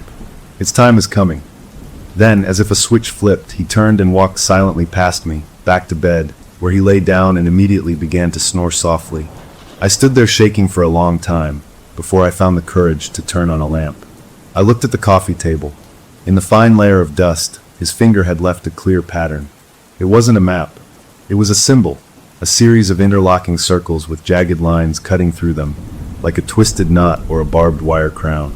I'd never seen it before, but it looked intentionally made, and it filled me with a deep, primitive revulsion. I grabbed my phone and took a picture of it before wiping the table clean, trying to erase the evidence, but I knew I couldn't erase it from my mind. The final straw was my last dress fitting. My wedding dress was perfect, a simple, elegant gown. The veil was a soft cascade of ivory lace. The seamstress, a sweet older woman, was pinning the hem when she frowned. "Dear," she said, her voice concerned, "I don't remember this flaw." She pointed to a spot on the veil, right where it would rest against my forehead. I leaned in to look. There, woven into the very lace, was a faint, rust-colored stain. It wasn't a smudge of dirt. It looked old, like dried tea or something worse, and it was shaped in a subtle, vein-like pattern. It hadn't been there the week before. I touched it, and it felt slightly stiff, like old glue. The veil will be red. I left the shop with my dress bagged up, feeling numb. That night, I finally broke down and called my younger brother. He's the most pragmatic, level-headed person I know, an engineer who believes in facts and wires and concrete things. I told him everything, crying over the phone, the recordings, the sleepwalking, the symbol in the dust, the stain on the veil. I texted him the picture of the symbol. I expected him to gently suggest I see a therapist, to talk about wedding stress. There was a long pause on the other end of the line. When he finally spoke, his voice was different, strained. "You need to come over. Now. Don't tell him where you're going." I drove to his apartment in a daze. He let me in, his face pale and serious. He had an old, leather-bound journal open on his kitchen table. It was our grandfather's, from his time serving overseas decades ago. My brother pointed to a page. There, sketched in faded pencil beside a paragraph of tight, cramped writing, was the exact same symbol. The interlocking circles, the jagged lines. It was identical. My blood ran cold. "What is it?" I whispered. My brother's finger traced under our grandfather's handwritten caption. "He doesn't explain it much," he said quietly, "but he calls it a marker. He says in here that enemy operatives would use symbols like this for psychological warfare. They'd leave them near the homes of people they wanted to destabilize, to frighten into making mistakes." He looked up at me, his eyes wide with a fear that mirrored my own. The note underneath it says, "It means the path is set. The end is chosen." We sat there in his quiet kitchen, the hum of the refrigerator the only sound. The crazy supernatural terror suddenly had one foot in the real, historical world. It wasn't just a ghost story. It was a tactic, a weapon, and it was using the man I loved to deliver its message. I went home feeling more lost than ever. My fiancé was watching TV, looking utterly normal. He smiled when I came in. "Everything okay with your dress?" he asked. "Fine," I lied, for what felt like the thousandth time. The next morning, 2 days before our wedding, I was packing a suitcase for our honeymoon. He had his own suitcase open on the floor of the closet. I went to move it, to make space, and the lid fell open. Neatly folded on top of his clothes were 2 items that stopped me dead. One was a heavy-duty ice scraper with a long brush, the kind you'd need for a serious frost. The other was a hunting knife in a leather sheath, a knife I had never seen in my life. My fingers trembling, I found a crumpled receipt in the bottom of the bag. I smoothed it out. It was from an outdoor supply store. The date on the receipt was for tomorrow, and the printed purchase date at the top was for December 14th. The sound woke me with a jolt, a raw, grating roar that ripped through the quiet morning. It was the sound of a chainsaw. I stumbled out of bed, my heart already hammering, and went to the window. There he was, in the backyard, standing under the skeletal branches of the dead oak tree. He had on his old work coat and safety glasses, and he was holding a brand new bright orange chainsaw. But he wasn't looking at the tree. He was staring directly up at the house, at our bedroom window, at me. His face was a blank mask, completely focused. When he saw me, he didn't smile or wave. He just gave a single, slow nod. Then he turned, yanked the starter cord, and the saw roared to life again, biting into the thick, gray bark of the trunk. He was doing it. He was taking down the oak tree from his dream. I watched, frozen, as wood chips flew. This wasn't a man just doing yard work. There was a grim, methodical energy to it, a sense of purpose that felt all wrong. Later, when he came in for lunch, he was jovial, sweating, and buzzing with an excitement that made my skin crawl. "Got it on sale," he said, gesturing with a thumb towards the backyard where the saw sat. "Just like in my dream. Gotta get this project out of my system before the big day, you know." He laughed and kissed my cheek, his skin cold from the outside air. I tried to smile back, but all I could think was that the entity's words were no longer just whispers in the dark. They were shopping lists, and he was checking items off. That's when I started seeing the symbol everywhere. It was subtle at first. The morning after the chainsaw, I got out of the shower and saw a pattern in the condensation on the glass door. It was the interlocking circles and jagged lines from the dust on the coffee table. I wiped it away with a trembling hand. The next day, a thin layer of frost coated my car windshield, and there it was again, etched as if by an invisible finger. I scraped it off so violently I nearly cracked the glass. At a coffee shop, distracted and sleepless, I looked down at the foam in my latte and saw the shape swirling in the milk. I pushed the cup away, my stomach turning. The thing wasn't just talking through him. It was tagging my world, reminding me it was there, that it was watching. The isolation was crushing me. I decided I had to get professional help, not for me, but for him.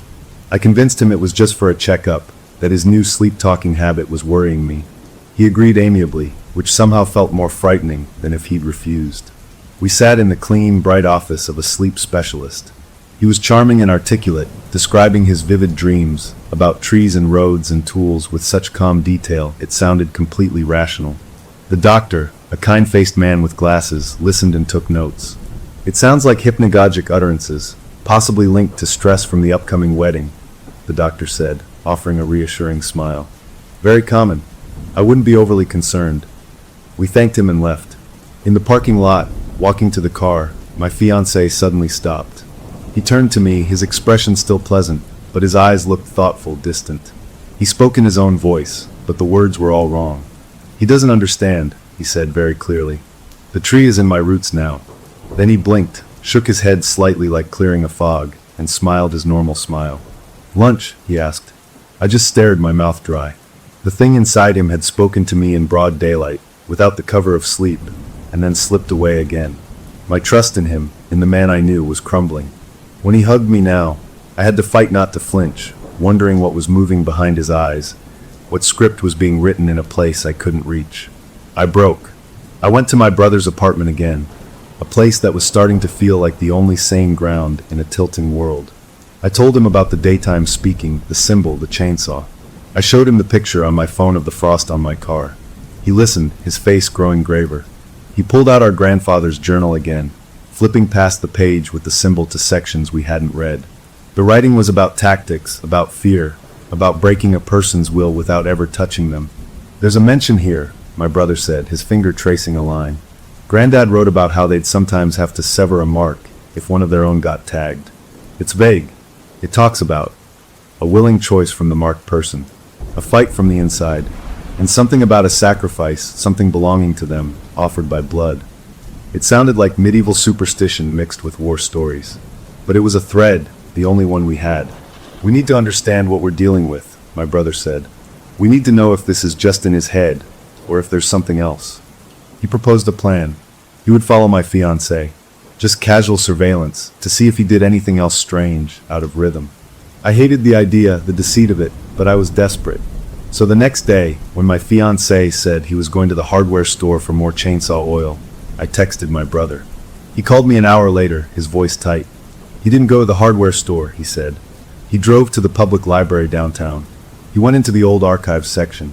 He was in there for 45 minutes. When he left, I went in and asked the librarian what he'd been looking at. She said he'd requested old local topographic surveys and property maps for the area around Route 9 and the state forest. My brother paused. She said he was very interested in the locations of old, large trees. That night, I confronted him. Sort of. We were washing dishes, and my nerves were frayed beyond belief. "Why were you at the library today?" I asked, trying to sound casually curious. He didn't look up from the plate he was scrubbing. "Just wanted to look something up about soil density for the tree stump," he said easily. "Why?" "No reason," I mumbled, but the lie was another brick in the wall between us. The sleep-talking that night was different. It wasn't a prophecy. It was a monologue. The flat voice droned on about patience, about roots sinking deep into stone, about the inevitability of gravity and the perfect angle of a cut. It sounded like a textbook on forestry spoken by a corpse. I didn't even bother recording it. The evidence was no longer in my phone. It was in my life, in the backyard, in the maps he studied. The day before the wedding was a blur of final preparations and pure terror. My bridesmaids fussed around me, bubbling with excitement I couldn't feel. My maid of honor, the one who brought the board, hugged me and whispered, "Last night of freedom," and I wanted to scream. My brother pulled me aside when he arrived at the rehearsal dinner venue. He looked around to make sure we were alone, then leaned close. "I went back to the library," he whispered. I looked at the maps he was studying. There's one huge, ancient oak marked on a survey from the 1800s, right on that hairpin turn on Route 9. It's been there for centuries. It's on private land, but right by the road. He swallowed. On the map, someone had written a note in pencil, probably a surveyor from 100 years ago. It said, "Patient Oak." So it wasn't just a phrase from a sleep whisper. It was a real name for a real tree, a name buried in history that he somehow knew. The rehearsal dinner was a nightmare of forced smiles and toasts that felt like eulogies. I watched my fiancée laugh and shake hands with my father, and I wondered if the thing inside him was laughing too. After it was over, we drove home. The car was quiet. He reached over and took my hand, his grip warm and firm. "Tomorrow's the big day," he said, smiling. "Then it's just you and me, on the road to our new life." He said it kindly, lovingly, but all I heard was "on the road." That night, I couldn't even pretend to sleep.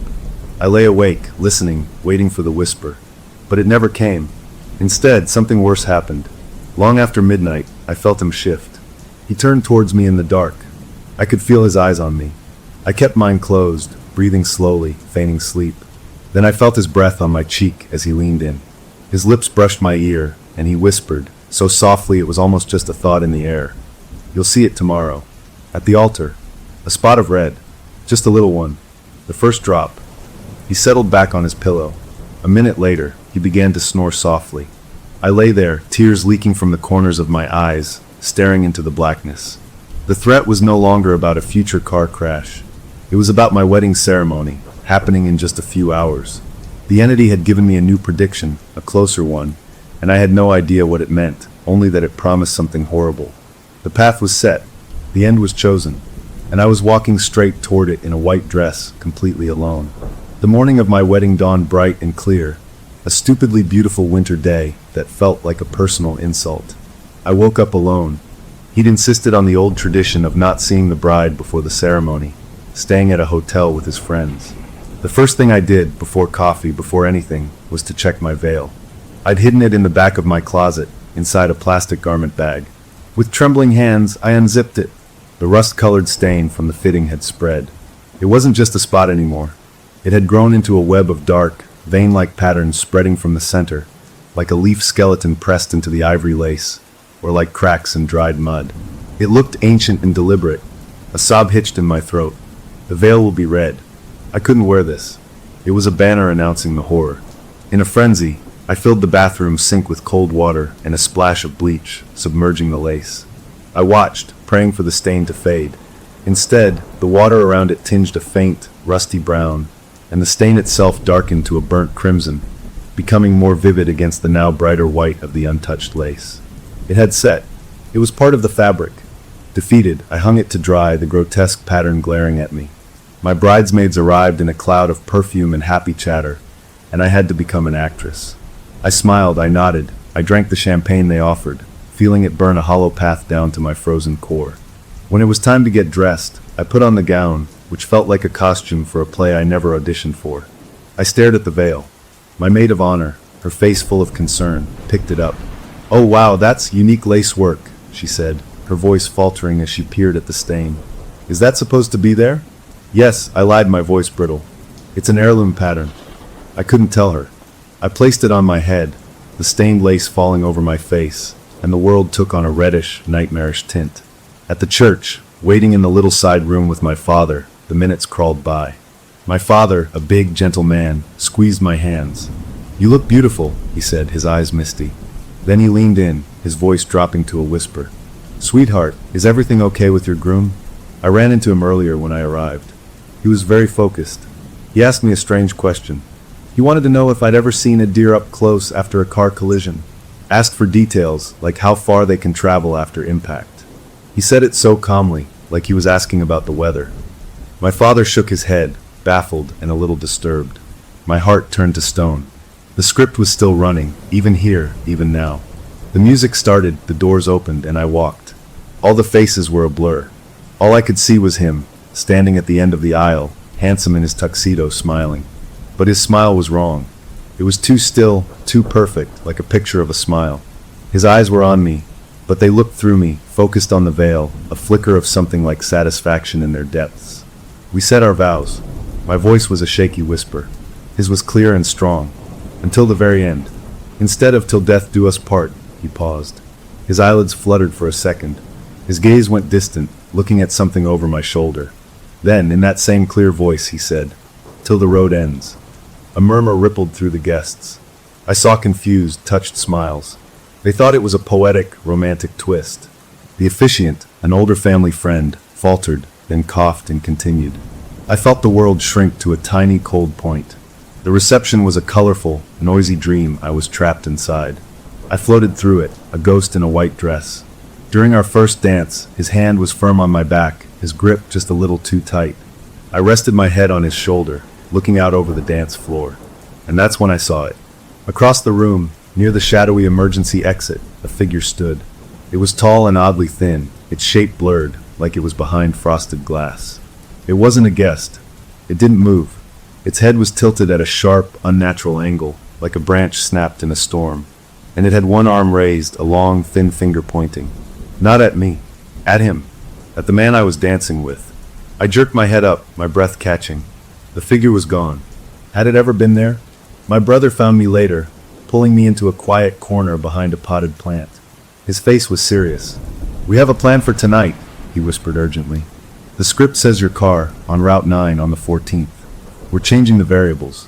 I've arranged a surprise vintage car to take you to the hotel." It's not your car. He doesn't know about it. You're not driving on Route 9 tonight. You're taking the highway, going to a different hotel than planned. We're breaking the sequence. It was the first spark of hope I'd felt in weeks. A way to fight back by simply refusing to follow the steps. I grabbed his arm. "Thank you," I breathed. As we were preparing to leave, my maid of honor, her eyes red from happy tears, pulled me aside. She looked genuinely contrite. "Listen," she said, her voice thick. "I felt awful about that stupid Ouija board thing. It was a dumb joke. I just wanted to give you this." She pressed a small, wrapped box into my hand. "For safety on the road. An old family thing. Consider it an apology." She hugged me tightly before I could open it. Later, in the back of the beautiful old vintage car my brother had arranged, the door shut on the sounds of the wedding. We were alone. The driver, a hired man in a cap, pulled away from the curb. I finally let out a breath that felt like it had been held for a month. I looked at my new husband. He was staring out the window at the passing streetlights, a small, strange smile on his lips. He looked peaceful. He reached over and took my hand. His skin was warm, but his grip was like a vice, his fingers lacing through mine with a possessive, unyielding strength. "I'm so glad we're finally going," he said, still looking out the window. Then he turned his head slowly towards me. The smile was still there, but his eyes were like dark glass. He leaned closer, his voice a soft, intimate murmur meant only for me. "I can hear the tires losing traction already." He said it with a kind of longing, like someone describing their favorite song. My blood went cold. I looked out the window. We were on the smooth, dry city streets, miles from Route 9, moving steadily in light traffic. There was no ice, no reason for skidding. But he'd heard it. The entity had. It knew we were moving, and in its mind, the script was already playing. The fragile hope my brother had given me shattered. Changing the car, changing the route, it didn't matter. The thing wasn't attached to a vehicle or a map. It was attached to us, to him, and it was bringing its prophecy with us, like a carried storm. I remembered the box from my friend. My hands shaking, I tore open the wrapping paper. Inside was a small, tarnished silver medallion on a chain. A saint's medallion, worn smooth with age. A gesture of protection. The moment my fingers touched the cold metal, a searing, electric pain shot up my arm, so sharp I gasped and almost dropped it. I held it up to the passing streetlight. Etched into the silver, almost worn away but still visible, was the symbol. The interlocking circles and jagged lines. It was on the object meant to guard me. There was no safe ground left. Not in my home, not in my wedding, not in a gift from a friend. The car drove on into the deepening night, carrying us toward a honeymoon I now knew was just a different kind of altar. He settled back in the seat, closing his eyes, his hands still clamped around mine. He hummed a little, tuneless note, the sound of someone content, someone going exactly where they wanted to be. I sat perfectly still, the cold medallion burning a hole in my other hand, watching his peaceful face in the flickering shadows, and understood with a perfect, crystalline clarity that the road we were on wasn't made of asphalt. It was the path that had been set, and we were barreling down it, and the end it had chosen was waiting for us, patient as an old oak tree, somewhere up ahead in the dark. We never made it to the luxury hotel my brother booked. In the vintage car, my new husband just shook his head when the driver started to turn toward the city center. "Take us home," he said, his voice pleasant but leaving no room for argument. "We need to get our own car and our things. We're leaving for the cabin tonight." The driver, confused, looked at me in the rearview mirror. I gave a tiny, helpless shake of my head. The plan had lasted 20 minutes. We went to our house, now littered with the debris of the wedding morning. He moved with a brisk, eerie efficiency, packing the car with our suitcases, including the one with the ice scraper and the knife. "But it's the middle of the night," I pleaded, trying to sound tired, not terrified. "We can go in the morning. We're exhausted." He paused, looking at me with a patient expression, like I was a child who didn't understand a simple rule. "I just have this feeling we need to be there by the 13th, he said, his tone gentle but final. "Ahead of the weather. It's important." The script was adapting. December 14th was the predicted day, but now we had to be in place early. I couldn't fight him without screaming the truth, and I was too scared of what that truth would do. So, in the pre-dawn darkness, we set off. The roads were empty. He drove with a steady, focused calm that felt more robotic than human. I pretended to doze, my mind racing. About an hour into the drive, on a long, lonely stretch of two-lane highway that would eventually connect to Route 9, a large buck deer stepped out of the woods and onto the road ahead. It stood majestic and still in our headlights, a beautiful, frozen statue. My instinct was to gasp, to brace for a swerve. He did neither. His foot pressed down on the accelerator. The engine growled, and we surged forward, aimed directly at the animal. At the very last possible second, the deer leapt, a graceful arc over the ditch and into the trees on the other side. I let out a strangled cry. He eased off the gas and let out a soft sigh. It wasn't a sigh of relief. It sounded like disappointment. "They're so unpredictable," he murmured, almost to himself. The sun was coming up as we turned onto Route 9. The trees closed in, tall and dark even in the morning light. Every curve felt familiar from studying the map. My stomach was a hard knot. Then we saw the cabin. It was picturesque, a little A-frame with a steep roof, nestled in the pines. It was perfect, and directly across the narrow, one-lane width of Route 9, looming so close its branches seemed to reach for the roof, was the tree. The patient oak. It was even more massive in person, ancient and gnarled, its trunk wider than our car. It wasn't just near the hairpin turn. The cabin was its neighbor. The destination was right in the shadow of the prophecy. We unpacked in a daze. I had one desperate card left to play. While he was inside, I popped the hood of our car. I'd looked up online how to disable a vehicle. My hands were slick with cold sweat as I found the fuse box and pulled out a specific one for the fuel pump. I hid it in my pocket. Without it, the car wouldn't start. We'd be stranded, safe, forced to call for help and leave. An hour later, he went out to get more firewood from the shed. He tried to start the car to move it closer. It cranked but didn't turn over. My heart leaped with a wild, fragile hope. He got out, opened the hood, and peered inside. He stood there for a full 5 minutes, just looking. Then he went to his suitcase, rummaged in a side pocket, and returned with a little plastic case of spare fuses. He found the empty slot, inserted a new fuse, closed the hood, and started the car with a smooth purr. He had packed spare fuses. For our honeymoon. He backed the car up to the wood pile, got out, and gave me a small, knowing smile as he passed me on the porch. "Good thing I'm handy," he said. That was the moment I truly understood we were trapped. His competence was now a weapon. Inside the cabin, the cozy space felt like a cage. The tension finally boiled over. I couldn't hold it in anymore. As he built a fire, I just started talking, the words tumbling out in a frantic, tearful rush. I told him about the sleep recordings, the voice, the prediction about the ice and the deer and the oak. I told him about the stain on the veil, about the symbol, about my brother finding it in our grandfather's journal. I was sobbing, begging him to see, to understand that something was wrong with him. He listened, the fire crackling between us. His face shifted from confusion to deep concern, then to a profound, heartbreaking sadness. He stood up and came towards me, his arms open. "Oh, baby," he said, his own voice thick with emotion. "The stress, the wedding, it's been so much for you. You're having delusions. We need to get you help." He was advancing to comfort me, to hug the hysterical woman he thought I was. And I backed away. I backed away from the man I loved, because I no longer knew what was looking out from behind his eyes. He stopped, his face falling, his offered arms dropping to his sides. The sadness in his expression looked so real. That night, he showered first. I heard the water running. His phone was on the kitchen table, blinking with a notification. I shouldn't have looked, but I had to.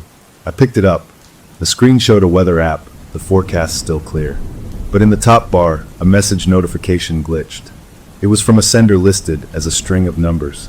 The preview text showed an image. I tapped it. The screen filled with a high-resolution, digital-looking version of the symbol, the interlocking circles sharp and clear. And below it text, "The vessel is ready. The road is prepared. Receive him." I dropped the phone like it had shocked me. It clattered on the wooden table. The water stopped running in the shower. I quickly placed the phone back exactly as it was. He came out, smiling, a towel around his waist, and picked up his phone to check the time, giving no indication he'd seen anything unusual. We went to bed early, the exhaustion of the day and the drive pulling at me despite my fear. He fell asleep almost instantly. I lay awake for what felt like hours, listening to the wind in the pines outside, waiting for the whisper. It didn't come. The whole cabin was still, the only sound the occasional pop from the dying fire. This was new, this quiet. A terrible thought occurred to me. What if the messages were done? What if we were now exactly where we were supposed to be, and the next step wasn't a warning, but the event itself? I rolled over to look at him in the moonlight coming through the window. His face was peaceful, his lips parted slightly. And then they moved. No sound came out. His lips formed silent words, his brow furrowing slightly as if in deep conversation with a dream. A compulsion seized me. I had to know.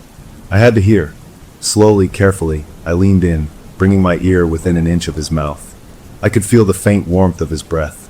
And then I heard it, the tiniest exhalation given shape. Tomorrow, you'll see. It will be so quick. A pause. A soft, almost loving sigh. And then I'll be free, and he'll be mine. My blood turned to ice. His eyes snapped open. They were wide awake, clear, and they looked directly into mine, reflecting the moonlight like dark pools. He had been awake the whole time. He had been whispering for me to hear. A small, serene smile touched his lips before he closed his eyes again, as if settling back into a pleasant sleep. I didn't move. I couldn't. I lay there paralyzed, my ears still hovering near his mouth, the truth finally crashing over me with the weight of the mountain outside. This wasn't just possession. This was a negotiation. The entity wasn't just using him. It was promising him freedom in exchange for something. For his life. For mine. He'll be mine. The thing had plans for him, for after. And tomorrow, December 14th, was the delivery date. I finally understood the true, full shape of the horror. I wasn't just trying to prevent an accident. I was witnessing a transfer of ownership, and the man I loved was a willing participant in his own erasure.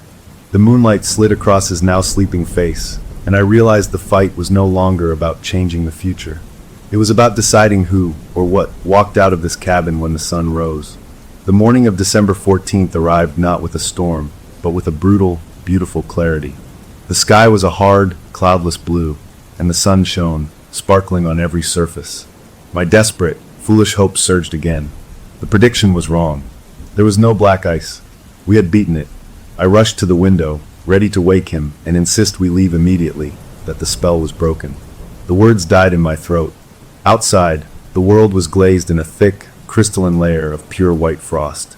It coated the roof of our car, every branch of every pine tree, the entire winding ribbon of Route 9 in front of the cabin. It looked like a fairy tale, but it was a trap. The frost was impossibly deep, glittering with a vicious intensity. And it stopped in a perfect, straight line at the edge of our property. Beyond the mailbox, the road was dry, dark asphalt. The sun shone there too. The frost existed only here, for us, a stage dressing for the promised accident. He walked out onto the porch behind me, barefoot on the frozen wooden planks. He didn't flinch at the cold. He stretched his arms wide, taking a deep breath of the frigid air, a smile of pure contentment spreading across his face. "The ice is perfect," he said, his voice a mix of his own and that other flat tone, blended into something new and awful. Just as promised. He stepped off the porch, his bare feet leaving crisp prints in the thick frost on the ground, and walked toward our car. But then he stopped. He turned to the giant oak tree across the road. He walked up to it, placed his palm flat against the frozen, craggy bark, and leaned his forehead against it in a gesture that looked like a lover's embrace. The tree's branches seemed to shift in a wind I couldn't feel, creaking lower, as if to encircle him. A engine sound broke the spell. My brother's truck came skidding to a halt on the dry road, just beyond the frost line, spraying gravel. He jumped out, our grandfather's journal in his hand, his face a mask of determination and fear. He saw me on the porch, saw my husband by the tree. "Stay there," my brother yelled, and he ran toward the tree toward him. The thing wearing my husband turned its head, watching my brother's approach with an expression of mild curiosity. My brother didn't tackle him. He stopped a few feet away, his chest heaving. "Fight it, Mark," he shouted into the frozen air. "You have to choose to fight. That's what the journal says. A willing sacrifice from the marked one's own blood. A choice to sever the mark." The thing smiled my husband's smile. "The connection isn't to him," it said, the voice now clearly not his at all, a dry, rustling sound like leaves scuttling on stone. "It's to the promise, the vow made on the board. A death was asked for. A death must be received." It looked past my brother, directly at me. "You asked a question about future husbands. The answer was not a name. It was a description. Already dead. It marked the position. It promised a death to fill that role. He is just the most convenient candidate." The words landed like physical blows. The Ouija board hadn't cursed him. It had cursed me. It had declared that the role of my husband was a position for a dead man. My fiancé, the man I loved, was simply the nearest living person slated for that role. chosen to be made empty so the promise could be kept. My brother, understanding flashing in his eyes, lunged. Not to tackle, but to grab, to pull him away from the tree. The thing inside my husband didn't resist. It let my brother grab his arm, and as my brother's fingers closed around his wrist, it leaned in and whispered something into his ear. My brother froze. His face went slack, then drained of all color. He stumbled back, releasing the arm as if burned, looking at me with eyes full of a new, horrified understanding. "It knows," my brother choked out. "It knows about Dad. He's on his way here. He was worried, and it knows my route home." The thing wearing my husband nodded, a polite, almost gracious gesture. "You can run," it said to me, its voice conversational. "You can take him far from this road. But the promise remains. The road is set. Another will take his place if he falls. Your father on his way here. Your brother on his way home." It tilted its head, the gesture inhuman. "Or, you can choose the vessel. Give the promise what it wants. One death. One specific death. Then the path closes." It held out its hand, his hand, toward me. But not toward the car. Its gaze and the gesture were directed at the space on the frost-covered ground between us. There, lying where it must have fallen from his suitcase, was the new hunting knife in its leather sheath. The ultimate, horrifying choice was laid bare. Not how to save him, but who to sacrifice. Let the entity have him in a staged accident, or give it another death to fulfill its contract. My father's or my brother's. Or take the knife and offer the one specific death it was now asking for, its own vessel. Me. I looked at the knife. I looked at my brother's terrified face. I looked at the man I loved, standing patiently by the oak, a willing participant in his own destruction for a chance at freedom he couldn't possibly understand. The entity waited, a grotesque calm in the center of the glittering, unnatural frost. In that stretched-out moment, a sound cut through the woods, the sudden, sharp crash of underbrush, the snap of branches. A deer, panicked and blind, burst from the tree line and scrambled onto the glazed road, its hooves skittering wildly on the ice, heading straight for the patch of frost in front of our cabin. The promise was here, and it was hungry. The choice was now. Story number 4. All right, here goes nothing. My name is Sarah, and I've been the voice on the other end of a 911 call for 10 long years. You think you get used to it, the chaos, the crying, the sheer panic that leaks through the phone line, but you don't, not really. You just get good at building a wall between you and it. A wall made of procedure and calm questions and a steady tone. You hear a lot of things before someone dies, the gasp, the rattle, the last whispered name of a loved one. But I'd never heard the sound of a game being played, not until the call that ended my life as I knew it. It was a Tuesday night, slow but steady, the usual rhythm of a small city falling apart one household at a time. I'd just guided a frantic man through CPR for his wife, my own heart pounding in my throat even as my voice stayed level, and the next call blinked on my screen, a landline from a payphone downtown. I took a sip of cold coffee, clicked answer, and said the words I'd said a million times. 911, what is your emergency? There was nothing at first, just that peculiar hollow sound of an open line, the kind of empty that feels full of something waiting. No heavy breathing, no background noise from the street. Just that open void. Protocol said to wait a few seconds, ask again, and if there was no response, to hang up. It could be a misdial, a prank, a pocket call, but something in that particular quiet made the little hairs on my arms stand up. It wasn't peaceful. It was listening. I was about to disconnect when the sound started. It was a clear, cheap, plastic scraping. A distinct scritch-scratch, pause, then another drag. It was unmistakable. It was the sound of a planchette, the little pointer from a Ouija board, being moved across cardboard. My breath hitched. A kid messing around, probably. They find a payphone, think it's funny. I opened my mouth to give my standard warning about non-emergency lines when I heard the breathing. It was shallow, wet, the kind of shaky inhale you take when you're trying desperately not to make a sound, because something terrible is right next to you. It was a child, a little girl, I was sure of it, and she was terrified. Before I could speak again, she whispered. It wasn't a word, it was a letter. N, then a number. 3, another letter. W, another number. 8. The scraping sound kept a steady, awful rhythm underneath her trembling voice. She was spelling out map coordinates. This wasn't a prank. This was a child somewhere dark and scary, being forced to recite something. My fingers were already moving, my professional autopilot kicking in even as my personal mind recoiled. I typed the letters and numbers as she whispered them, my keyboard clacking loudly in my quiet booth. The mapping software pulled it up, the blue dot landing on a satellite view. It zoomed in from a wide view of the county, tightening down to our city, then to the western suburbs, to a familiar patchwork of streets and cul-de-sacs. My stomach dropped. It kept zooming. The blue dot settled, with that weirdly perfect precision GPS sometimes has, not on a road or a building, but in the exact center of a wooded lot. A vacant, overgrown plot of trees and brambles. The lot directly behind my own backyard fence. I stared. That wasn't possible.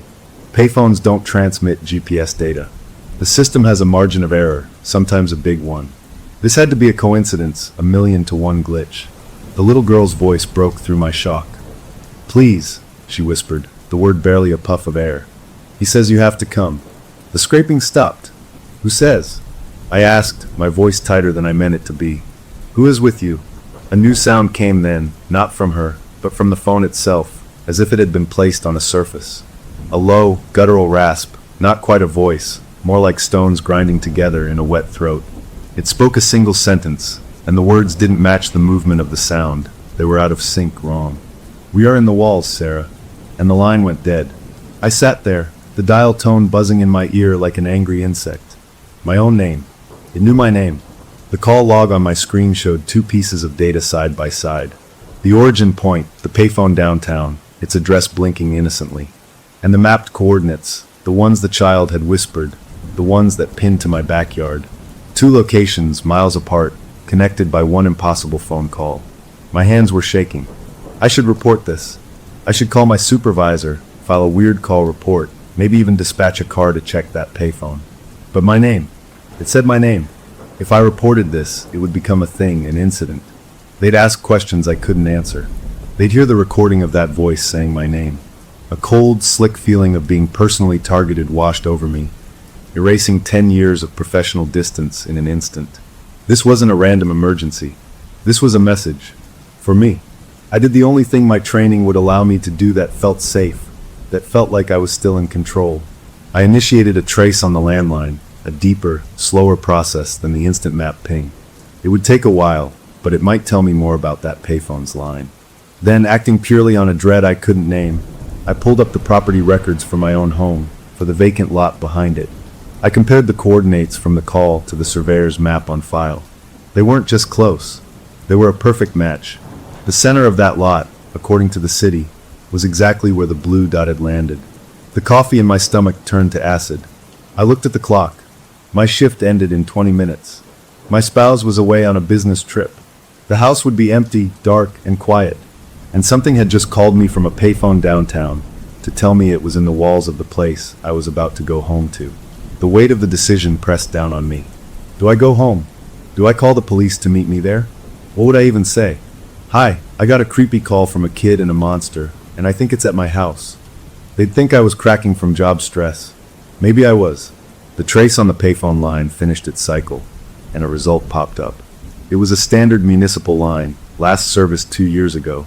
No red flags, but in the subdata, the notes field, was a single dry line entered by a technician after a routine check. Line active. Static anomaly noted, source undetermined. Audio feedback resembles archived recording. Archived recording of what? I closed the screen, my mind racing. I had to go home. I had to see it, to prove to myself that my house was just my house, that the woods were just woods, that the sound was a prank, the coordinates a fluke, the voice a trick of a stressed mind. I logged out, gathered my things, my movements slow and deliberate, like I was moving through deep water. The drive home was a blur of familiar streets seen through a new, frightening lens. Every shadow between streetlights seemed deeper. Every parked car looked like it held someone watching. I pulled into my driveway, the headlights washing over my front door, which seemed suddenly like the entrance to a cave. I sat in the car for a long time, engine off, listening to the tick of the cooling metal. My safe place. My sanctuary. It looked the same. The porch light was on, just like I'd left it. The flower pots by the steps were the same, but it felt different. It felt like a place I was visiting for the first time, a place with secrets. I finally made myself get out, walked to the door, key in hand. The key slid into the lock with a normal, solid click. I pushed the door open. The hallway was dark. I flicked the switch, and light flooded the entryway. Everything was in its place. The coat rack, the little table for mail, the photo of us on the beach. Normal. So completely normal. I let out a breath I felt like I'd been holding for hours. See? It was in your head. Job fatigue. An overactive imagination fueled by a creepy call. You're safe. I walked through the living room into the kitchen, turning on lights as I went. I poured myself a glass of water, my hands finally steadying. I would take a shower, go to bed, and in the morning, it would all seem silly. I was just about to head upstairs when I heard it. A tiny sound from the living room I'd just left. A soft, plastic scratch, then another. My blood turned to ice. I stood frozen, the glass of water in my hand feeling like it weighed 100 pounds. It was the same sound, from the first call, inside my house. It came from near the fireplace, from the shelf where we kept board games. I forced my legs to move, one step at a time, back into the living room. The shelf looked undisturbed. Monopoly, Scrabble, a deck of cards. And at the end, the old box my cousin had left behind years ago and never reclaimed. The box with the Ouija board in it. The planchette was supposed to be inside, tucked under the board. But the box lid wasn't quite closed. A corner of it was flipped up. And as I watched, too afraid to move, the box lid trembled. Just once. As if something inside had just settled down, gone to sleep, now that I was finally home. The chapter of the strange call was closed. The immediate panic was over. But as I stood there in my silent living room, staring at that slightly open box on the shelf, a single, quiet question echoed in the new and terrible silence of my own home. What, exactly, had I just let in? I stood there in my living room for what felt like an hour, but was probably only a minute, staring at that game box with the flipped-up lid. My whole body was locked up, like my brain had sent out an alarm, and every muscle had decided to freeze solid. The sound was gone now. The house was just a house again, quiet in the normal way a house is quiet at night with the fridge humming and the floorboards settling. But that little open corner of the box lid was a scream in the normal quiet. It was proof I hadn't imagined the sound. Something had moved in there. I wanted to walk over, slam the lid shut, and throw the whole box into the outside trash can. But my feet wouldn't move. What if I touched it? What if opening it was what it wanted?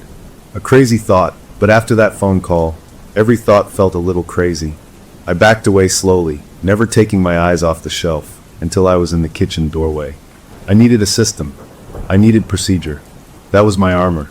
So I did what I was trained to do. I went to the landline phone on the kitchen wall, the old one we kept for power outages, and I dialed 911. Not from my work headset, but from my home phone, like any other scared citizen. When the dispatcher answered, a woman I knew from the day shift, I used my calm, professional voice, the one I used on calls.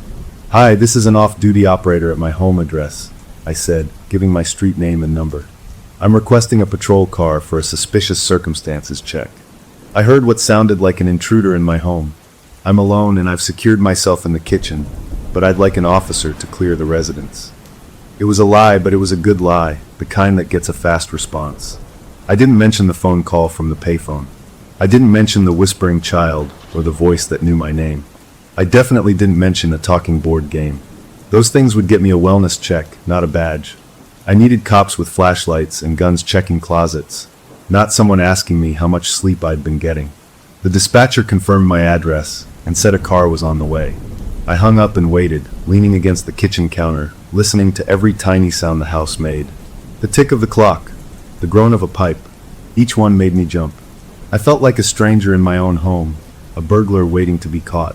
The patrol car arrived quickly, its red and blue lights flashing through the front window curtains, painting the walls in silent, spinning streaks of color.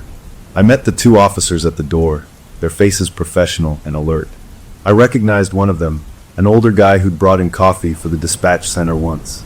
Seeing him there, in his uniform on my porch, made everything feel both more real and more surreal. "Evening," the older one said.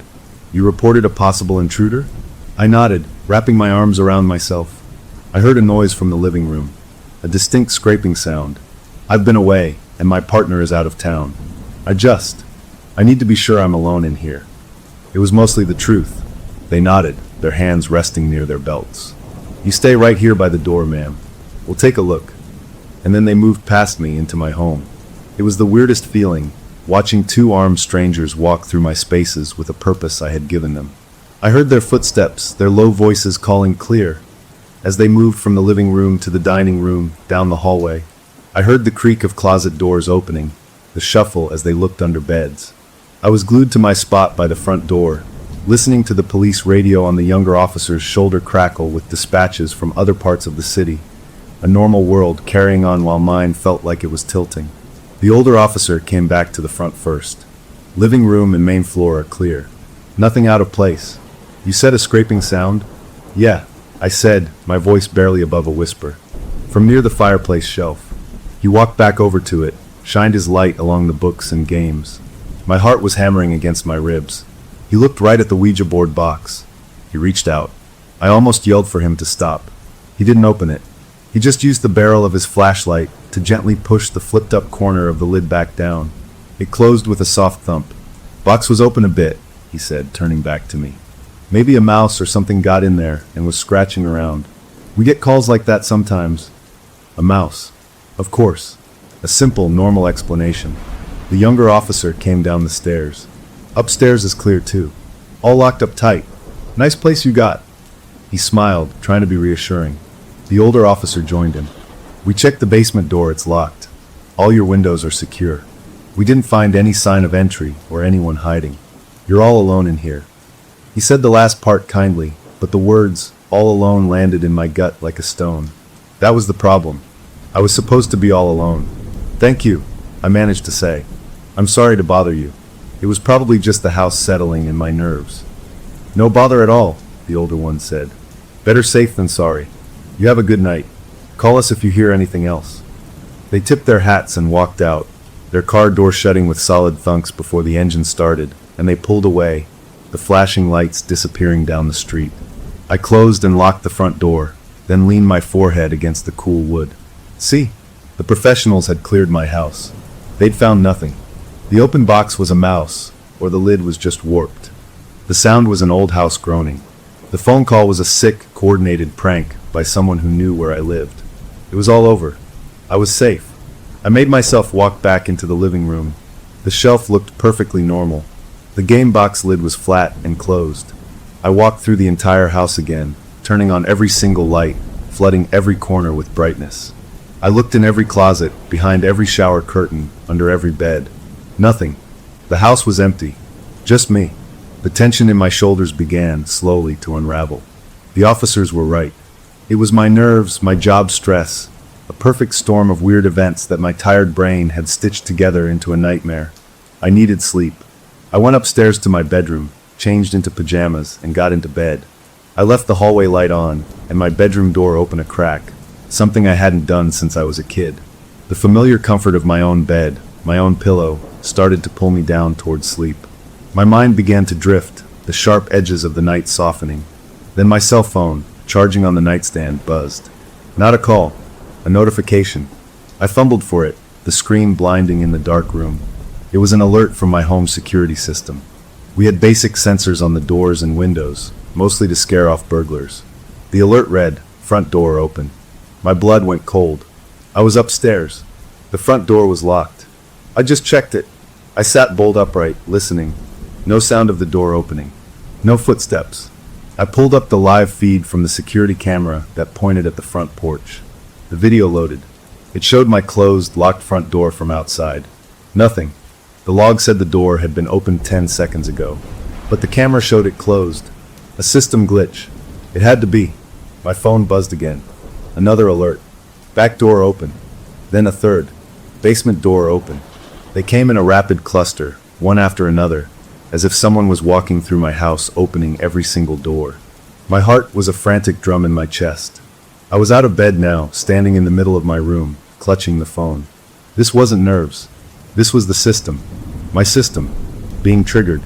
I waited for the next one, for a motion sensor inside the house to go off. It didn't. The alert stopped. The house was quiet again, but the alerts were still there on my screen, a digital record of doors opening that hadn't moved. I had to check. I couldn't just hide up here. I grabbed the heavy metal flashlight from my nightstand, the one my partner kept for, just in case, and crept out into the hallway. The lights I'd left on blazed, showing me an empty path downstairs. I moved slowly, each step careful, listening so hard my ears hurt. I reached the first floor. The front door was shut and locked, the deadbolt firmly in place. I went to the back door in the kitchen, also locked. The basement door, in the hallway near the laundry room, was the old kind with a simple hook and eye latch. It was latched, all closed, all secure, just like the officers had left them, just like I had left them. A wave of exhaustion, deeper than any tiredness I'd ever felt, washed over me. The system had glitched. That was all. A coincidence. A faulty circuit board sending phantom signals. I trudged back upstairs, my fear now dulled into a kind of numb resignation. I got back into bed, placing the flashlight within easy reach.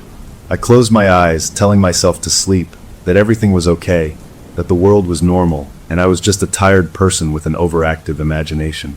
Just as I was about to drift off, a sound pulled me back. It wasn't a scrape.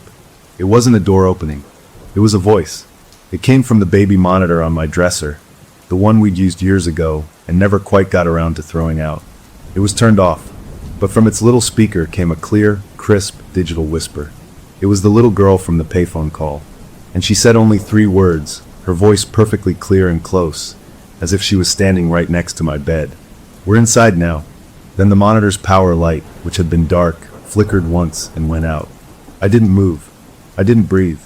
I just lay there in the bright light of my own bedroom, the flashlight cold in my hand, staring at the dead plastic shell of the baby monitor. The police had left, the house was secure, and every logical explanation had been used up. The immediate crisis of the night was over, but as I lay there utterly alone, a terrible new understanding dawned on me. The problem was never about doors being locked. It was about something that didn't need to use them at all. And the only question left was what it planned to do now that the professionals had officially declared the house empty. For a long time after the baby monitor spoke, I just lay there in bed, stiff as a board, staring at the ceiling. My mind felt like a computer that had too many windows open and had finally just frozen. The part of me that was a 911 operator was screaming about impossible things, about audio feedback and pranks, and how baby monitors pick up signals from other devices sometimes. But the part of me that was just a person lying alone in a big, dark house knew better. That voice hadn't been fuzzy or full of static. It had been crystal clear, like someone was speaking right into the microphone. "We're inside now." I must have finally fallen asleep out of pure exhaustion, because the next thing I knew, gray morning light was filtering through the blinds. I was still in my clothes from the night before, the flashlight curled in my hand. For a second, everything felt normal. Then I remembered, and the whole awful weight of it settled back onto my chest. I got up, my body aching, and did the only thing that felt like a normal morning thing to do. I made coffee. The routine of it, the smell of it, was a tiny anchor to the real world. As it brewed, I walked through the house again, in the daylight this time. Nothing was out of place. The game box was still closed on the shelf. The doors were all locked. It looked exactly like my home, but it didn't feel like it. It felt like a museum of my life, a carefully constructed set where something else was hiding just behind the scenery. I needed to talk to someone.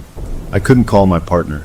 They were already worried about work stress, and telling them I was being haunted by a ghost in the telephone lines would just make them panic, or worse, think I was having a breakdown. I thought about calling the officer from last night, but what would I say? "Hey, your all clear was wrong. The ghost told me so through a baby monitor." He'd have to report it, and then I'd be dealing with my boss and maybe a mandatory psych eval. I was trapped. I was alone with this thing. The coffee was ready. I poured a cup and sat at the kitchen table, my work phone and my personal phone sitting side by side in front of me like 2 choices. I picked up my personal phone. Maybe I could look up the payphone number, see if there was any news about vandalism there. As I tapped the screen to wake it up, it buzzed in my hand. A new text message. The sender was listed as unknown. The message was just a string of numbers and letters. I recognized it instantly.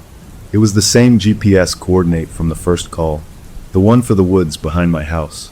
My mouth went dry. How? This was my personal cell. It wasn't connected to the 911 system. Nothing should be able to send me that data. I stared at the string of characters, and as I did, they seemed to shimmer and change on the screen. No, they were being replaced. One by one, the letters and numbers deleted themselves, as if an invisible cursor was backspacing.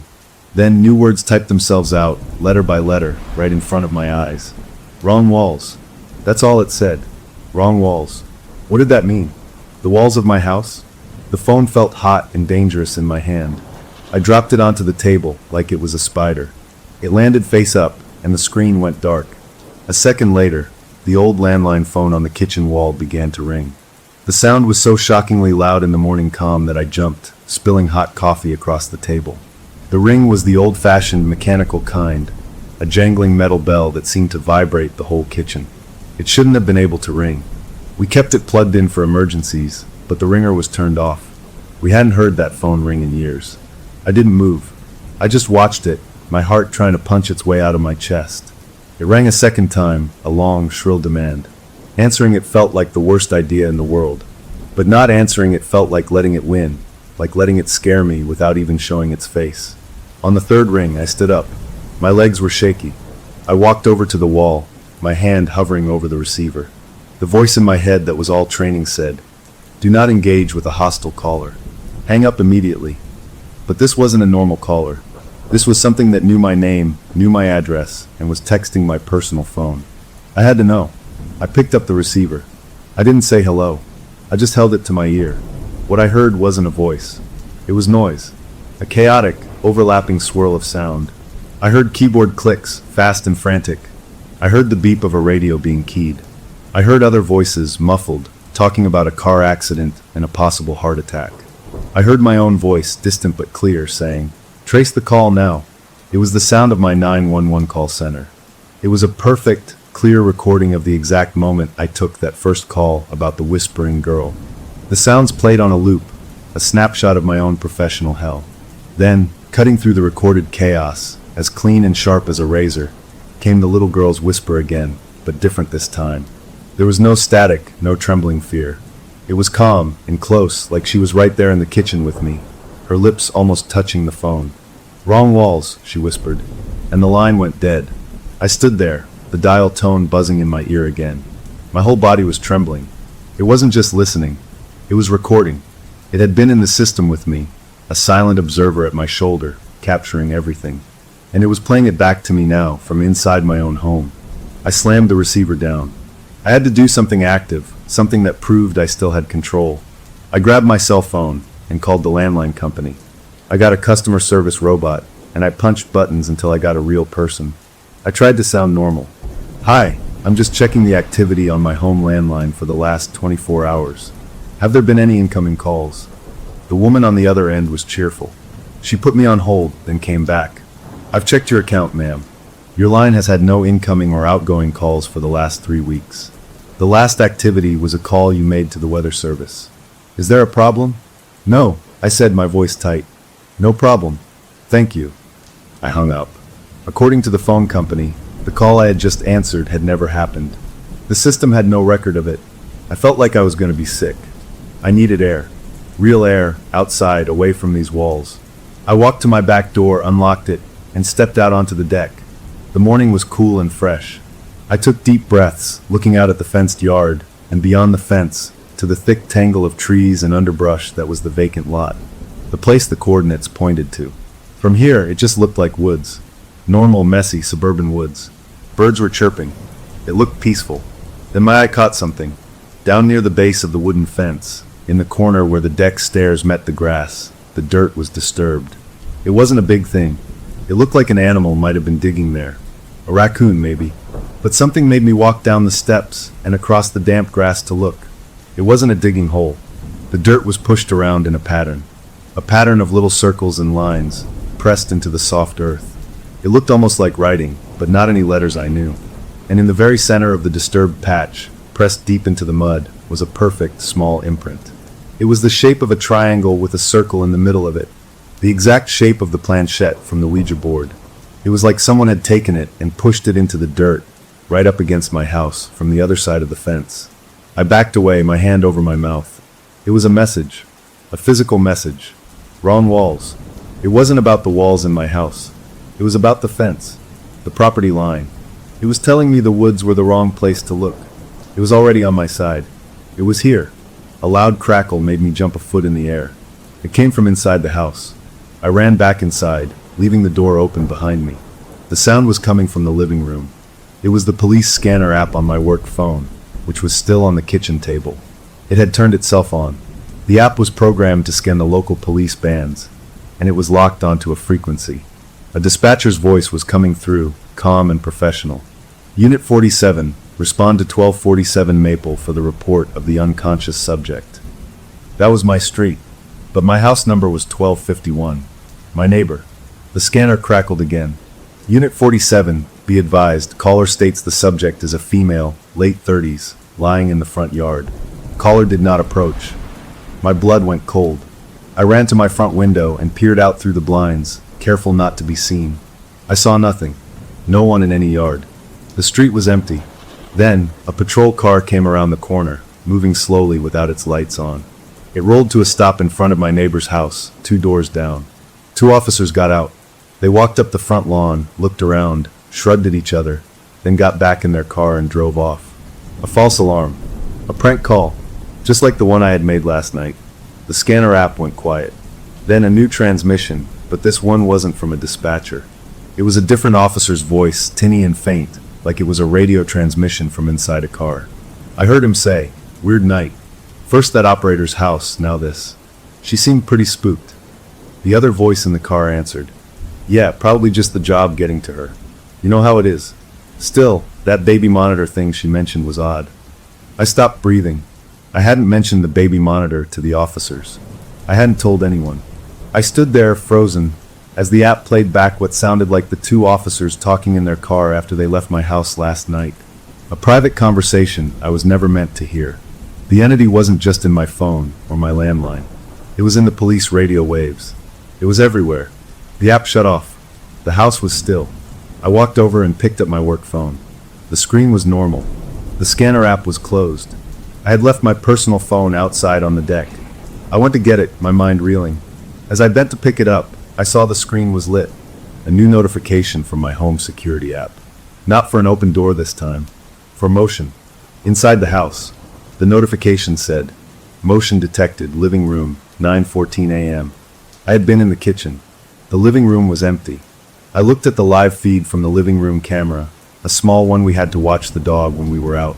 The video showed my empty living room, sunlight streaming in. Nothing moved. But in the corner of the feed, in the lower right, was a timestamp. And as I watched, the timestamp flickered and changed. It rolled backward, from 9:14 to 9:13, then to 9:12. It stopped at 9:12, the exact time I had been standing outside looking at the dirt imprint. The system wasn't showing me a live view. It was showing me a recording from 3 minutes ago. And in that recording, as the clock hit 9:12, I saw it. On the shelf, the lid of the Ouija board box didn't just tremble. It lifted, just an inch, and then it settled back down. A puff of dust, visible in the sunbeam, floated out from under the lid. Something had moved inside the box, for sure, while I was outside. The entity had shown me its card. It had proven it could be anywhere it wanted. In my phones, in the police band, in my security system. It could show me the past, talk with stolen voices, and leave marks on my world. The immediate shock of the morning's attacks was over. The calls had ended. But as I stood there holding the phone with the proof on it, a cold, practical realization cut through my fear. This thing wasn't just trying to scare me. It was teaching me the rules of a new game. And the most important rule it had just demonstrated was that it knew everything I was going to do before I even did it. The question now wasn't what it was. The question was, what did it want me to do next? I stood on my deck, the phone trembling in my hand, the image of that box lid lifting seared into my brain. It wasn't a prank. It wasn't a glitch. It was an announcement. A thing was in my house, moving my things, and it wanted me to know it. The fear that had been a cold, jittery feeling in my stomach hardened into something else, something hotter and sharper. Anger. This was my home. I had paid for it. I had painted the walls. I had planted the stupid flowers by the steps. This thing, this voice, this whatever it was, didn't get to just move in and start playing games with my life. I marched back inside, slamming the deck door behind me. I didn't tiptoe. I stomped through the kitchen and straight into the living room. I stood in front of the shelf, looking at the game box. It looked innocent, just a dusty old box. I reached for it, my hand only shaking a little. I didn't just close the lid. I grabbed the whole box and pulled it off the shelf. I carried it to the middle of the living room rug, dropped to my knees, and opened it. The board was inside, the letters and numbers printed in a spooky font. The little plastic planchette with its clear window was tucked underneath. I picked the planchette up. It was just plastic, light and cheap. I turned it over in my fingers. Nothing special. I put it on the board. It just sat there. I stared at it, feeling stupid. What did I expect? For it to zip around by itself? I wasn't going to play its game. I was going to end it. I took the board and the planchette, went to the kitchen, opened the big metal trash can, and threw them in. I heard the plastic clatter against the empty soup cans and coffee grounds. I put the cardboard box in the recycling bin. Done. Gone. A physical problem, solved by a physical action. I washed my hands, the hot water feeling like it was scrubbing away more than just dust. I felt better. I had taken control. I made more coffee, ate some toast, and tried to pretend it was a normal Saturday. I even turned on the TV, letting the cheerful noise of a morning talk show fill the house. It helped. The ordinary sounds made the memory of the whispers feel smaller, more distant. I decided to do laundry, another normal thing. I gathered a basket from the bedroom and went down to the basement. The basement was unfinished, just concrete walls and a washer and dryer in the corner. The single bulb overhead cast long, deep shadows behind the furnace and the water heater. I was stuffing sheets into the washer when I heard a new sound. It wasn't a whisper. It was a thump. A soft, solid thump, like a book falling over onto a carpet. It came from upstairs. I froze, my hands in the wet laundry. Then another thump, and another. A slow, steady rhythm. Thump, pause, thump, pause, thump. It was coming from the living room, right above my head. My victory feeling evaporated. I left the laundry and crept back up the stairs, my heart starting that familiar frantic beat again. I pushed the basement door open a crack. The thumping was clearer now. It had a hollow wooden quality to it. I stepped into the hallway. The TV was still jabbering in the living room. I moved toward the sound, peering around the doorway. Nothing was out of place. The shelf where the game box had been was now just a gap between books. The thumping stopped. I let out a breath. Maybe it was the house settling in a new way. Maybe the pipes. I was about to turn back to the basement when my eye caught a movement. On the floor, by the leg of the big armchair, something was moving. It was the planchette, the little plastic triangle. It was lying on its side on the rug, and it was rocking, back and forth, all by itself. Not fast, just a slow, steady rocking, like a tiny boat on a calm sea. It hadn't done that when I threw it away. It couldn't do that. It was a piece of plastic. I watched, unable to move as it rocked. Then, as if an invisible finger had flicked it, it spun in a quick, tight circle, and stopped. The point of the triangle was aimed directly at me, across the room, through the doorway, pointing right at my heart. A cold sweat broke out all over my body. I had thrown it in the trash. In the kitchen. How was it here? I forced my legs to move. I walked over, my shadow falling across it. I bent down and picked it up. It was just plastic, cold from the floor. I clenched it in my fist, the edges biting into my palm. This wasn't about ghosts or voices. This was about me. It was targeting me. It was showing me it could move things in my world, that my actions didn't matter.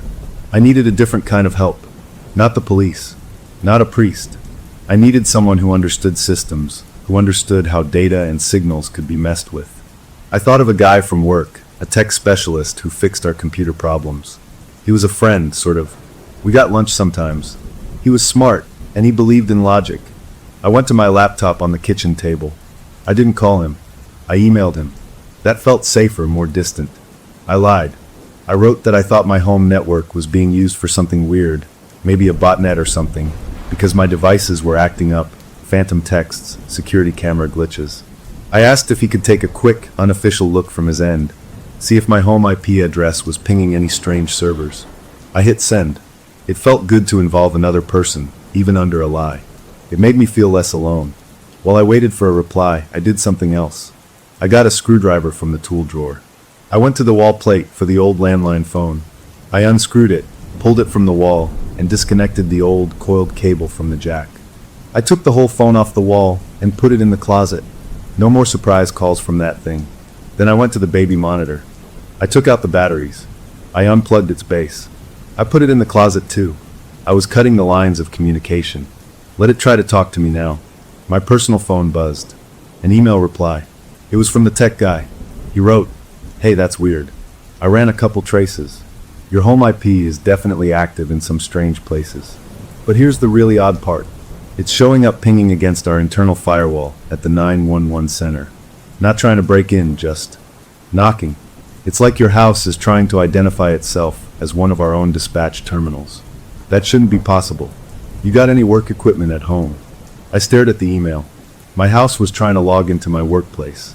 The entity wasn't just using phones. It was using my internet, my connection, to reach back to the one place it found me. It was learning. My work phone, which was also on the Wi-Fi, buzzed on the table. Not a call, a system notification. It was the same kind of alert I got at work when a major call came in. The screen lit up, priority alert, audit log flag. I opened it. It was an internal system message, the kind IT sends. It read, 2347 HRS, caller ID spoof initiated. Source, home_server. Target, dispatcher terminal 14. Terminal 14 was my station.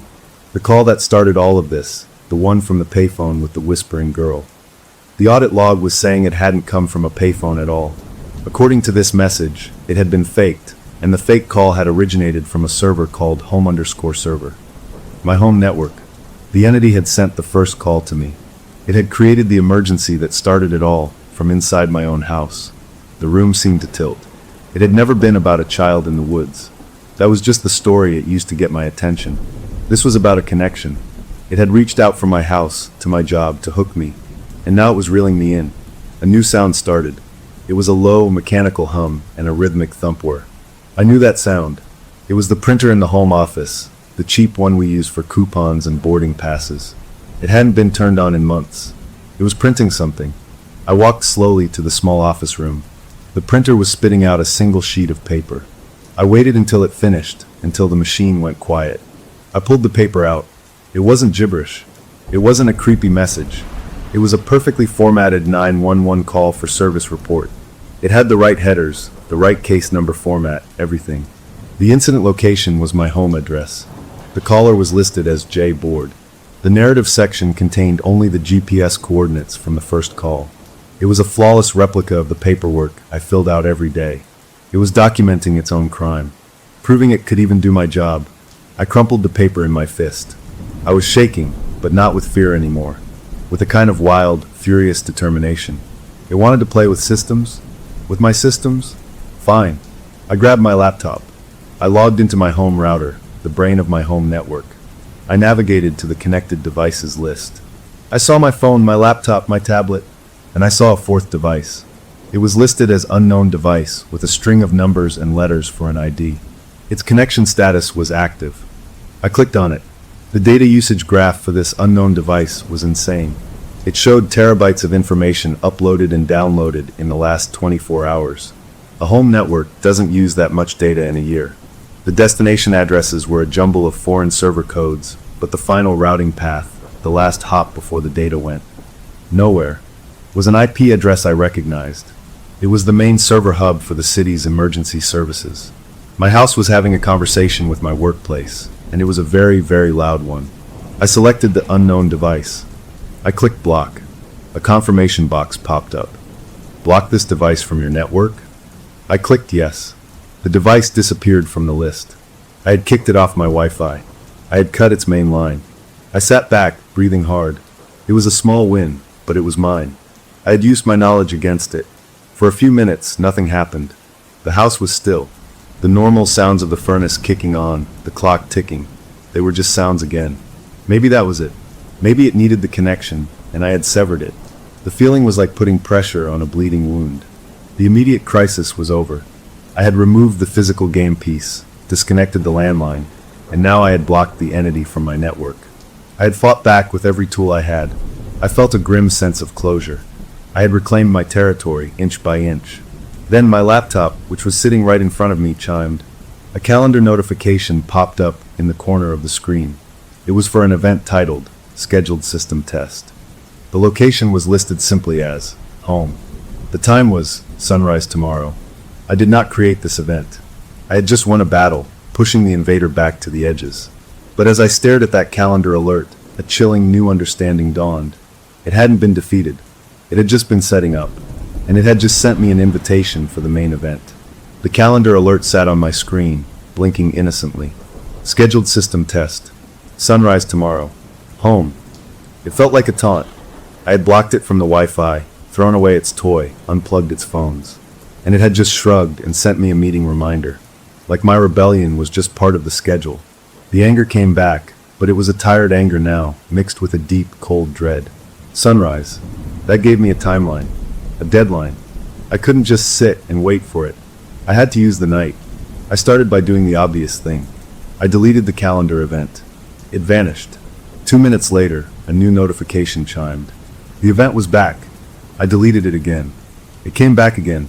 I turned off the calendar app's notifications. My email dinged. A calendar invitation from an unknown sender with the same event details. I blocked the sender. My work phone buzzed with the same alert. It was seeding itself everywhere like a virus.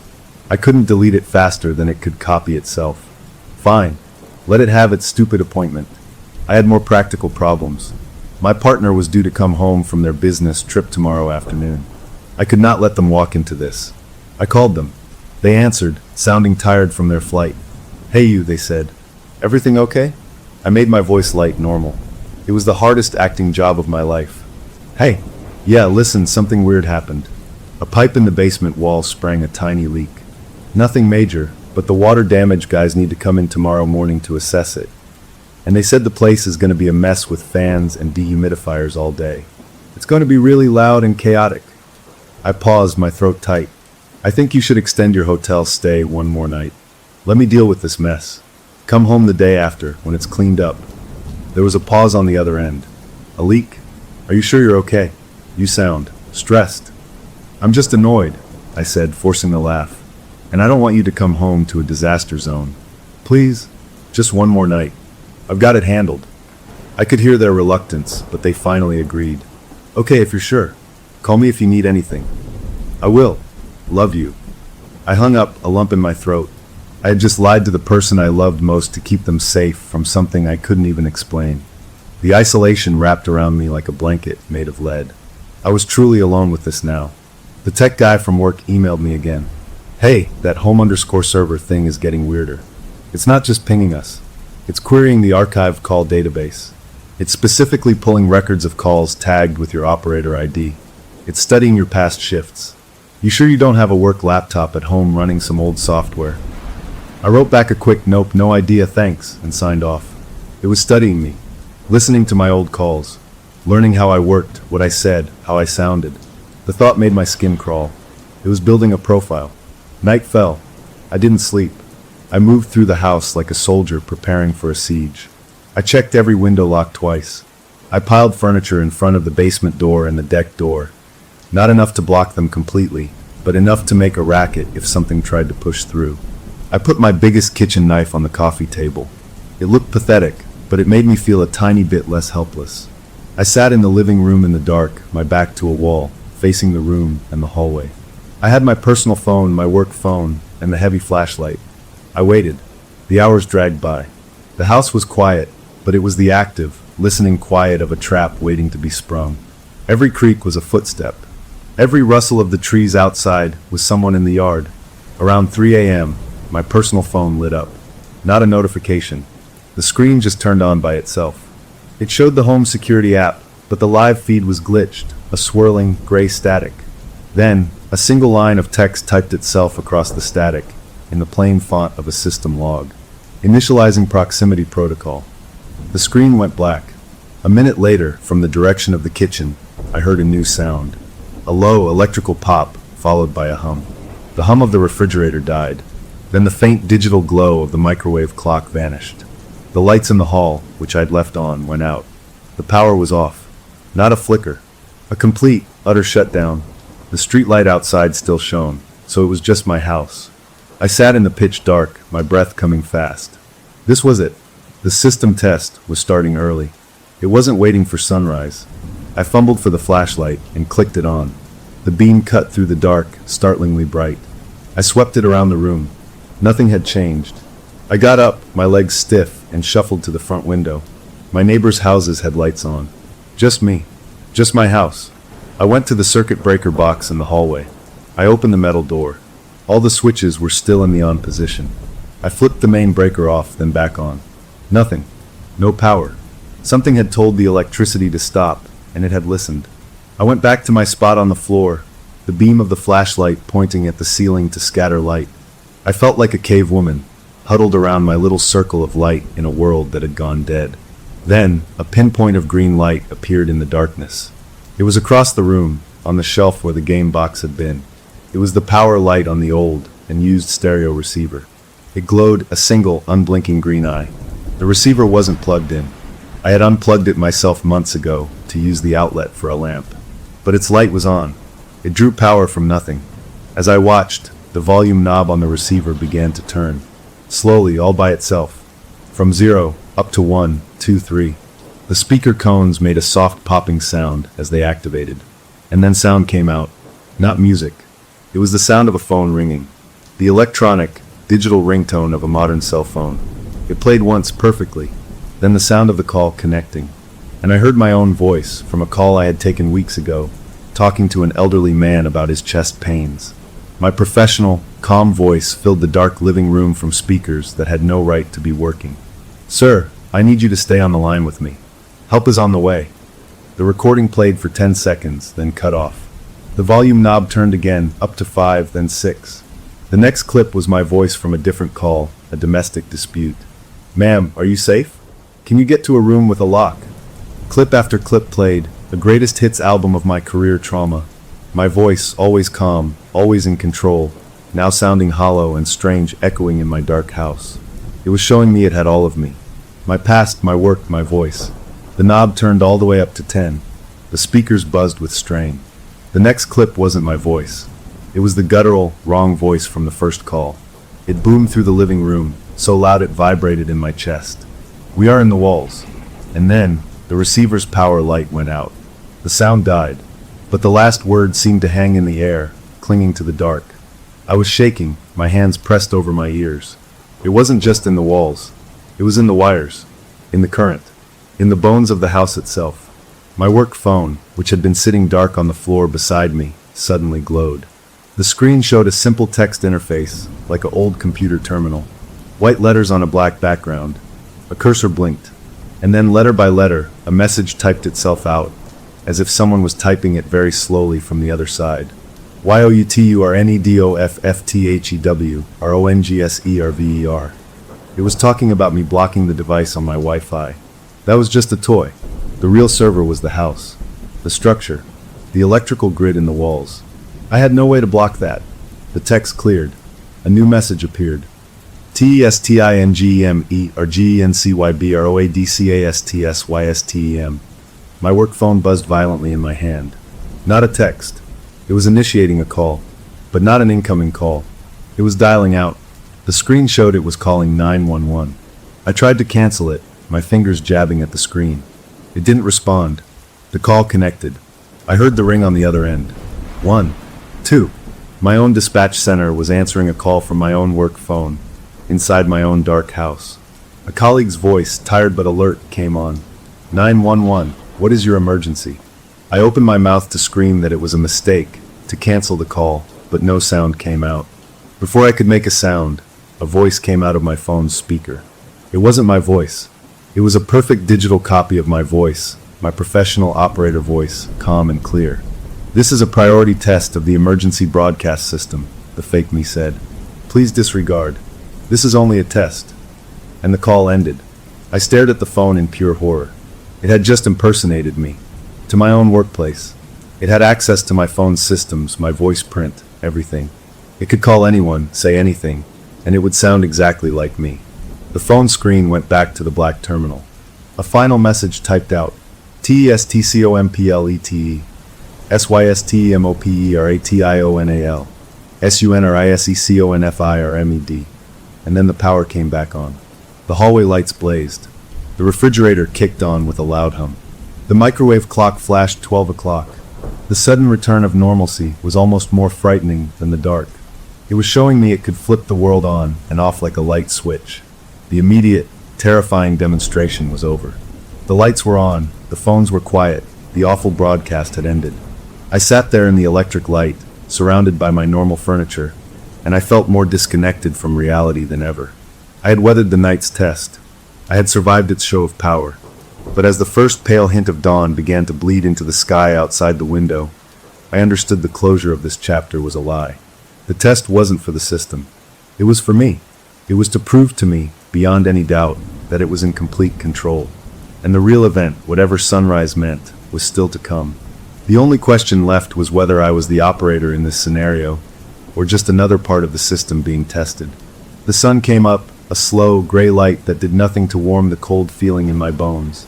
I was still sitting on the living room floor, surrounded by the normal, sunlit clutter of my life. The knife was on the coffee table. The flashlight was dead in my hand. The test was over, but the house felt different. It felt charged, like the air before a lightning strike, humming with a purpose I couldn't see. I was waiting for the next move, my nerves stretched so tight they ached. I didn't have to wait long. Just after 7 a.m., a patrol car pulled up in front of my house. Not speeding, no lights. Just a slow, casual roll to a stop right at my curb. My heart, which had been pounding for hours, gave a painful extra thump. I went to the window and peered out. A young officer got out, adjusting their duty belt, looking up at my house with a mildly confused expression. They hadn't been here last night. This was someone new. This was the sunrise event. It wasn't a monster jumping out of a closet. It was the front doorbell ringing with a polite, normal ding-dong. I took a deep breath, trying to shove the wild, screaming fear down somewhere deep. I had to look normal. I smoothed my rumpled clothes, ran a hand through my hair, and went to answer the door. I opened it, the morning chill washing over me. The officer, a woman with a kind but professional face, gave me a small nod. "Morning, ma'am. We got a 911 call from this address about 20 minutes ago." A hang-up.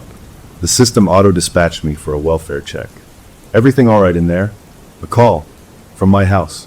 I hadn't made it. The landline was disconnected in the closet. My cell phones were in my hands. But the system said my house had called. It was using my address like a phone number. I managed what I hoped was a confused, embarrassed smile. "Oh gosh, no. Everything's fine. I'm so sorry. I'm an operator myself, over at dispatch. My home system's been glitching all night. Phantom security alerts, that kind of thing. It must have triggered a false auto dial. I am so sorry to have wasted your time." I was using my work credentials as a shield, trying to make us co-workers, to make this a minor technical snafu. Her face softened slightly, the wary tension easing. "Hey, no problem. It happens. Especially with those old medical alert systems. You're sure you're okay?" "I'm sure," I said, my voice too bright. "Just tired from the noise all night. Thanks for checking." I was about to close the door, to end this, when the radio clipped to her shoulder crackled to life. The dispatcher's voice was calm but urgent. "All available units, respond to a child in danger report near the railroad tracks at the intersection of Maple and 3rd. Report of a small female child, approximately 5 years old, wearing a yellow sundress with blue flowers, wandering alone. Possible proximity to active tracks. Time is critical." The description punched the air out of my lungs. A yellow sundress with blue flowers. I had a photo in my hallway framed of my niece from 3 summers ago. She was wearing that exact dress. It was a unique dress, handmade by my sister. The officer's eyes flickered to mine, her professional focus already shifting to the new, real emergency. "Gotta go," she said, already turning. "You might want to get that system looked at." She jogged back to her car, her door slamming shut. I stood in my open doorway, frozen, as she sped off, her tires squealing slightly. The entity hadn't just called a cop to my door. It had created a perfect diversion. It had used a description from my personal life, a description that would send a spike of personal terror through me, to pull the only help away. And it had done it over the official police radio. It wasn't just in my house. It was in their system. I watched the car disappear. The street was empty again. I was alone. But the move was so calculated, so viciously smart, that my fear crystallized into a single clear thought. I couldn't fight this alone anymore. I had to tell someone the truth. I had to make a witness. As the officer's car vanished, another thought struck me. She was going to the railroad tracks. The location of the original payphone. The entity was creating a scene at the exact place it had first pretended to call from. It was tying its story together. I couldn't let her walk into that blind. And I couldn't stay in this house. I acted on pure instinct. I grabbed my keys, my phone, and ran to my own car. I didn't think. I just drove, following the route I knew the officer would take toward the old downtown rail yard. My hands were slick on the wheel. I had no plan. I just knew I had to get to her, to warn her, to make her see this wasn't a glitch. I caught up to her patrol car just as she was turning onto the access road that ran by the tracks. I pulled up behind her, hitting my horn in short, urgent beeps. She saw me in her rearview mirror. She pulled over, and I pulled in behind her. She got out, her hand resting near her belt, her face now full of suspicion and annoyance. "Ma'am, what are you doing?" "I'm on a call." "I know," I said, getting out of my car. My words tumbled out in a rush. "The call is a fake. The child isn't real. The description, the yellow dress, it's from a photo in my house. This situation at my house, it's not a glitch. It's manipulating everything. It made the call to my house to get you there. And then it made this call to get you away, to get everyone away from me. It's using the 911 system." She stared at me, her eyes scanning my face, looking for signs of drugs or mental break. "Ma'am, you need to calm down. You said your systems were glitching. Maybe you're just stressed. Let me do my job. There's a kid possibly in danger." "There's no kid," I insisted, my voice cracking. I fumbled for my phone, pulling up the picture of my niece. I showed it to her. "Look, this is the dress. This is my niece. How would a random 911 caller know about this specific dress? It's pulling from my life." She looked at the photo, and I saw the first flicker of real doubt in her eyes. It wasn't just any yellow dress. It was the dress. The coincidence was too big. Her radio crackled again. Another unit was on scene at the tracks. "Dispatch, we've canvassed the area. No sign of a child. No one in the nearby buildings saw anything. We're clearing the call as unfounded." The officer looked from my phone to my face, the professional suspicion shifting into something more complicated. Concern, pity, and a dawning, uncomfortable curiosity. "Okay," she said slowly, lowering her voice. "Okay, let's go back to your house. You can show me these glitches. Off the record. Just between us for now." That's all I wanted. A witness. We drove back to my house, her patrol car following mine. The return trip felt like a funeral procession. Bringing official authority back into this, after I had lied to get rid of it last night, felt like a point of no return. We went inside. I showed her everything. I didn't hold back. I showed her the disconnected landline in the closet. I showed her the security app logs with the impossible motion alerts. I showed her the emails from the tech guy about my home IP pinging the 911 server. I told her about the calendar alert I couldn't delete, the printer that printed a fake 911 report, the stereo that played my voice in the dark. I showed her the dirt imprint by the fence. She listened, taking notes on a small pad, her face growing more and more grave. She didn't call me crazy. She looked like someone hearing a crime report that broke all the normal rules. When I finished, she let out a long breath. "I don't know what this is. It's not a normal break-in. It's not harassment. It's something else." She paused.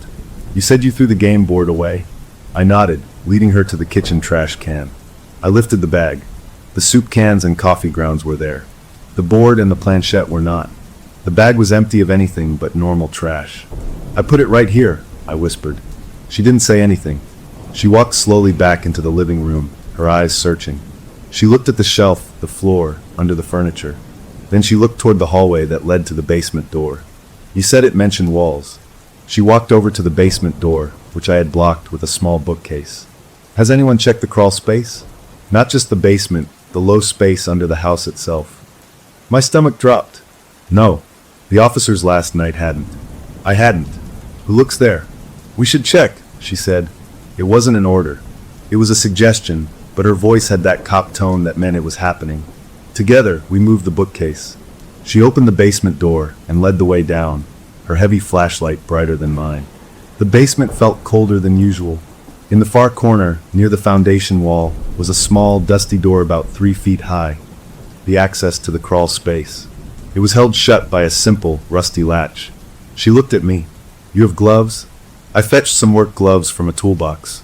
She put them on, unhooked the latch, and pulled the small door open. A smell wafted out, damp earth, cold stone, the old, dry smell of a space never meant to be entered. She got on her knees, shining her light into the black opening. The beam swept over dirt, concrete piers, a tangle of insulation hanging between floor joists. Then the beam stopped. It focused on a spot about 10 feet in, right near the center of the house, where the dirt met the foundation. There, sitting neatly on the bare earth as if it had been placed there with care, was the Ouija board. The planchette was sitting in the center of the board, on the star symbol. It hadn't been thrown away. It had been moved. Here, to the literal foundation of my home. The officer let out a soft sound, not quite a word. She leaned further in, reaching with one gloved hand to grab it, to bring it out as evidence. As her fingers brushed the edge of the board, her body camera, a small black lens on her chest, emitted a sharp, painful burst of electronic feedback, a screech that made us both flinch. And from the tiny speaker of that body camera, a voice spoke. It wasn't the little girl. It wasn't the guttural voice. It was a flat, digital tone, but the words were clear and horribly specific. It said, "Officer Riley, your wife is sleeping. Her breath is so quiet." The officer, whose name I now knew was Riley, jerked back from the crawl space as if she'd been shocked. She stumbled to her feet, her face bone white under the basement's bare bulb, her eyes wide with a terror that was no longer professional, but deeply, utterly personal. She stared at the body camera on her chest, then at me, then back at the dark hole in the wall. The entity had done it again. It had proven it wasn't just my problem. It could reach into the life of anyone who touched this. It knew her name. It knew about her wife. It knew intimate details it had no way of knowing. The violation was now shared. We stood there in the basement, the crawl space door yawning open, the board just visible in the gloom. The immediate mission was over. We had found the physical heart of the haunting, the object it had anchored itself to.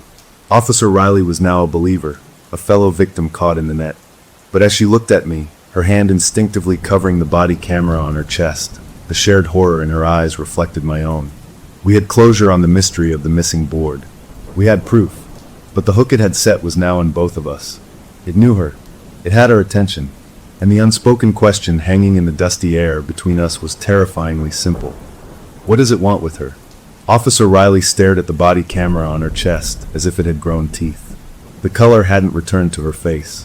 The professional mask was completely gone, replaced by the raw, wide-eyed look of someone who has just had the rules of their world ripped up. "How?" she whispered, not to me but to the air. "My wife. That's not in any database. That's not linked to my duty gear." I knew that feeling. The feeling that the threat isn't just around you, but inside your head, knowing things it shouldn't. "It's watching," I said, my own voice sounding hollow in the basement. "It doesn't just read files. It watches.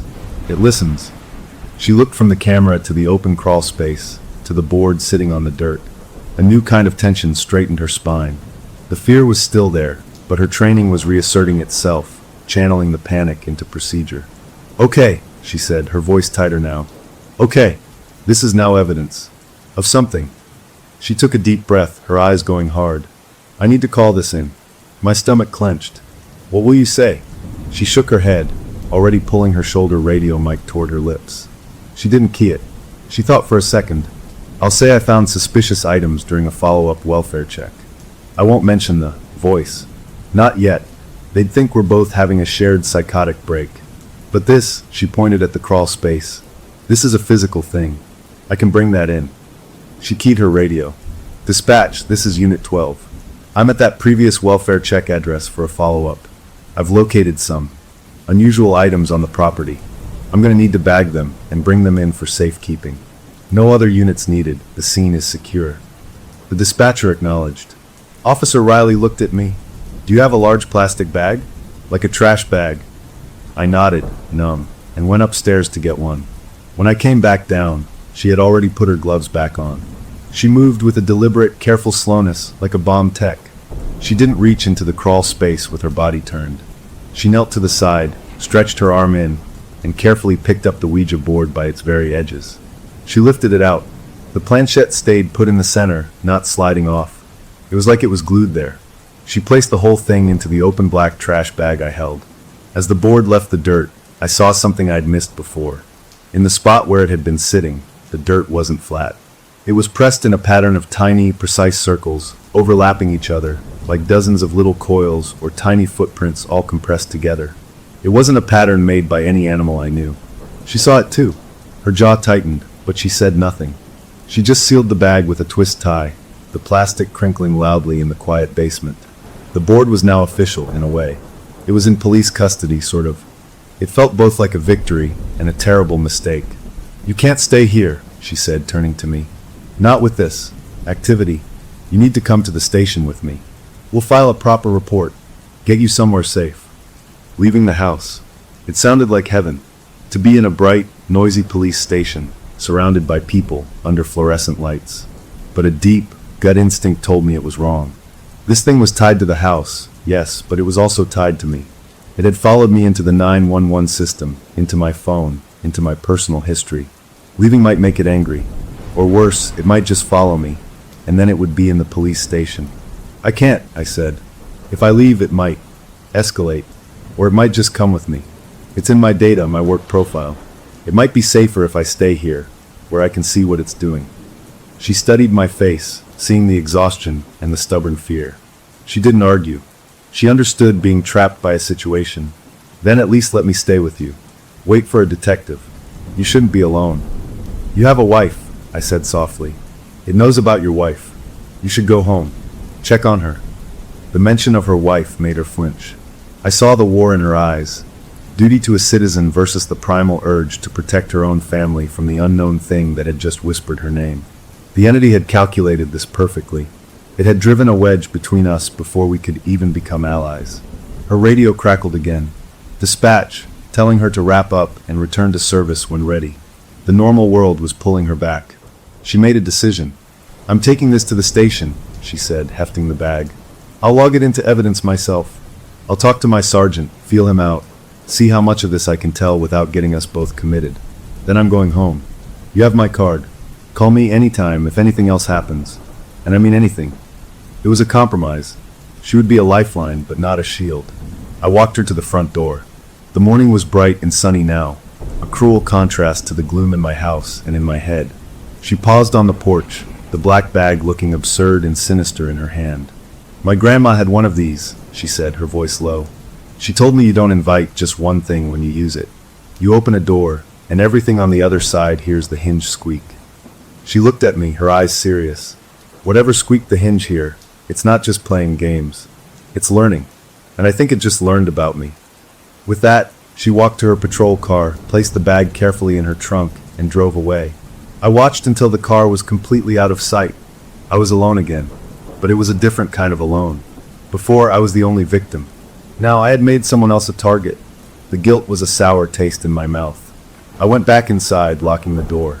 The house felt strangely empty, not peaceful, but drained, like the energy had been packed into that plastic bag and driven away.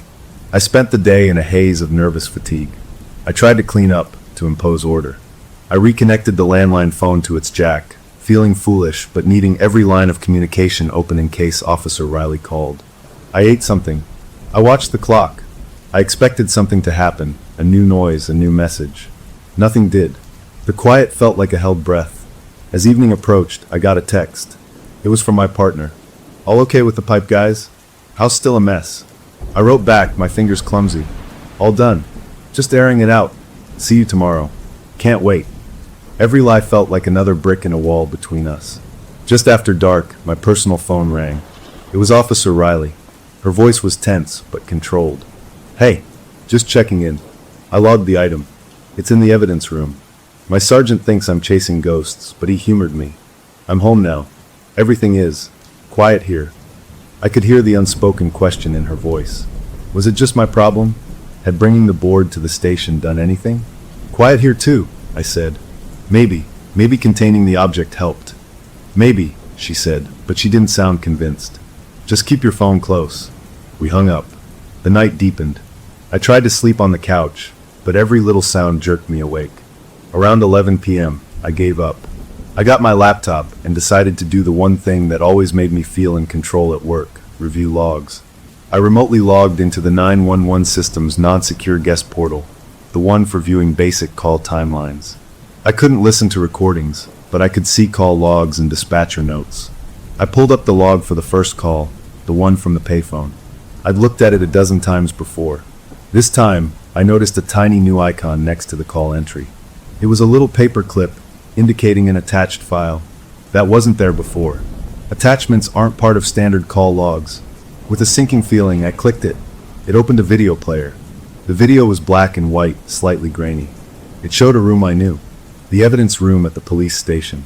The camera angle was from high in a corner, looking down on rows of shelves with boxes. In the center of the frame, on a steel table, sat a clear plastic evidence bag. Inside the bag was the Ouija board. The planchette was still in the center. I was looking at a live feed from inside the police evidence room. The entity had a camera in there, or it had hijacked one. The time stamp in the corner of the feed was current. As I watched, the door to the evidence room opened. A civilian clerk, someone I recognized from fetching files at the station, walked in. He went to a different shelf, pulled a box, checked a number, and left. He never even glanced at the bag on the table. The door closed behind him. The room was still again, just the board in its bag under the harsh fluorescent lights. Then, inside the sealed evidence bag, the planchette moved. It didn't slide. It turned. A slow, deliberate quarter rotation. Then it was still again. It was alive in there, in the heart of the police station. And it was showing me. The video feed window minimized itself on my screen. A chat box, the kind used for internal IT help, popped up. A message appeared. Containment failed. Parameters expanding. I couldn't breathe. I had thought taking the board away would contain the problem. Instead, I had helped it spread. It wanted to be in the police station. It wanted access to that world, too. My home phone, the landline, rang. The sound was so sudden I yelped. I stared at it. It was the phone I had reconnected. It rang again. I knew who it was, or what it was. I picked up the receiver, my hand shaking. I didn't speak. The voice on the other end was the little girl's whisper, but it was different. It sounded closer than ever, as if she was in the room with me, speaking directly into the mouthpiece from inches away. "Thank you for the delivery," she whispered, and the line went dead. I put the phone down. I looked back at my laptop. The video feed of the evidence room was back up, filling the screen. Nothing moved. The board just sat there. The planchette was now pointing at the door. The chapter of trying to get help, of involving the law, was closed. Officer Riley was safe at home for now. The board was secured as evidence, and I had not been attacked directly for hours. It felt like a stalemate. But as I watched that still, gray video feed from the evidence room, a new and more frightening kind of closure settled over me. The haunting was no longer just in my house. It was in the system. It was in the evidence log, on the police servers, in their camera feeds. I had not solved my problem. I had given it a much, much bigger playground. And the quiet question, as I watched that still image of the captured board, was no longer what it would do to me in my home. The question was what it was learning, and what it was planning to do, from inside a locked room at the police station. Watching that video feed of the evidence room, seeing the planchette turn inside the sealed bag, something inside me broke. It wasn't fear. It was a white-hot, clean rage.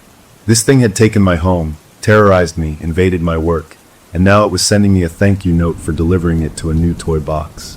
It was playing with me, and I was done being its plaything. I slammed the laptop shut. I didn't need to watch its show anymore. I knew what it was capable of. I stood up in the middle of my living room, my heart hammering not from panic, but from a fierce, desperate determination. I couldn't fight it in its world, a world of signals and data and whispers in the dark. But I could make it fight in mine. I had to make it react to me. I had to go to the source. I put on a jacket and my sturdiest shoes. I grabbed the big metal flashlight, not for light, but as a weapon. I was going to the woods. The real woods behind my house, the place the original coordinates pointed to. If this thing had a physical anchor, maybe it wasn't just the board. Maybe the board was just a tool. Maybe the real door was out there, in that vacant lot. I didn't care if it was stupid or dangerous. I was done waiting. I went out my back door, into the cool night air. The motion sensor light on the deck blazed on, making the yard beyond look even darker. I climbed over my own fence, dropping into the thick, unruly growth of the vacant lot. Branches scratched at my jacket. The ground was uneven, pocked with holes and hidden roots. I used the flashlight, sweeping the beam ahead of me, moving toward the center of the lot, the exact spot the GPS had marked. The woods were alive with normal night sounds, crickets, the rustle of small animals, the distant hum of the city.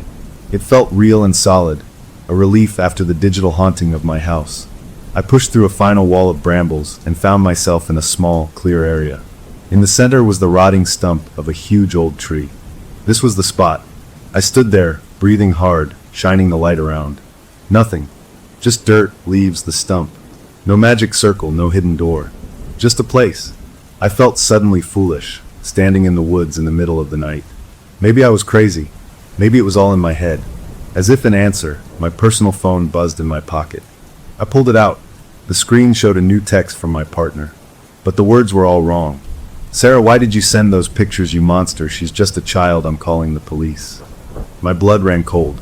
Pictures? What pictures? I called my partner immediately. They answered, sobbing, hysterical. "How could you? After all this time? I thought you loved her. Those horrible messages." I managed to calm them down enough to understand. They had received a flood of texts from my number. Texts I did not send. The messages described violent, graphic fantasies about harming our niece. They were signed with my name. The last text had included an attachment, the photo of my niece in the yellow dress, but doctored, altered in a sickening way. The entity was impersonating me. It was attacking my family, using my identity, trying to burn my life to the ground from a distance. The rage I felt turned into something else, something cold and deadly. It had crossed a line. It wasn't just haunting me anymore. It was trying to destroy me. I spent 20 minutes talking my partner off the ledge, convincing them it was a malicious hack, a deep fake, a cruel prank by someone with a grudge. I sounded calm, logical, even as my insides were screaming. I promised to call the FBI, to get new phones, everything. They believed me, because they wanted to believe the person they loved wasn't a monster. When I hung up, I was shaking, not with fear, with a need to act. I couldn't go to the woods. I had to go to the interface. I ran back to my house, stumbling over roots in the dark. I burst into the kitchen, went straight to my laptop, and opened it. I didn't open the video feed. Instead, I dug out my old work headset from my bag, the one with the good microphone. I plugged it into the laptop.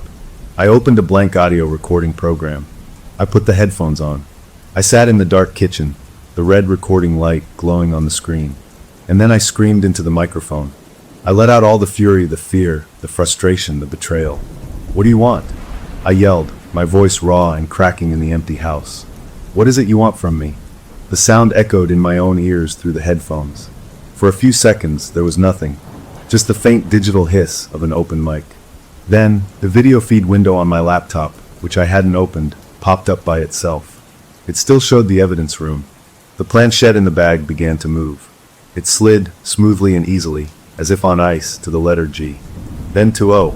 Then to another O. Then to D. It spelled good. And then, through the high-quality headphones, so clear and intimate it felt like someone was standing right behind me with their lips to my ear, the little girl's whisper returned. It was calm, almost pleased.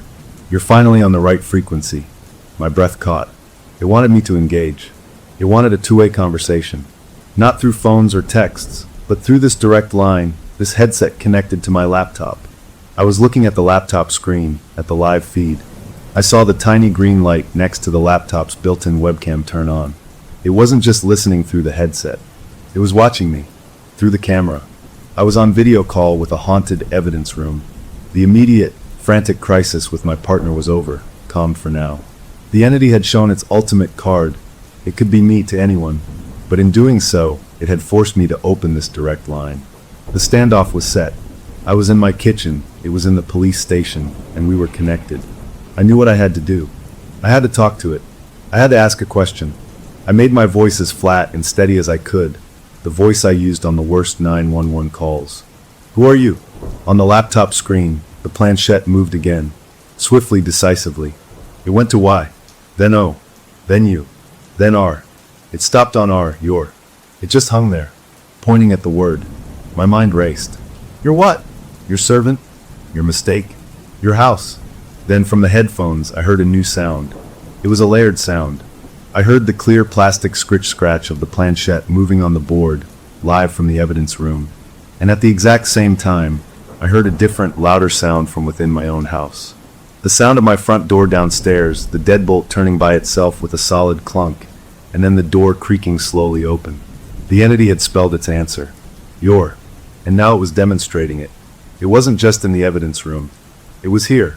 It was opening my door. The video feed on the laptop suddenly changed. It split into two screens. On the left, the evidence room, the planchette on your. On the right, a new grainy black and white feed. It was from my own home security camera in the downstairs hallway. It showed my open front door and the dark space beyond it. Then, a foot stepped into the frame. Not a human foot. It was a shape made of shifting shadow and static, but it had weight. It left a faint, smoky imprint on the hallway floor. Then another foot. A figure, tall and indistinct, was walking into my house. The feed was live. This was happening now. Through the headphones, the little girl whispered, "We're home." I sat at the kitchen table, unable to move, watching the screen as more figures, maybe 3, maybe 5, their forms blurry and unstable, shuffled in through my front door. They moved into the hallway, toward the stairs. I could hear it, a faint, multi-layered shuffling, coming from downstairs. They were inside. They were coming up. The headset, the laptop, the open line. It was no longer a connection to a distant room. It was the intercom system of my own nightmare. The final chapter of the haunting had arrived. The entity had fully manifested. It had spelled out its claim. It had entered my home, not as a voice or a glitch, but as a physical presence. The chase, the mystery, the fear of the unknown, it was over. The thing was here, and as I listened to the slow, shuffling steps begin their ascent from the first-floor hallway, the only question left was not what it wanted, or who it was. The only question was what happened when it reached the top of the stairs and found me sitting at the kitchen table, waiting. The game was finally over. Now came the consequence. Story number 5. Okay, so let me tell you about my life right now.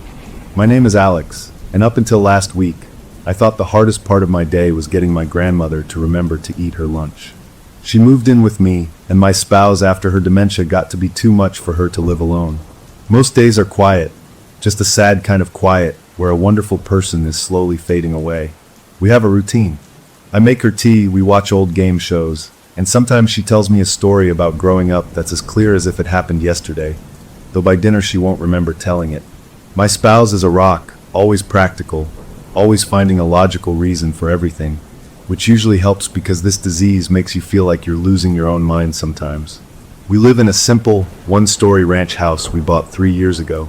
It's got a nice backyard, a big kitchen, and most importantly, no stairs for her to worry about. Just one level, easy to manage. Or so I thought. It all changed last Tuesday night, or maybe early Wednesday morning. I woke up needing a glass of water. The digital clock on my bedside table glowed 3:07 a.m. in angry red numbers. The house had that deep, middle-of-the-night stillness, where every creak of the floor sounds like a shout. I padded out to the kitchen, not bothering to turn on the hall light, just using the faint blue glow from the microwave clock to see. I saw the kitchen light was on, a sharp yellow rectangle cutting across the dark living room carpet. My first thought was that my grandmother had gotten up, confused, maybe looking for something. It had happened before. I walked in, ready to gently guide her back to bed. But she wasn't wandering. She was sitting bolt upright at the kitchen table, her back to me. She was still as a statue. She was wearing her favorite pink bathrobe. Her white hair, usually a soft cloud, was lit from above by the harsh kitchen light, looking almost electric. For a second, I just stared, my sleep-fogged brain trying to catch up. Then I saw her hands. One was flat on the table. The other was gripping the handle of a butter knife, her knuckles white with the pressure, the tip of the blade pressing into the wood. And all around her, arranged with a terrifying precision, was a grid she had made out of my coastal scene coasters. On each coaster was a neat little mound of table salt. It looked like she'd used the salt shaker, which was lying on its side nearby, as some kind of pointer. My eyes traveled from mound to mound, and that's when the words formed. She had spelled something out. In salt. 3 separate words, one on each of 3 coasters in the middle of the grid. TNANT. Then a space. UPSDIRS. Another space. NOTGONE. Tenant. Upstairs. Not gone. I heard the words in my head before I could stop them, and my blood went cold. It wasn't just the message, which was creepy enough. It was the fact that it was coherent. This wasn't a mumbled word or a random name. This was a complete, chilling thought. And it came from a woman who, just that afternoon, had called me by my father's name and asked if the mailman had brought the milk. The contrast was so violent it made my stomach lurch. But the real terror, the ice water down the spine moment, came a heartbeat later. The logical part of my brain, the part that had spent months learning to explain away her confusion, kicked in and presented one undeniable, impossible fact. Our house is a one-story ranch. We don't have an upstairs. There is no second floor, no attic access, nothing. It's a slab on a foundation. The word upstairs shouldn't exist in her world here, not as a place she could be confused about. This wasn't a memory leak. This was a glitch in reality itself, hers and mine. I must have gasped or made some sound, because her head turned. It was slow, stiff, like a rusted gate swinging open. Her eyes met mine, and they were different. The usual cloudiness, the gentle distance was completely gone. They were sharp, focused, and filled with a raw, animal fear I had never seen in her before. She looked at me, really looked at me, and her mouth opened slightly, as if she was trying to force words out past the silence that held her. In that moment, she was my Nana again, the one from years ago, and she was terrified. Then, just like that, the connection broke. Her eyelids fluttered, the awareness drained from her face like water down a sink, and she just looked exhausted and ancient. The knife clattered from her limp hand onto the table. I rushed over, my own heart hammering against my ribs. "Nana, hey, it's okay. Let's get you back to bed." She didn't resist as I helped her up. She leaned on me, her body light and fragile, and shuffled back to her room. I tucked her in, and she was asleep almost instantly, her breathing soft and regular. I stood in her doorway for a long time, watching her, feeling like I had just witnessed a secret I was never supposed to see. Back in the kitchen, the coasters and the salt waited for me under the brutal light. The words "tenant upstairs not gone" seemed to scream from the table. My spouse's voice in my head, the practical one, tried to reason. She saw the word on a bill. She's mixing up old memories of a different house. It's just the disease. But the other voice, the one chilled by that clear, frightened look in her eyes, whispered that this was something else. Acting on an impulse I didn't fully understand, I pulled out my phone. I opened the camera app and took a picture of the table. The flash made the salt crystals glitter like diamonds against the dark wood. I needed evidence, proof for myself that this had really happened, that I wasn't just cracking under the strain. Then I cleaned it up. I swept the salt into the trash, my skin crawling. I wiped down the coasters and put them back in their holder. I rinsed the butter knife and put it in the dishwasher. I tried to erase the scene, to make my kitchen normal again. By the time I went back to bed, the room was dark and tidy. I lay next to my sleeping spouse, staring at the ceiling, seeing those salt letters burned on the back of my eyelids. Sleep took a long, long time to come. The next morning felt surreal. Sunlight streamed in. My spouse was making coffee, humming. The ordinary world was insisting last night was a dream. I made breakfast, my movements automatic. My grandmother came out, dressed in her usual slacks and blouse. She smiled at me, a sweet, vague smile. "Good morning, dear," she said. It was her normal, fuzzy self. The terror from last night was gone without a trace. My spouse sat down with a plate of eggs. "Everything okay? You look tired." "Yeah," I said, my voice sounding strange to me. "Just, Nana was up last night. Sleepwalking, I think." My spouse nodded, sympathetic. "It happens. Did she get into anything?" "No, not really," I lied. "Just at the table." I got her back to bed. I couldn't bring myself to say more. The story sounded insane even in my own head.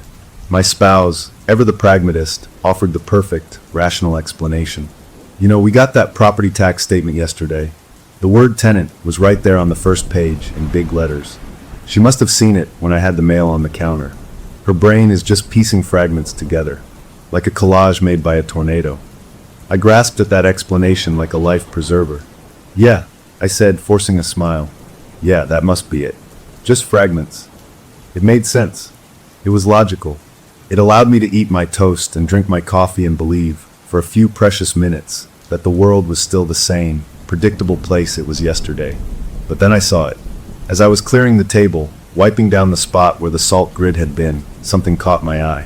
Behind the ceramic pepper mill, tucked against the wall, was a single matchstick. It wasn't a little paper match. It was a long wooden fireplace match, the kind with a big, red, bulbous head. We don't own matches like that. We don't have a fireplace, or a wood stove, or even a candle that needs one. I froze, my hand hovering over the table. Slowly I picked it up. It felt dry and old. I brought it closer to my face. It smelled wrong. Not like sulfur from a fresh strike. This was fainter, older, mixed with the scent of dank soil, and, underneath it all, a weird, sweet smell like flowers left to rot in a vase. This was a real, physical object. It did not belong in my house. My grandmother's trembling hands had been on this table last night. Did this come from her robe pocket? From somewhere else? A cold certainty settled in my stomach. The salt message wasn't just a neurological misfire. It was a delivery. And this match was the receipt, the thing left behind. I held the proof in my hand. Later that afternoon, during a moment when my grandmother seemed more alert, watching the birds outside the window, I approached her. I held out the match, careful to keep my voice calm and gentle. "Nana, do you know where this came from?" She turned from the window and looked at the match. Her eyes, milky and blue, stared at it blankly. There was no flicker of recognition, no fear, no memory. Just empty curiosity. Then her gaze shifted to me, and her face melted into that familiar, pleasant smile. "Would you like a cup of tea, dear?" she asked, her voice light and airy. The disconnect was total and absolute. The woman who had left the match and spelled the warning was gone, locked away somewhere deep inside, or maybe she had never been there at all. I felt a profound loneliness in that moment, standing there with my piece of impossible evidence, faced with a sweet smile that understood nothing. I pocketed the match. I didn't tell my spouse about it. That little piece of wood became my secret, the first brick in a wall I was building between the logical day world and whatever was happening in the dark. My routine shifted in a subtle, terrible way. That night, I didn't just listen for the sound of her getting out of bed. I listened for the specific shuffle of her slippers on the hallway floorboards. I was no longer just a caregiver checking on a patient. I was a guard on a night watch, waiting for a signal I didn't understand. And that night, I got one. I jolted awake, not from a sound, but from a feeling. The feeling you get when you absolutely know you're not alone in a room. The air in my bedroom felt different, watchful. I held my breath, listening. The house was quiet, but it was the wrong kind of quiet. It was the quiet of something holding very, very still. I slipped out of bed, my feet finding the cool floor. My spouse slept on, undisturbed. I crept to my bedroom door and peered out into the hallway. There she was, my grandmother, standing with her back to me, facing the hall closet door, the one where we keep the spare blankets and the vacuum cleaner. She wasn't moving. She wasn't trying the knob. She was just standing there, her head tilted slightly to one side. The posture was unmistakable. She wasn't sleepwalking aimlessly. She was listening, as if someone on the other side of that closet door was whispering to her in the dark. The door was just plain, painted wood. It led to a shallow, ordinary closet. But in that moment, in that profound, waiting silence, it felt like the most important door in the world. I watched, my blood turn to ice, not daring to move or breathe, wondering what in God's name she could possibly be hearing. And as I watched, her hand, pale in the gloom, slowly lifted from her side. She didn't reach for the doorknob. Instead, she placed her bare palm flat against the center of the door, as if feeling for a heartbeat on the other side. The night held its breath, and so did I, and the only question screaming in my head was what, or who, she believed was in there with us. The image of my grandmother with her hand pressed to that closet door burned behind my eyes for the next 2 days. I moved through my routines like a ghost myself, making meals, helping her dress, but my mind was stuck in that hallway, in that wrong quiet. I kept expecting my spouse to notice, to ask why I was jumping at every little house sound, but they were busy with work, thankfully wrapped up in the normal world of spreadsheets and video calls. My secret knowledge felt like a weight in my pocket, right next to that old matchstick I couldn't bring myself to throw away. I started watching my grandmother more closely during the day, looking for any hint of the person who had spelled that message. But she was just Nana, fading in and out, talking about rain on a long-ago farm or asking for cookies. It was driving me crazy, this split between the terrifying night and the bland, sad day. I had to know more.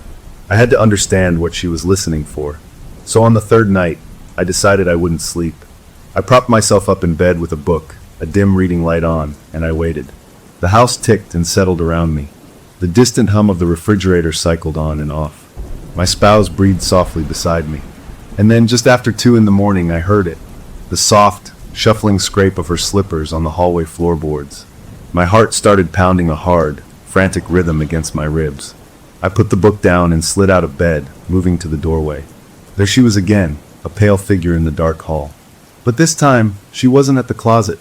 She was facing the wall beside it. Her arm was outstretched, and her finger was moving. She wasn't just standing still.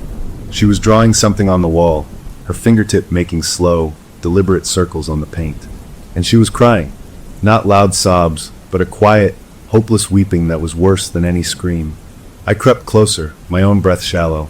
I could hear her whispering, the words broken by her tears.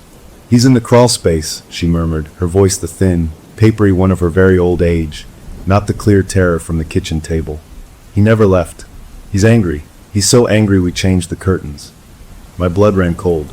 The crawl space. That was a real place, at least. Our house, like many ranches, has a shallow space under the floor for pipes and wires. The access was outside, a concrete lid near the foundation. But her words, he never left. And then that last part. We changed the curtains. We had changed the curtains. In the living room, about 2 years ago, we'd taken down some heavy, dark drapes the previous owners had left and put up some light, airy ones. It was a tiny, normal household change I'd completely forgotten about. But her sleeping mind, her stuck-in-the-past mind, remembered it. And whatever he was angry about it. This wasn't a random fragment. This was a specific, detailed complaint. I must have made a noise, a shuffle, or a gasp, because her drawing fingers stopped. She went perfectly still. Then, slowly, she turned her head. Her eyes were open, but they were glazed, seeing nothing in the dark hallway. She looked right through me.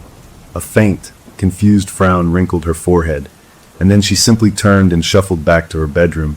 The weeping stopped as suddenly as it had begun. I was left alone, staring at the spot on the wall where her finger had been circling. There was nothing there, no mark, just plain beige paint. But I felt marked by her words. The next day, in the bright, forgiving sunlight, I made a decision. I needed to look at that hall closet. Not just glance in for blankets, but really look. After my spouse left for work and my grandmother was settled with her morning shows, I opened the closet door. It was just a closet. Stacked towels, a vacuum cleaner, a box of old photos, some winter coats and garment bags. I pulled everything out, piece by piece, my skin prickling with a feeling of doing something forbidden. The back wall was just closet wall, painted the same as the hallway. I ran my hands over it, feeling for anything, a seam, a draft, anything. Nothing. I almost gave up, feeling foolish. But as I went to put back a stack of old quilts, my knee knocked against the back wall near the floor. It didn't sound solid. It didn't have that firm thump of a stud wall. It made a hollow, faintly wooden talk sound. My breath caught. I pushed the last of the stuff out and got on my hands and knees. In the back corner, behind where the vacuum cleaner usually sat, the baseboard was slightly crooked. I wiggled it with my fingers, and a section of it, about 2 feet long, came away in my hand. Behind it wasn't drywall. It was old, unpainted wood, a panel set into the wall. It was covered in a layer of dust and cobwebs, so thick it looked like gray felt. This wasn't a construction access panel. It was too crude, too hidden. It looked like something someone had made a long time ago, and then tried to forget. This was it. This had to be the way to the crawl space from inside the house. But why hide it? Why seal it up inside a closet? My hands were shaking. I went to the garage and got a flat pry bar and a flashlight. I knew I should wait. I knew I should tell my spouse, but a desperate, driven part of me had to know right now. I slid the pry bar into the thin gap at the edge of the wooden panel. The wood groaned, a sound of protest that seemed too loud in the quiet house. With a gritty, splintering crack, the panel came loose. I pulled it away, and a space was revealed. It was black. Not empty black, but a solid, stuffy blackness that seemed to swallow the light from the hallway. And then the smell hit me. It rolled out in a wave. It wasn't just dirt and dust. It was wet earth, cold and thick. It was the sharp, metallic tang of old iron, like a handful of rusty nails. And underneath that same sweet, rotten smell from the matchstick, like flowers left to decay in a closed room. It was the smell of something old, and shut away and wrong. A crawl space should smell dry, and maybe a little muddy. This smelled like a hole dug deep into the ground, a root cellar or a grave. I clicked on my flashlight and pointed it into the opening. The beam cut through the darkness, showing a low, cramped space. The floor wasn't dirt, like I'd expected from the outside access. It was the rough, unfinished underside of our floorboards, with cobwebs hanging like tinsel. But the foundation walls weren't concrete block. They were old, rough red brick, crumbling in places. This was much older construction than our house. And then I saw it. On one brick, right at the edge of my flashlight beam, was a mark. It wasn't random weathering. It looked like something had been carved or scratched into the surface. I leaned in further, the smell filling my nose, my heart hammering. The beam trembled in my hand. It looked like letters. Initials. J.C. They were deep, gouged into the brick with force. I pulled back, my mind racing. I quickly shoved the wooden panel back into place, not wanting that smell to seep out any more than it already had.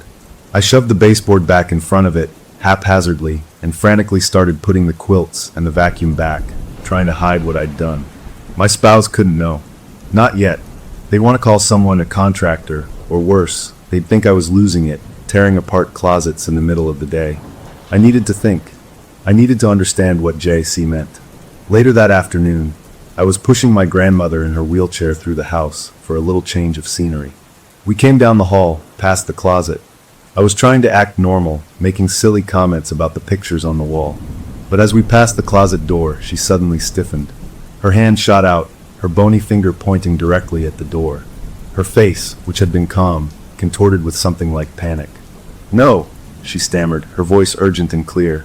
"No key. No lease. Bad house. Bad house." She started to shake. I crouched down, holding her hands. "Nana, what's wrong? What about the house?" But the moment passed as quickly as it had come. The panic drained from her eyes, replaced by their usual mild fog. She blinked at me, patted my hand, and smiled her vague smile. "Would you like a cookie, dear? I think there are cookies." The switch was so complete it left me dizzy. She remembered Bad House, but not the cookies we'd had after lunch. That night, as we were getting ready for bed, my spouse stopped in the hallway after brushing their teeth. They rubbed their arms and frowned. "Is it just me, or is it really cold in this hall all of a sudden?" they asked. "I didn't leave a window open, did you?" I looked at them, then at the closed, innocent-looking closet door. The cold was seeping out, through the panel, through the cracks. I had opened something, and now the house itself was changing. "No," I said, my voice sounding strange. "No window." I climbed into bed, feeling that cold radiating from the hallway, knowing it was my fault. I had opened a door that should have stayed shut. And as I lay there, trying to warm up, a final, terrible detail replayed in my mind from my peek into that space. When I had first opened the panel, just as that awful smell wafted out, I'd seen a fat, black spider scuttle away from the opening. But it hadn't run across the floor like any normal bug would. It had raced straight up the wall beside the hole, scurried across the ceiling, and disappeared into a corner. It wasn't fleeing from the light of my flashlight. It was fleeing from something else, something deeper in that dark, brick-lined space. And now, whatever that something was, had a way out. After finding the hidden crawl space, I felt like I was living in two different houses. The daytime one was still normal, if a bit colder in the hall. The nighttime one felt like a trap, waiting for something to emerge from that hole behind the quilts. My spouse's innocent comment about the chill had planted a seed of guilt in me, but also a stubborn need to prove I wasn't imagining things. I had to show them, but I couldn't just show them a hole and a smell and some spider. They'd see a home repair issue, not a haunting. I needed something undeniable. So, I ordered a little motion-activated camera online, the kind people use to watch their pets. I told my spouse it was to check on my grandmother during the day if I had to run errands, which was partly true, but my real plan was for the nights. I set it up on a bookshelf in the living room, pointing down the hall towards my grandmother's door and the closet. It had night vision. For 2 nights, it captured nothing but me checking on her and the cat wandering around. I started to feel foolish again. Then on the 3rd night, it caught everything. It was around 3 a.m. My grandmother's door opened, and she shuffled out. But her walk was different. In her sleepwalking state, she usually moved with a slow, drifting uncertainty. This was purposeful, direct. She walked straight into the living room, right towards the camera, though her eyes were half closed. She stopped in the middle of the room, her head tilted back. For a few seconds, she was just a still, pale figure in the greenish glow of the night vision. Then her mouth opened. The voice that came out was not hers. It wasn't the voice of an old woman or a sleepy one. It was a young man's voice, sharp and clear and dripping with a kind of oily pride. It said, "The lease is perpetual. The rent is paid in memory." My blood turned to ice water as I heard it through my phone's speaker the next morning, alone in the kitchen with my headphones on. But it got worse. On the video, my grandmother's head slowly leveled, and her eyes, which should have been shut or blank, opened wide. They looked directly into the camera lens. The night vision made them shine like 2 white coins. And the young man's voice, using her mouth, spoke again. "Tell the current owners. I want my wallpaper back." The video ended. I sat at the table, my hands shaking so badly I could hardly put my coffee cup down. This was it. This was the proof that shattered every logical excuse. I played it for my spouse that evening before they could even take their coat off. I just handed them my phone with the video open. They watched it, their face going from confused to stunned to pale. They watched it 3 times. When they finally looked up at me, their practical, rational world was gone from their eyes. It was replaced by the same bottomless fear I'd been swimming in for weeks. "What is that?" they whispered. I just shook my head. We were partners in this now, truly. The dynamic shifted instantly. We weren't caregiver and skeptic anymore. We were two people under siege. We had clues now. Real ones. Perpetual lease. Rent is paid in memory. JC, on the brick. And that bizarre demand. I want my wallpaper back. The wallpaper we had now was a bland, inoffensive beige. We'd painted over whatever was here when we moved in. We'd never even seen the old wallpaper. But the tenant, remembered it. The next day, my spouse took the morning off work. We drove to the county records office, a dusty, quiet place that smelled of old paper. We told the clerk we were researching the history of our house. She was helpful, pulling old property tax maps and deed transfers. Our simple ranch was built in 1954. But as she traced the lot lines back further, things got strange. Our lot, it turned out, was once part of a much larger farm, and on the exact spot where our house now stood, the old maps showed a small structure. The clerk squinted at the spidery handwriting. Looks like it was listed as a boarding house. For single laborers, probably from the mill that was down by the river. Late 1800s. She kept looking. She found a ledger of tenant agreements. And there it was, in faded brown ink. A long-term tenancy agreement for one Jedediah Coombs. The start date was 1888. The space for the termination date was blank. Just an empty line, waiting for an end that never came. Jedediah Coombs. JC. We looked at each other, the air in the records office feeling too thin to breathe. He wasn't just a ghost. He was a legal entity. A tenant with a blank end date on his lease. A perpetual resident. We drove home in a wordless shock. The house looked different to me now. It wasn't just sitting on land. It was sitting on top of another man's home. A home he'd never legally left. When we got inside, we went straight to the living room. We moved the rug and the coffee table. In one corner, where the floor was a little warped, my spouse got a crowbar. We talked about fixing this spot for years. Now we were going to open it up. We pried up a section of the modern laminate flooring. Under it was a layer of old, puke green linoleum from the 70s. We tore that up too. Under that were the original pine floorboards, dark with age.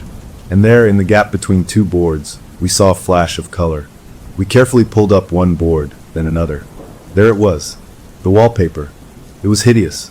A violent, clashing pattern of deep red roses and sickly green thorns on a dirty yellow background. It was stained with patches of brown damp, and it was peeling away from the plaster in long, brittle curls. It was aggressively ugly, the kind of pattern that felt angry just to look at. This was what he wanted back. This was his taste. His appointed space.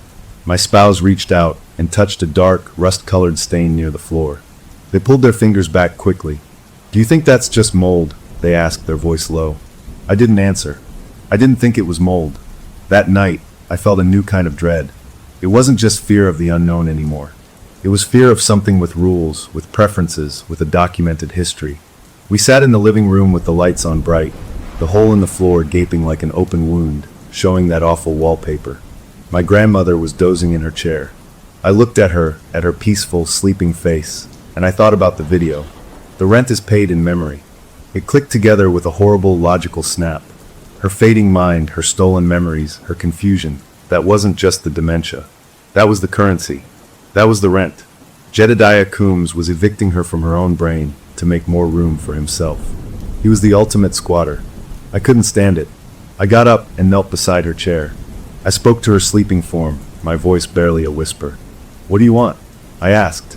"What do you really want?" Her eyes snapped open. They weren't sleepy. They were aware and full of a cold, alien malice. Her face, usually so soft, twisted into a sneer that looked all wrong on her features. The young man's voice, Jedediah's voice, hissed out of her. "What's mine? All of it. You're in my parlor." Then her eyes closed, her face went slack, and she was just asleep again, as if a switch had been flipped. The next morning, something different happened. My grandmother woke up clear. Painfully, heartbreakingly clear. She was having her tea, and she looked at me, and her eyes were the sharp, knowing blue I remembered from my childhood. She reached out and grabbed my hand with a strength I didn't know she still had. Her grip was tight, urgent. "You have to listen to me," she said, every word precise. "You have to burn the letters in the box. Before he finds them. Do Do you understand? Burn them. Then, as I stared, frozen, the clarity in her eyes fractured and faded. The intelligence drained away, replaced by her familiar, gentle fog. She patted my hand, let go, and smiled. This tea is nice, dear. Is there any pudding? The whiplash was so severe it left me dizzy. She was gone again, but she'd given me a new mission. A box. Letters. Burn them. It was a direct order from the real her. A flare shot up from the depths of her own mind. It felt like our first real weapon. We just had to find it. We had to find the box before Jedediah Coombs did. My grandmother's moment of crystal clear warning changed everything. Burn the letters in the box. It was a direct order from the person we were trying to save. A piece of her fighting her way to the surface to give us instructions. It meant there was a weapon, or at least something he didn't want us to find. We had to find it first. We turned the house upside down that day, starting with her room. We looked in her dresser, under her bed, in her small jewelry case. Nothing. My spouse suggested the attic. We hadn't been up there in ages, just a cramped, unfinished space full of insulation and holiday decorations. It was hot and dusty, the air stale. We pulled down the folding ladder and climbed up, flashlights in hand. We moved past boxes of our old books and childhood toys, toward the back where my grandmother's things had been stored when she moved in. There were old suitcases, a hat box, a trunk full of my grandfather's clothes that smelled of mothballs. And then, tucked behind a stack of worn-out quilts, we found it. A small, rusty tin lockbox, the kind you'd see in an old movie. It was unassuming, but on its lid, in my grandmother's elegant, old-fashioned handwriting, was a label. Deeds and leases. My heart skipped a beat. This was it. This had to be the box. We carried it down to the kitchen table, the metal cold against my fingers. It was locked with a simple clasp, but the lock was frail. A quick twist with a screwdriver, and it popped open. The inside smelled of old paper and lavender. On top were love letters, tied with a faded ribbon, in my grandfather's looping script. Under those were black and white photos of my mother as a gap-toothed child. We carefully set these precious things aside, and at the very bottom, folded into a tight, small square, was a single piece of paper. It was brittle, the color of weak tea, and the handwriting was a cramped, spidery scrawl, nothing like my grandmother's. We unfolded it with trembling hands, flattening it on the table. It wasn't a deed to our house. It was an addendum to a property lease, dated 1888. The main body was standard legal language about the boarding house, but this added page was different. It was handwritten, not typed, and it felt more like a spell than a contract. One line made my skin crawl. It stated the tenant, Jedediah Coombs, shall have right of perpetual residence across the boundary of brick and mortar, flesh and spirit, subject to the upkeep of his appointed space. I read it twice. Boundary of brick and mortar, flesh and spirit. It wasn't just about the building. It was about crossing over. Into people, and upkeep of his appointed space. That explained his anger over the curtains, the wallpaper. We had violated the terms of his lease by changing his home. My spouse's face was white. We have to burn it. Right now. Like she said. They reached for the paper. I pulled my hand back, instinctively covering it. Wait, I said. My mind was racing. This is the only proof we have. The only thing that explains the rules. If we burn it, we're just guessing. A fight erupted then, quiet and fierce. It's not proof, it's a trigger, they shot back, their voice tense. She told us to destroy it for a reason. He's looking for it. It's an anchor, or a recipe, or something worse. They argued that our grandmother, in her moment of clarity, knew more than we ever could about what this paper meant. I argued that we couldn't fight what we didn't understand, that this paper was our understanding. We were shouting whispers, desperate and scared. The box sat between us, a little metal Pandora's jar, and we were arguing over whether to slam the lid shut or pry it open wider. That's when we heard the crash from downstairs. A loud, shattering sound, like a lamp hitting the floor. Our grandmother was down there. We had left her dozing in her recliner, which she hadn't gotten out of by herself in months. We both bolted for the attic ladder, scrambling down so fast I almost lost my footing. We ran into the living room. The side table lamp was on the floor, the shade bent. But my grandmother wasn't in her chair. We heard a sound from the hallway. We turned. She was standing at the very bottom of the attic ladder, a place she should not have been able to reach, her body frail and stooped. She was staring up at us, her head tilted back. Her eyes were open, and they held none of her own sweet fog. They were dark and full of a cold, knowing anger. Her mouth, usually so soft, twisted.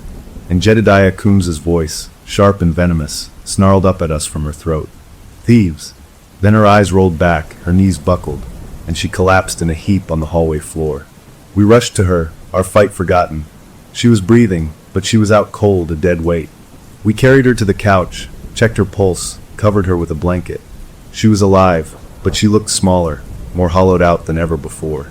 The dark circles under her eyes looked like bruises. It was as if the effort of that one word, that one accusation, had drained a week's worth of her life. The rest of that day was a blur of quiet panic. She slept deeply, not moving. We didn't call an ambulance. What would we say? Our grandmother collapsed after a ghost possessing her called us thieves? We just watched her, our hearts aching. The box and its terrible paper were still on the kitchen table. The argument wasn't settled, but the urgency was different now. We couldn't leave it in the house. Not after that. As a tense compromise, we took the brittle lease addendum and the strange old matchstick, folded them inside a Ziploc bag, and put that bag back in the tin box. We didn't burn it, but we couldn't keep it inside. My spouse had an idea. "The car," they said. "It's off the property. It's metal. Maybe it will block something." It felt silly, but it was action, a move. I took the box out and locked it in the trunk of my car, which was parked in the driveway. It felt both cowardly and smart. The next morning, my grandmother was different. She slept late, and when she woke, she was groggy, distant, even for her. She napped most of the afternoon, but when evening came, she seemed to perk up a little. We were trying to act normal, making dinner. She was sitting at the kitchen table, watching us with a faint smile. My spouse was stirring a pot on the stove. I was setting the table. I turned to get the forks, and when I turned back, I froze. On the wall above the kitchen table, where there had been nothing but a calendar, now hung a small, ugly picture frame. Inside the frame was a square of that hideous, thorny rose wallpaper we'd exposed in the living room floor. It was neatly cut and mounted, centered perfectly. My spouse followed my gaze and dropped the wooden spoon. It clattered on the floor. Neither of us had put it there. We looked at my grandmother. She was still smiling, her eyes on the framed wallpaper sample. "Pretty flowers," she said, her voice a gentle, empty sigh. She wasn't just channeling him at night anymore. He was leaving gifts. He was decorating. That night, I couldn't sleep. I got up and went to the window, looking out at the dark driveway. The streetlight cast a weak orange glow, and there she was, my grandmother. She was standing on the driveway in her nightgown, barefoot on the cold concrete. She was sleepwalking again, but she wasn't heading for the woods or the road. She was standing perfectly still beside my car. Her hand was resting flat on the trunk, right above the lock. Her head was bowed, not like she was listening this time, but like she was feeling. Like she could sense the tin box inside, through the metal and the spare tire and the clutter. She just stood there, a pale ghost in the orange light. Her hand pressed against the car as if checking for a heartbeat inside. She knew we'd moved it. He knew. And as I watched from the window, I understood we hadn't hidden anything. We'd just moved a piece of him to a new location, and he had followed it, using her as a bloodhound. The house was his, and now anything connected to it was his too. We were just living in his world, and we were running out of places to hide. Seeing my grandmother's hand on the car trunk, feeling the icy reach of Jedediah Coombs extending beyond the walls of the house, was the final straw. We couldn't fight a ghost with rules we didn't understand. The lease addendum talked about upkeep of his appointed space, and perpetual residence across flesh and spirit. That wasn't just creepy poetry, it was a manual. We needed someone to translate it. My spouse found a name online, a professor at the local university who specialized in regional folklore and old property laws. It sounded like a long shot, but we were out of options. We drove to the campus the next day, leaving my grandmother with a trusted neighbor for a few hours, telling them she just needed company. It felt like a lie. The professor's office was a cave of books, smelling of dust and old paper. He was a kind-eyed man with a beard, looking more like a friendly librarian than a ghostbuster. We didn't tell him everything. We just said we'd found an odd historical document in our house, and were curious about its meaning. We showed him a photo of the lease addendum on my phone, zoomed in on the critical lines. His demeanor changed instantly. The kind eyes grew sharp, concerned. He took the phone, peering at the screen. He pointed a finger at the phrase, upkeep of his appointed space. "This is very specific," he said, his voice low. "In certain old folk beliefs, particularly around tenant rights and property spirits, this isn't about general maintenance. It means the spirit gains a kind of legal standing when the specific physical space it considers its own is maintained. The decor, the layout, the very feel of it, changing that space is seen as a profound breach. It's like breaking a sacred covenant. It makes the spirit not just angry but empowered. It gives it the right to reclaim. His words landed like stones in my gut. We went home and, with a sickening dread, made a list. We changed the curtains. We pulled up the carpet and linoleum, exposing his wallpaper. We repainted every single room. We completely renovated the kitchen, putting in stainless steel and granite where there was once old laminate and wood. And the worst one, we added that hall closet, the one we used every day, right over the old, hidden crawlspace access. We had built a modern box around his front door. Every update, every improvement we'd made to turn this house into our home was an act of vandalism in Jedediah Coombs's eyes. We hadn't just moved into a haunted house. We had trespassed and then remodeled the haunting. We had to try communicating to see if there was any room for negotiation, any way to fix this without losing my grandmother entirely. It was my spouse's idea, born of pure desperation. We have to ask him what he wants, directly. Maybe we can make a deal. The idea made me sick, but doing nothing was worse. We bought a Ouija board from a toy store, feeling ridiculous and terrified. That night we waited. When we heard her door open and the shuffling steps, we guided her sleeping form to the kitchen table. We placed her fingers on the plastic planchette. My spouse asked the question, their voice shaking. "What do you want?" Her fingers twitched. Then they flew across the board, fast and sure, spelling out letters with a force that made the board skid. RESTORE-ITAKTHE-WMAN. Yes, MYHOUSE, restore. Or I take the woman as my house. The threat was absolute.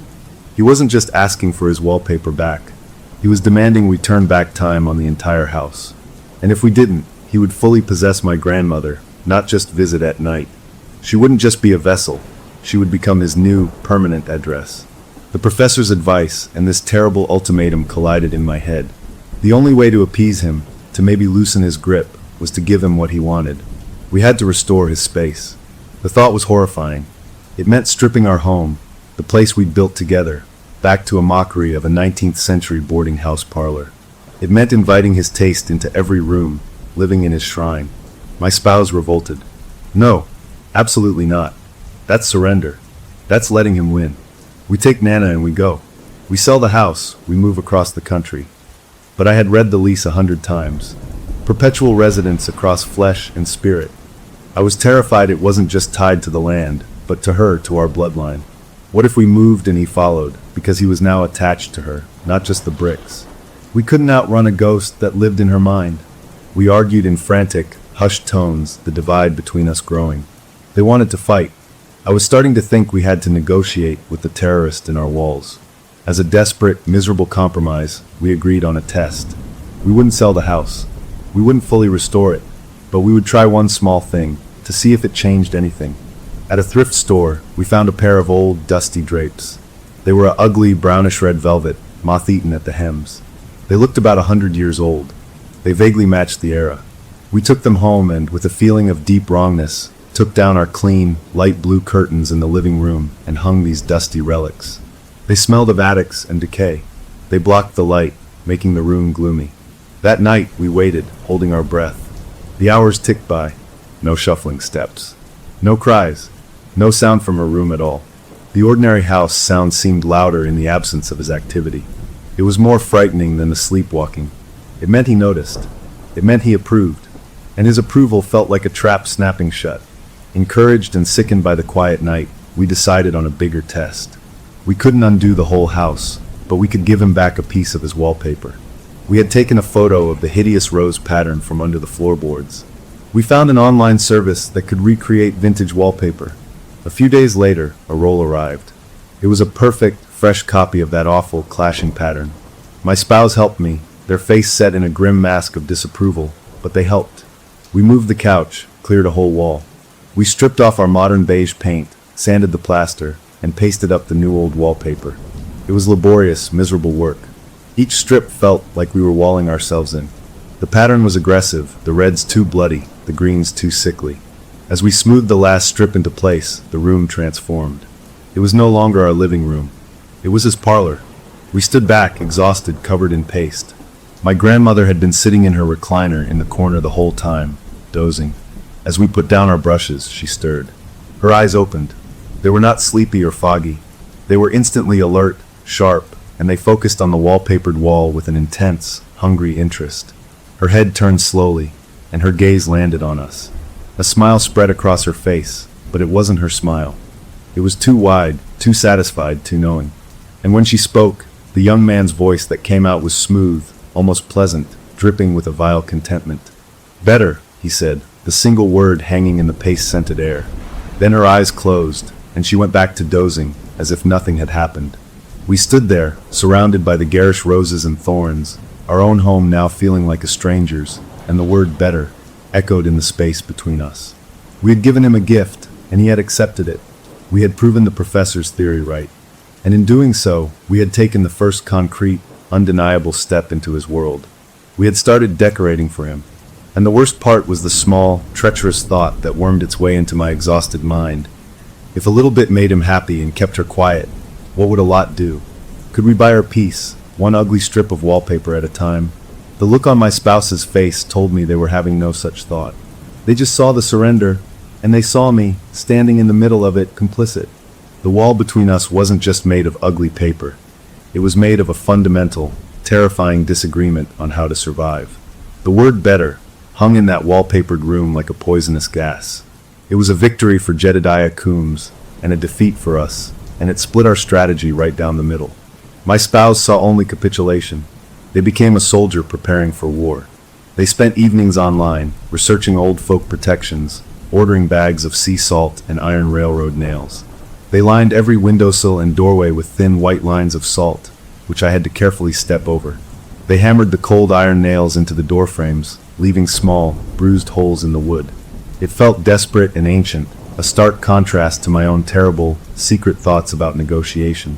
I found myself staring at the ugly wallpaper, not with disgust, but with a calculating dread. If one wall made him say "better," what would the whole room do? The whole house? Could we appease him into leaving her alone? The rift between us grew, filled with unspoken accusations and shared terror. My grandmother's condition was the proof of our failure. She now existed in a dreadful middle ground. She wasn't just my Nana who sometimes sleepwalked. She wasn't just a vessel for Jedediah at night. She was both, and the balance was tipping. She'd be sitting in her chair, staring out the window at the bird feeder, and without turning her head, she'd comment in that sharp, young man's voice. "That maple tree is poorly pruned. A shame." She'd say it to the empty room, as if holding court. Then a minute later, she'd blink, look around confused, and ask me for a blanket. He was popping through in daylight, little leaks of his personality seeping into her waking hours. She was being crowded out of her own mind, her own body, and it was happening right in front of us. The house itself began to agree with him. The framed sample of wallpaper we kept finding and taking down would reappear, hanging straight and centered, sometimes in a different room. One morning, we came out to find the big, heavy armchair from the corner dragged all the way across the living room. It was now facing the hall closet door, like a king's throne position to observe a subject. Neither of us had moved it. It would have taken tremendous effort. The cold spot in the hallway wasn't a spot anymore. The whole hall was permanently chilly, a damp, earthy cold that no amount of heating could touch. The house was shifting, becoming more his and less ours with every hour. The worst moment came on a Tuesday afternoon. I was making her a cup of tea. She was watching me, her hands folded in her lap. Then her expression changed. The vague warmth left her eyes, replaced by a cool, appraising look. Jedediah's voice, conversational and horribly intimate, came from her. "She's old," he said, as if discussing the weather. "Her mortar is crumbling. The foundation is unsound. But you," his eyes traveled over me. "You're strong. You have good memories. Clear ones. We could make a new lease. A transfer. Let her go. You stay." The offer was so calm, so logical in its monstrous way, that I nearly dropped the teacup. He wasn't just offering a truce. He was offering a trade. Her fading life for my healthy one. He wanted to upgrade. I stared, my mouth dry, unable to speak. Her face softened back into her own, and she smiled sweetly at the steam rising from the cup. "Is that for me, dear? You're so kind." I didn't tell my spouse about the offer. It felt too much like a secret pact, a betrayal just for hearing it. But it changed everything for me. This was no longer about saving our home.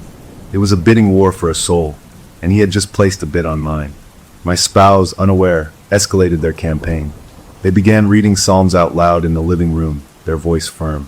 They burned sage, the smoke curling around the ugly wallpaper, which seemed to absorb the smell rather than be cleansed by it. Our strategies were on a collision course, one seeking to banish, the other secretly wondering if a deal could be made. Then a gift from my real grandmother, a flicker of her fighting back. She had a moment of lucidity, one of those startlingly clear episodes. She was in her bed, and I was tucking her in. She grabbed my wrist, her grip shockingly strong. Her eyes were blazing with a terrified, beautiful clarity. "He's putting his pictures over mine," she whispered, her voice raw. She tapped her own temple with a bony finger. "In here. He's hanging his pictures on my walls.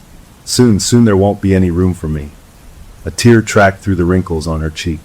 Then the fire went out. The fear melted into confusion, and she let go, patting my hand absently. "Time for bed," she mumbled. That did it. Her metaphor broke my heart and my resolve.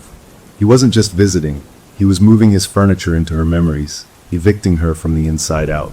That night, in a state of pure despair, I did something foolish. I went to the computer when my spouse was asleep. I found old architectural plans for boarding houses from the 1880s.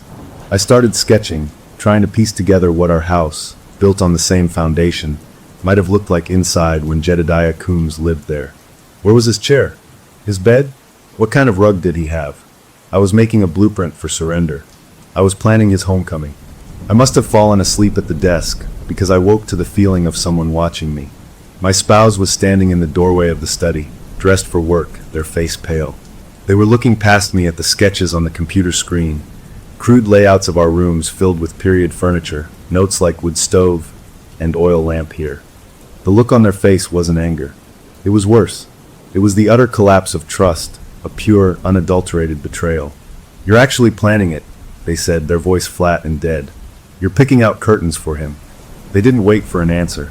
They just turned and walked away. The chasm between us was now complete and unbridgeable. We moved around each other like ghosts for the rest of the day, speaking only when necessary. The house felt like a trap with 3 prisoners, each in their own cell.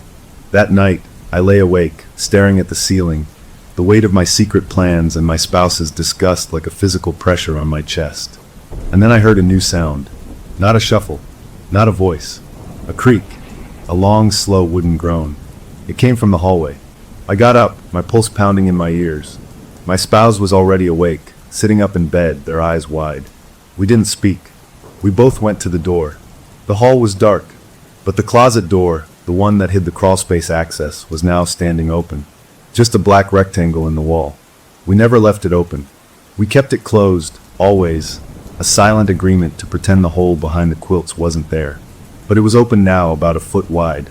And from the blackness within, from that space that smelled of wet earth and iron, came a sound. It was slow, deliberate. 3 distinct knocks on the inner wood of the crawlspace entrance, the knocks echoing dully in the cramped space. Knock, knock, knock. It wasn't a frantic banging. It was polite, patient, the sound of someone who has been waiting a long, long time, and who finally believes the new landlords are ready to let them out. We stood frozen in our bedroom doorway, 2 divided people united for that moment by a sheer, primal fear, listening to the tenant in our walls announce that he was done knocking from the inside. He was ready to come out. The 3 knocks from inside the crawlspace were a line in the sand. We could no longer pretend. We could no longer strategize in separate corners. The thing was announcing itself. My spouse looked at me, their earlier betrayal buried under a more immediate terror. "We have to end this," they whispered. "No more salt. No more wallpaper. We have to find what's tethering him and break it." For the first time in days, we were in agreement. The professor's words came back to me. A spirit bound to a property often has an anchor, a physical object that ties it to the place. We had found his initial on the brick. We had to find what was buried with it. The next day, with a grim determination, we prepared. We waited until our grandmother was in a deep afternoon sleep. We moved everything out of the hall closet again, our movements quick and efficient, a shared purpose overriding our personal war.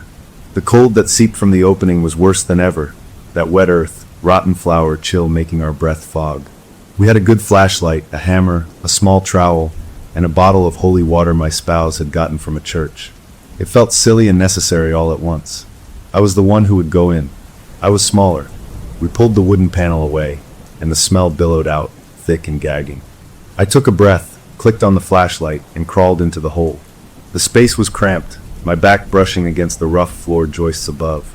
The beam of my light jumped over spiderwebs and ancient dust. I shuffled forward on my knees toward the far wall, toward the brick where I'd seen the JC. The bricks were cold and slimy to the touch. I found the initials, the gouges deep and angry. I shone the light at the base of that brick. The dirt there looked disturbed, different from the packed earth elsewhere. It was looser, like it had been dug and refilled. My heart hammered against my ribs. I took the trowel and started to dig. The dirt was cold and dense. About 6 inches down, the metal edge of the trowel hit something that wasn't a rock. It thudded dully. I scraped the dirt away with my hands, my fingers going numb. And there it was. A small pouch, made of what was once leather, now rotted and blackened, tied shut with a frayed cord. It was about the size of my palm. It felt wrong just looking at it, a lump of concentrated wrongness in the dirt. I didn't want to touch it, but I had to. I reached out, my fingers closing around it. It was cold, but not like metal or dirt. It was a living cold, a sucking cold that seemed to pull the heat from my hand. And it pulsed, a slow, weak throb like a dying heartbeat. This was it, his residence charm, the anchor. I shoved it into the pocket of my jacket, the cold seeping through the fabric to my hip. I scrambled backwards out of the crawl space as fast as I could, bursting into the hallway gasping for clean air. My spouse helped me up, their eyes locked on the bulge in my pocket. Did you get it? I just nodded, unable to speak. We shoved the panel back, not caring how crooked it was, and frantically shoved the closet contents back in front of it, a pathetic barricade. We stumbled into the living room, the pouch feeling like a live coal against my leg. We laid it on the coffee table. We had won. We had found the source. We decided to destroy it immediately. The fireplace was gas, but it had fake logs. We turned it on for the first time that season, the blue flames licking upwards. With a pair of tongs, I picked up the pouch and placed it right in the center of the flames. We watched, holding our breath. The flames should have consumed it, turned it to ash. Instead, they changed. The blue and orange fire flickered, then turned a sickly chemical green, casting a ghastly light on the ugly wallpaper. The green flames danced around the pouch, but didn't touch it. They climbed and twisted, but the little bundle of leather sat untouched in the middle, dark and solid. After a minute, the green flames simply snuffed out, as if smothered by an invisible hand. The pouch was unmarked, not even singed. The air smelled of sulfur, and that same rotten sweetness. My spouse stared, horrified. Okay. We take it off the property. We bury it somewhere else. Far away. We got in the car, the pouch now in a metal toolbox on the back seat. I turned the key. The engine made a weak, grinding sound and died. I tried again. Nothing. Not even a click. The battery was full. The lights worked. The car just refused to start. We looked at each other, a new understanding dawning. He wasn't just in the house. His influence was tied to this object. It couldn't leave. It was part of the property, and the property was part of it. We trudged back inside, defeated. That's when my grandmother's body walked into the living room. She moved with a stiff, unnatural grace, all traces of her frailty gone. She stood before us, and when she spoke, Jedediah Coombs's voice was different. It wasn't a hiss or a snarl. It was loud, resonant, filling the room, booming from her small frame. Replace what you stole. My walls. My curtains. My peace. You have until the new moon. She paused, and a cruel smile stretched her lips. Or I cease being a tenant and become the landlord. The threat was final. The new moon was 2 days away. He was giving us a deadline. After that, he would stop asking and start taking full control. Permanently. We were broken. Sitting in our defiled living room, the unburnable pouch on the table, the wallpaper screaming from the walls, we had nothing left. Then my spouse spoke, their voice hollow. What if we do it? What if we give him what he wants? Completely. We turn the house back. We make it exactly like his appointed space. We make him feel secure, welcome. And then, while he's satisfied, we perform a real banishment. We use the rules against him. He thinks he's winning, and we pull the rug out. It was a dangerous, terrifying gamble. It meant fully inviting the fox into the henhouse before slamming the door. It meant decorating for our own exorcism. I looked at the pouch, at my grandmother's empty chair, at the despair on my spouse's face. We were out of options. It was the only play left.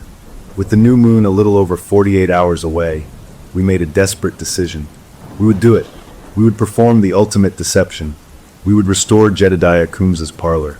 We spent a frantic, surreal day and a half. We bought cans of dark, gloomy paint and slathered it over our bright walls. We ripped out our modern ceiling light fixtures and hung cheap, replica oil lamps we found at an antique barn. We dragged in heavy, carved Victorian furniture from second-hand stores, furniture that smelled of dust and decay. We took down every family photo, every piece of our own art, and stored it in the garage. We covered the TVs with sheets. We worked until our hands were raw and our backs ached, transforming our home into a perfect, nightmarish replica of a late 1800s boarding house parlor.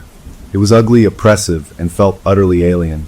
With every stroke of the brush, every piece of hideous furniture we placed, I felt a part of our own lives being painted over, packed away. We were erasing ourselves to make room for him. On the final afternoon, we hung the last of the reproduced thorny rose wallpaper in the hallway. As I smoothed the last strip into place, stepping down from the ladder, I heard it. Not a voice. A sound. A long, soft, echoing sigh of contentment. It didn't come from my grandmother's room. It didn't come from the closet. It seemed to come from the walls themselves, from the floor, from the very air of the house. It was the sound of a man settling into his favorite chair after a long, long journey. He was pleased. The trap was set, and we were now living inside it, waiting for the new moon to rise so we could spring it, praying we hadn't just built our own tomb. The house was no longer ours. It was a museum dedicated to a dead man's bad taste. The air was still and smelled of old varnish, dust, and the oily scent from the lamps we had lit, their flames casting jumping shadows that made the thorny wallpaper seem to writhe. We had built Jedediah Coombs a perfect period cage. The problem was, we were locked inside it with him, and we had to convince him the door was open. My grandmother sat in a high-backed upholstered chair we'd bought at a flea market, a blanket over her lap. She wasn't sleeping. Her eyes were open, and they tracked us with an alien, sharp intelligence. Jedediah was home, and he was watching his new old furnishings with a landlord's approving eye. The new moon rose, a black disk in a cloudy sky, plunging the world outside into a deep dark. It was time. My spouse had consulted with the folklore professor one last time, by phone, getting cryptic instructions for a ritual of revocation. It was our Hail Mary. The idea was simple. As the current owners of the land and structure, we had to formally revoke the perpetual lease, using symbols of our ownership, while the spirit was content within his restored space. We had to trick him into listening long enough to break the contract. We stood in the center of the awful parlor.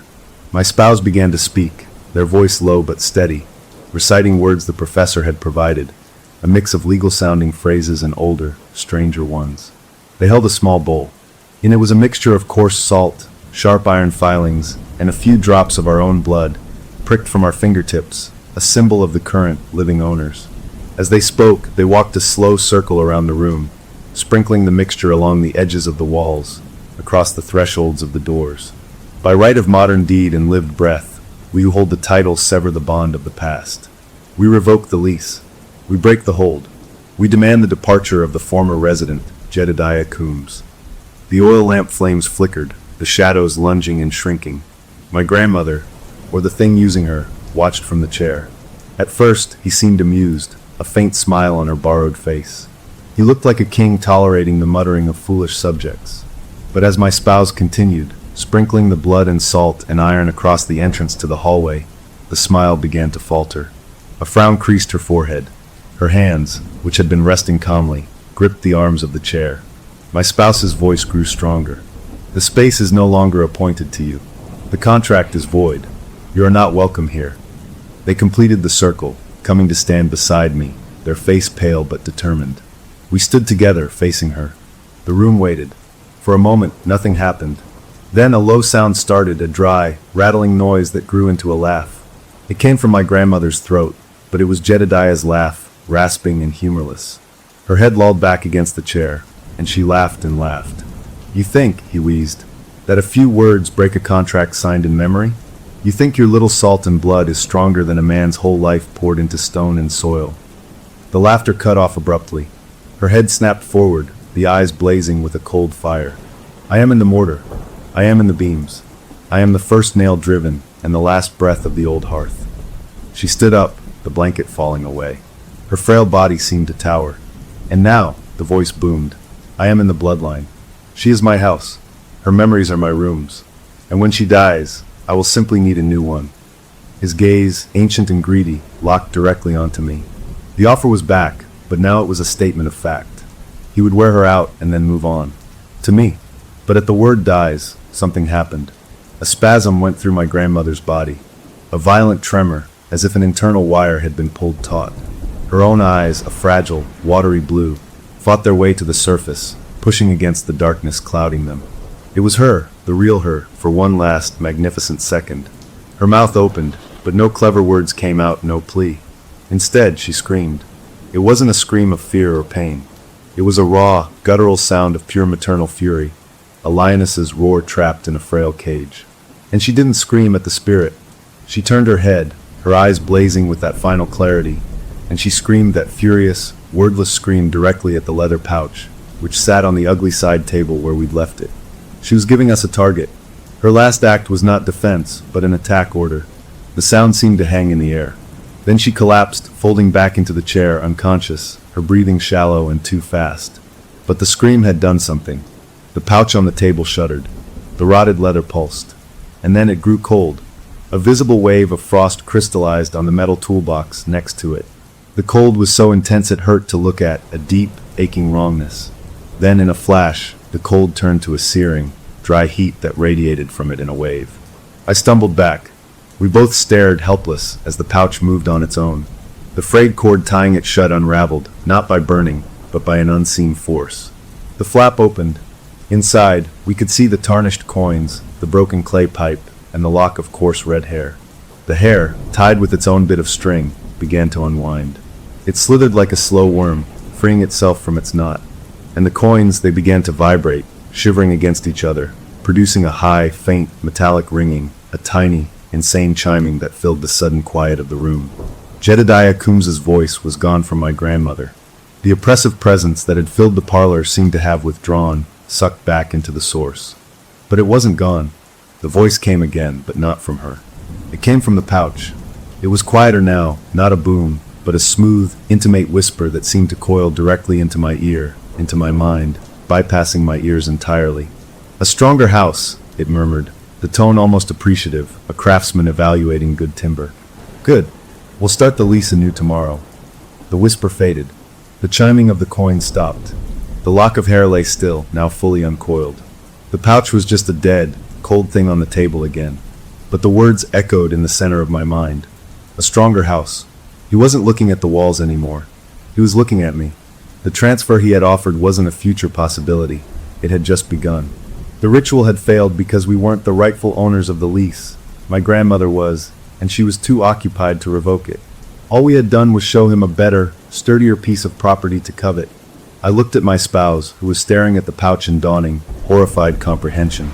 They looked from it to me, their eyes wide with a new kind of fear, not for my grandmother, but for me. I looked at my grandmother, unconscious in the chair, her chest rising and falling in fragile breaths, temporarily free of him, but more empty than ever. And I looked down at my own hands, turning them over as if seeing them for the first time. They felt normal. They looked normal. But in my head, the echo of that intimate whisper felt like the first piece of furniture being dragged into a new room. The walls of the parlor, in all their restored, garish glory, seemed to lean in, waiting for the new tenant to get settled. The fight for the house was over. He had won. The fight for everything else, for my own memories, my own mind, was just beginning, and I had no idea how to even prepare for an eviction from myself. Story number 6. Look, I'll tell you the whole story just like it happened, plain and simple. My name is Leo, and it all started on one of those boring, hot Saturdays where you'll do anything just to get out of the house. Me and my buddy, we decided to hit the flea market over on the east side, mostly as a joke, thinking we'd find some weird old records or broken tools to laugh about. We were wandering past tables of cracked dishes and boxes of dusty books when I saw it, tucked between a broken lamp and a stack of old magazines. It was a Ouija board, but not like the cheap plastic ones you see at the toy store around Halloween. This thing was solid, made of real wood that was smooth and dark, and it had this heavy, serious feel when I picked it up. The letters and numbers were painted on in this fancy, old-fashioned style, and the little heart-shaped pointer thing, the planchette, had a clear window in the middle and felt like cool glass under my thumb. My friend whistled low and said it looked like it had seen some things. The guy running the table saw us looking and just said, $5. We glanced at each other and grinned. For $5, how could we not? It was the perfect stupid thing to buy, a spooky prop we could pull out at parties to freak people out. We paid the man, took the board, and carried it back to my car, joking the whole way about the angry ghost we'd probably just adopted for the price of a fast food meal. We brought it back to my place, and for the first few days, it just sat on my coffee table as a conversation piece. My buddy came over, and we'd point at it and make dumb jokes. Ask it if it knows any lottery numbers, he'd say, and we'd laugh. We were totally not taking it seriously. It was just a piece of wood with letters on it. But then, maybe a week after we bought it, we were hanging out one Friday night. We'd ordered pizza, had a couple of beers, and the mood was easy and lazy. The board was just sitting there on the floor, and my friend nudged it with his foot. "You want to actually try this thing?" he asked, his eyebrows wiggling. I shrugged. Why not? It was all just nonsense anyway.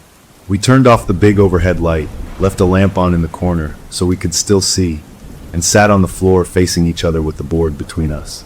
We put our fingers very lightly on the planchette, just the tips, like you're supposed to. I felt kind of silly. He asked the first question, his voice trying to sound dramatic and spooky. "Oh great spirit, are you with us?" Nothing happened. We sat there for a minute, the planchette not moving at all.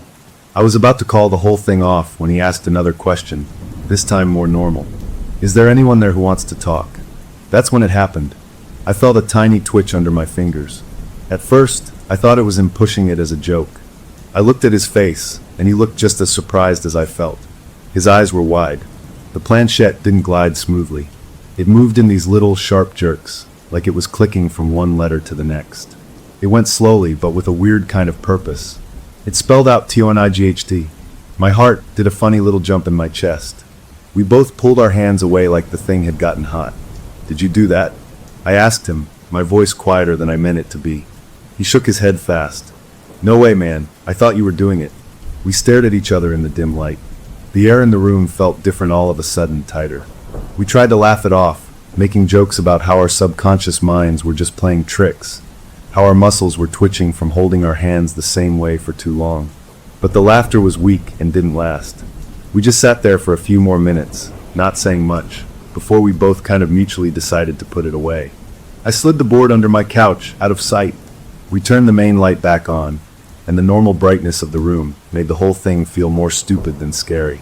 He left not long after, and we didn't really talk about it again that night. I went to bed and slept okay, but when I woke up the next morning, the first thing I thought of was that word, tonight. Had something happened last night that I missed? I lay in bed and listened. The house was just my normal, quiet house. The pipes creaked a little, the fridge hummed in the kitchen. Everything was fine. I got up, made coffee, and felt like a total idiot. Of course it was nothing. We'd moved the thing ourselves without realizing it, getting caught up in the moment. I shoved the board from under the couch onto a high shelf in my home office, way in the back behind some old textbooks. A funny story to tell someday, that was all. But over the next few days, I couldn't shake this weird feeling. It's hard to describe. It wasn't that I heard noises or saw things. It was more like the feeling you get when you're in a room and you suddenly know, you just know, that someone is standing right behind you. I'd be reading or watching TV, and I'd get this prickly sensation on the back of my neck, like I was being watched. I'd spin around, and of course nobody was there. I told myself it was just my imagination running wild because of that silly board game. I was letting it get to me. About a week after our little seance, something changed. I woke up in the middle of the night, not from a noise, but just awake, and I realized right away that I was alone in my bed. My girlfriend, who had been sound asleep next to me when I drifted off, was gone. The covers on her side were thrown back. I sat up, my brain fuzzy with sleep. "Hey!" I called out, my voice rough. No answer. I got up, my heart starting to thump a little harder. I checked the bathroom first. Empty. I walked down the short hallway, the floorboards cool under my feet, and saw a line of light under the door to my home office. That was weird. She never went in there at night. I pushed the door open slowly. She was sitting at my desk, slumped over, her head resting on her arms. The harsh light of the desk lamp was shining right on her, and she was completely still. For a terrifying second, I thought something was wrong. "Hey," I said again, louder this time. I walked over and put a hand on her shoulder. She was warm. She stirred, lifting her head slowly. She blinked up at me, her eyes confused and full of sleep. "What?" she mumbled. "What are you doing in here?" I asked, helping her sit up straight. She looked around the office, totally disoriented. I don't know," she said, her voice shaky. "I was asleep. How did I get here?" She had no memory of getting out of bed or walking down the hall. That's when I saw the pen. It was still clutched in her right hand, gripped so tightly her knuckles were white. And under her arm was one of my legal pads. There was writing on it, not her usual neat handwriting for shopping lists or reminders. This was messy, scrawled in a hurry, the letters jagged and slanting across the page. My blood went cold. Sleepwalking. She must have been sleepwalking. She'd never done that before, not once in all the years I'd known her. I pried the pen gently from her fingers and helped her stand up. She was unsteady, leaning on me. I led her back to bed, tucked her in, and she was asleep again almost instantly, like a switch had been flipped. I stood there for a minute, watching her sleep peacefully, my mind racing. Then I went back to the office. I had to see what she'd written. I sat down in the chair, still warm from her, and pulled the legal pad into the circle of lamplight. At the top of the page, she had written, in that same frantic script, obituary. My mouth went dry. Below that, she had filled it out like it was some macabre form. Name, our next-door neighbor, Mr. Henderson. Date of death, today's date. Cause of death. This is what made my skin crawl. It didn't say heart attack or old age.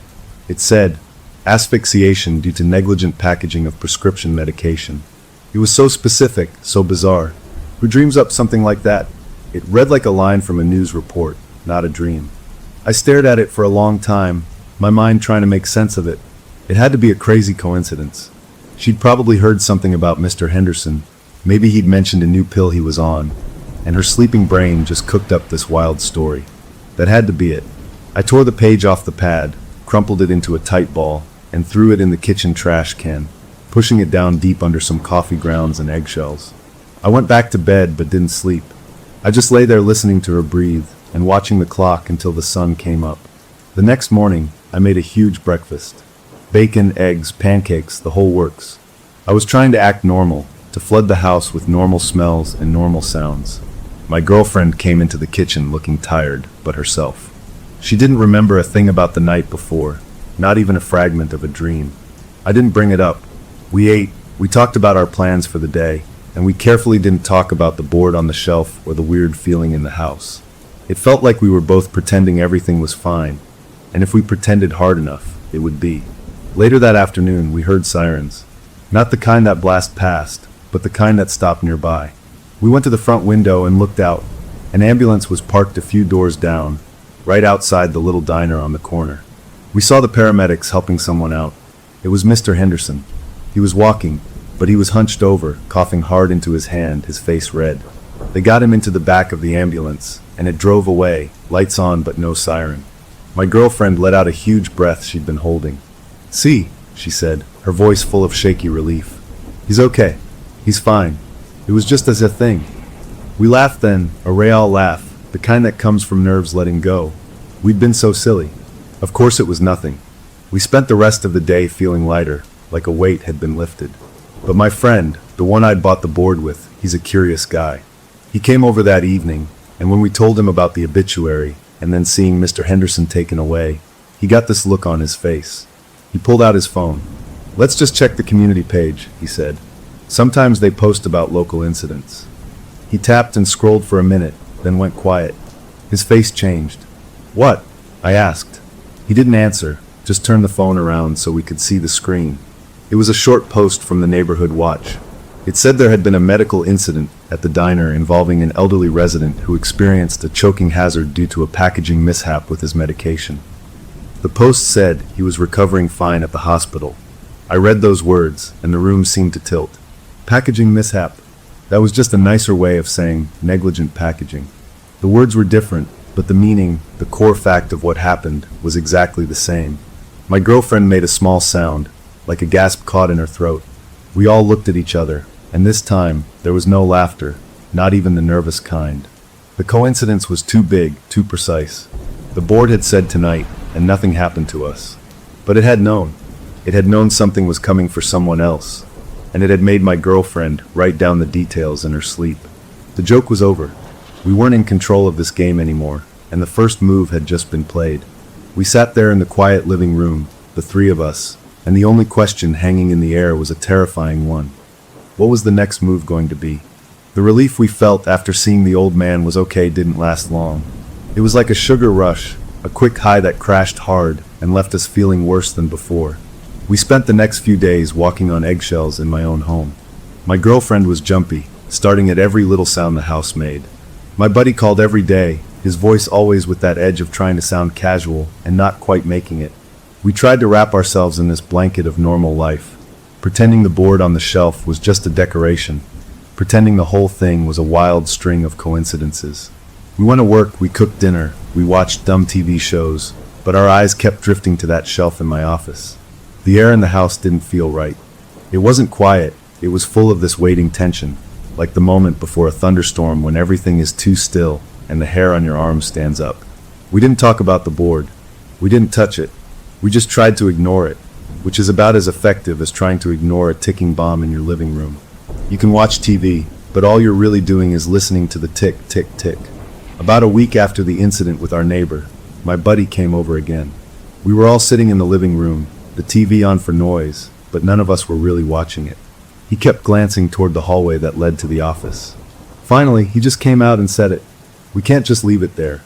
I knew he was right, but the thought of going near that thing again made my stomach twist. My girlfriend shook her head, her arms folded tight across her chest. Just throw it out, she said, her voice firm. Take it to the dump. Now. But my friend had been reading stuff online, forums and weird websites. He said that according to a lot of people who believe in this stuff, you can't just throw a spirit board away. He said it could make things worse, like it was an insult. You had to break the connection properly. He talked about rituals, about saying goodbye, about being respectful even if you were scared. It all sounded like superstitious nonsense to me. But then again, so did a board game knowing about a choking hazard before it happened. I was caught between my girlfriend's practical terror and my friend's researched fear. After a long, tense discussion where nobody really won, we agreed on a middle ground. We wouldn't just trash it. We would do a kind of ceremony, just to cover our bases, to politely tell whatever was hanging around that the party was over. It felt stupid, like we were following instructions for a toy we didn't understand, but we were desperate enough to try anything that might bring back the feeling of our old, boring lives. So that night, with the lights on bright this time, no moody atmosphere, we took the board down from the shelf. The wood felt cooler than it should have, and just holding it gave me a bad feeling, a deep unease in my bones. We placed it on the coffee table. My girlfriend refused to touch it. She sat on the far end of the couch, watching us with wide, worried eyes. My friend and I looked at each other, took a deep breath, and put our fingertips on the planchette. My heart was hammering against my ribs. This wasn't a game anymore. This was an eviction notice. My friend was the one who spoke. His voice was steady, but I could hear the tightness in it. "We appreciate you making contact," he said, sounding utterly ridiculous. "But this connection is now closed. You are not welcome here anymore. We say goodbye." We waited, our fingers tense. For a long moment, nothing happened. I started to feel a flicker of hope. Maybe it was over. Maybe we had just needed to be firm. Then, the planchette began to move. It didn't jerk this time. It slid, slow and smooth and terribly deliberate, in a wide circle around the board. It went around once, twice, a third time, like it was tracing a boundary. Then it stopped in the center, and it began to spin, slowly at first, then faster, until it was just a blur under our fingers. The clear window in the middle was a whirl. We tried to pull our hands away, but it felt like our fingertips were stuck, not glued, but held by some force that wouldn't let go. A chill spread up my arms, a deep, icy cold that had nothing to do with the temperature in the room. Then, as suddenly as it started, the spinning stopped. The planchette dragged our hands, with a force that felt much stronger than the two of us, down to the bottom corner of the board. It scraped across the word goodbye and came to a hard stop. The second it landed, the chill vanished, and we could pull our hands back. We both shoved our chairs away from the table, breathing hard. My friend was pale. "Did you feel that cold?" he whispered. I just nodded, rubbing my hands together to get the feeling back. My girlfriend was on her feet. "What does that mean? Did it work?" Before we could answer, the floor lamp in the corner of the room flickered. Not a power surge because the TV stayed on. Just that one lamp. Its light dimmed, grew bright, dimmed again, and then went out completely with a soft pop. We were left in the light from the TV and the overhead kitchen bulb. Nobody moved. The message seemed pretty clear to me. It had said goodbye because we told it to, but it wasn't happy about it. It had shown us it could do things, physical things, like make us cold and blow out a bulb. We put the board back on the shelf, not knowing what else to do. The ceremony felt like a total failure. We had tried to shut a door, and something on the other side had just reminded us it could kick it open anytime it wanted.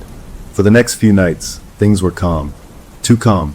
The weird waiting feeling was still there, but nothing happened. No sleepwalking, no strange messages. We started to relax again, just a little. Maybe the goodbye had worked in its own way. Maybe it had just been a final show of force before leaving.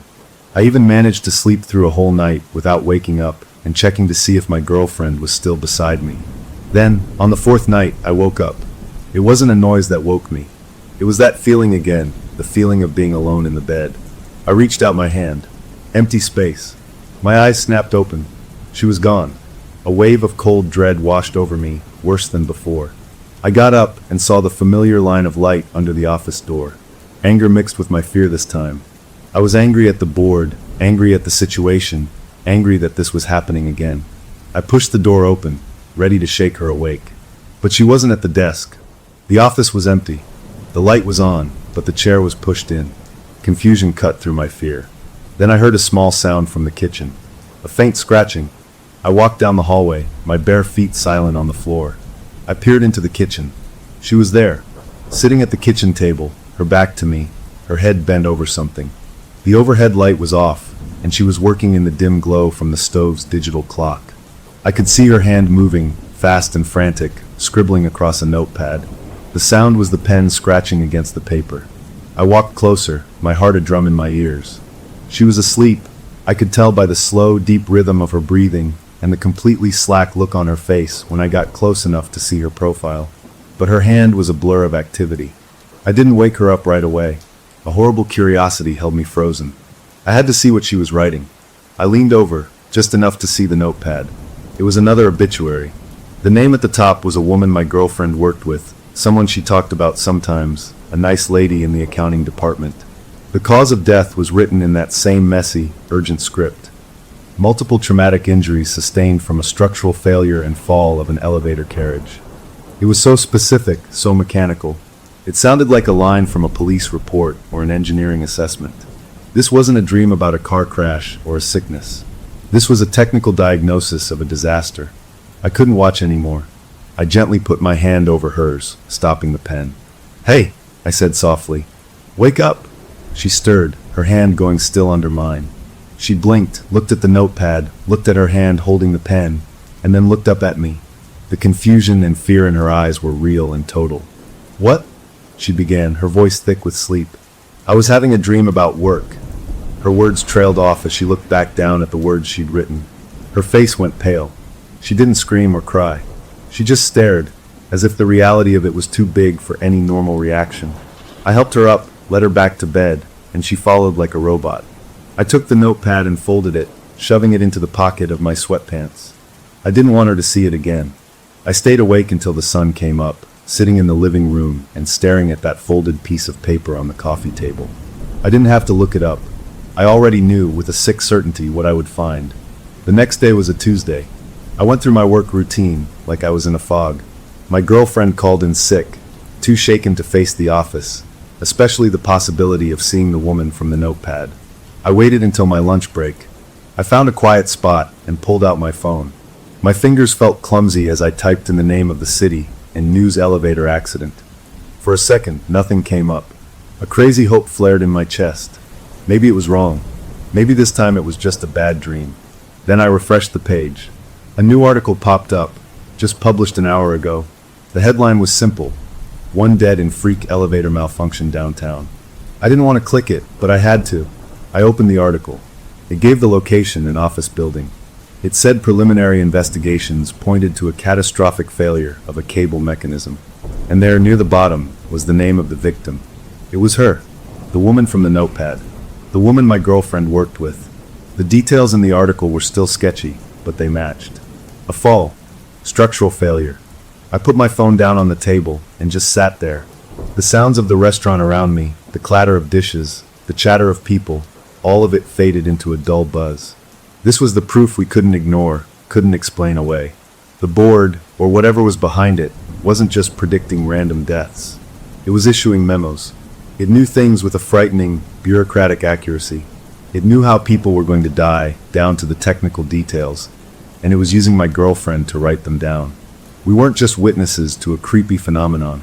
We were suddenly, horrifyingly, part of the process. The calm of the past few days had been an illusion. The game was still on, and the rules were becoming terrifyingly clear. We had tried to say goodbye, and in response, it had given us a demonstration of its power, and then sent us a bill for our trouble in the form of another death notice. The question now wasn't about getting rid of it. The question was, what did it want next? And how many more of these terrible memos were we going to have to file? The reality of it crashed down on us after the elevator accident. It wasn't a ghost story anymore. It was a job, a terrible, unwanted job we couldn't quit. We stopped calling them predictions or creepy messages. We started calling them what they felt like, reports. My girlfriend was the secretary for something we couldn't see, taking dictation for the end of people's lives. The board sat on the shelf like a piece of office equipment, and the thought of it made me sick. We couldn't live like this. We decided, with a kind of desperate fury, that we had to destroy the source. If the goodbye ceremony had backfired, then maybe brute force was the answer. No more rituals, no more polite requests. Just annihilation. My friend agreed immediately when I called him. He said if it was a physical object anchoring this thing to our world, then getting rid of the object for good was the only logical step. My girlfriend was all for it, her fear hardening into a fierce determination. She just wanted it gone, in any way possible. So we planned a bonfire for that Saturday afternoon. It felt almost normal, like we were just having a backyard barbecue to burn some old junk. We bought hot dogs and marshmallows as a weird, defiant gesture. We were going to burn the evil board and then have a cookout, as if we could just go back to normal after. Saturday came, gray and cool. We set up a metal trash can in the middle of my backyard, away from the fence and the trees. My friend brought lighter fluid. My girlfriend gathered up the board and the planchette, handling them with a dish towel, not wanting to touch them directly. We stood around the can, a little circle of nervous resolve. I took the board from her. It felt inert, just wood and paint. For a second, I doubted everything. Maybe we were being hysterical. Maybe this was just a piece of old game, and we were about to have a very strange picnic. But then I remembered the cold touch, the spinning planchette, the exact words on the notepad that matched the news. I tossed it into the can. The planchette followed with a clatter. My friend unscrewed the cap on the lighter fluid and doused it thoroughly, the liquid soaking into the dark wood, the smell sharp and chemical in the air. We all stepped back. He looked at me and I nodded. He struck a long match and dropped it in. There was a soft hump sound and flames erupted, orange and blue, licking hungrily at the board. The fire caught fast, warping the polished surface, blackening the beautiful old letters. We watched, not speaking, the heat warming our faces from several feet away. I felt a huge, swelling sense of relief. It was working. We were watching the thing turn to ash. This was it. We were breaking the connection. My girlfriend reached over and squeezed my hand. My friend let out a tense breath. "Good riddance," he muttered. The flames crackled, and the wood split with a sound like a gunshot, making us all jump. The planchette's clear window cracked and melted, twisting in the heat. We stood there until the fire burned down to glowing embers and black, crumbling chunks. We made sure every piece was completely burnt. Then, with a sense of ceremony that felt better than the last one, we took the garden hose and sprayed the ashes until they were a wet, black sludge in the bottom of the can. We had destroyed it. Completely. We looked at each other, and for the first time in weeks, I saw a real, unforced smile on my girlfriend's face. It was over. We had won. We actually cooked the hot dogs and ate them, the smell of smoke and charcoal mixing with the smell of burning wood that still hung in the air. It felt like a celebration. That night, we went to bed early, exhausted from the adrenaline and the weird day. I fell asleep almost instantly, a deep, dreamless sleep. I didn't wake up until morning. Sunlight was streaming through the blinds. I rolled over, expecting to see my girlfriend sleeping peacefully. The bed was empty. My heart, which had felt so light just hours before, sank like a stone in cold water. No, It wasn't possible. We burned it. I got up, my body moving on autopilot fueled by dread. I didn't see a light on in the office. The house was still. I checked the living room. Empty. The kitchen.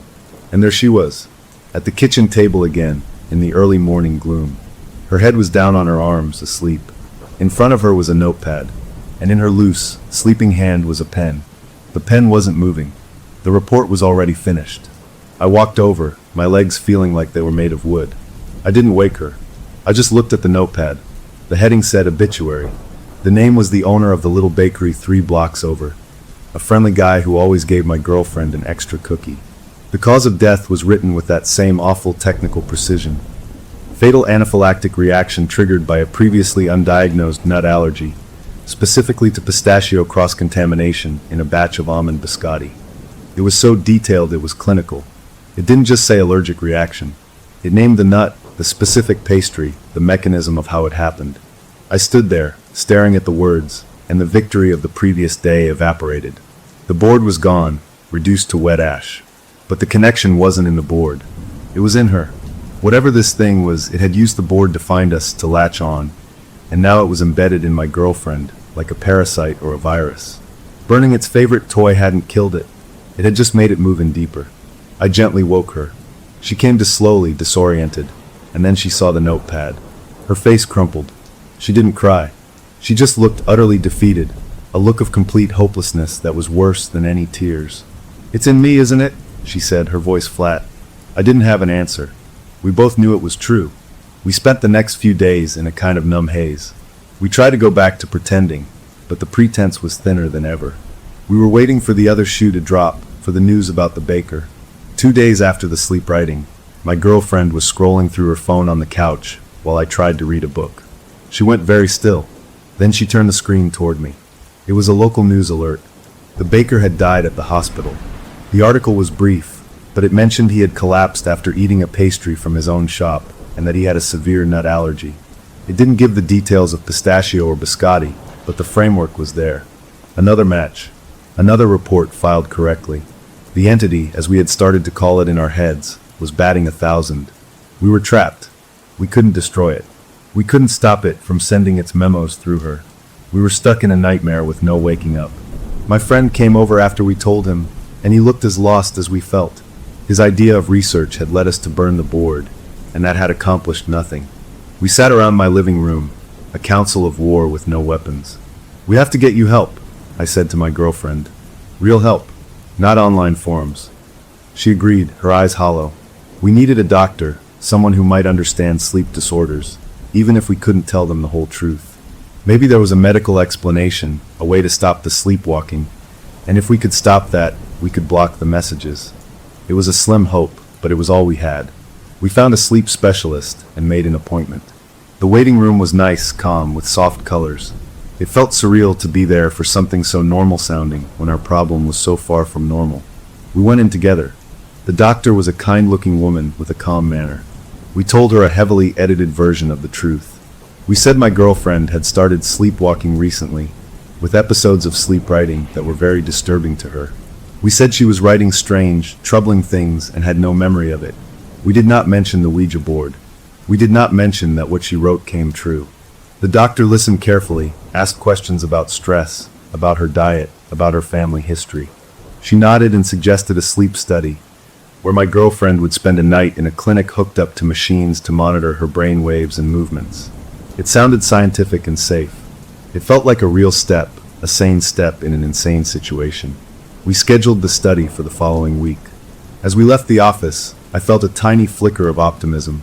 Maybe this was a way out.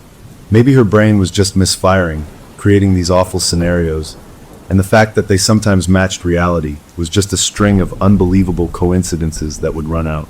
I had to believe that, because the alternative was too much to carry. That night, we tried to have a normal evening. We made dinner together, something we hadn't done in a while.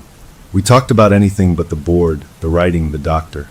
We talked about movies we wanted to see, about maybe painting the living room a different color. It was fragile, but it felt good.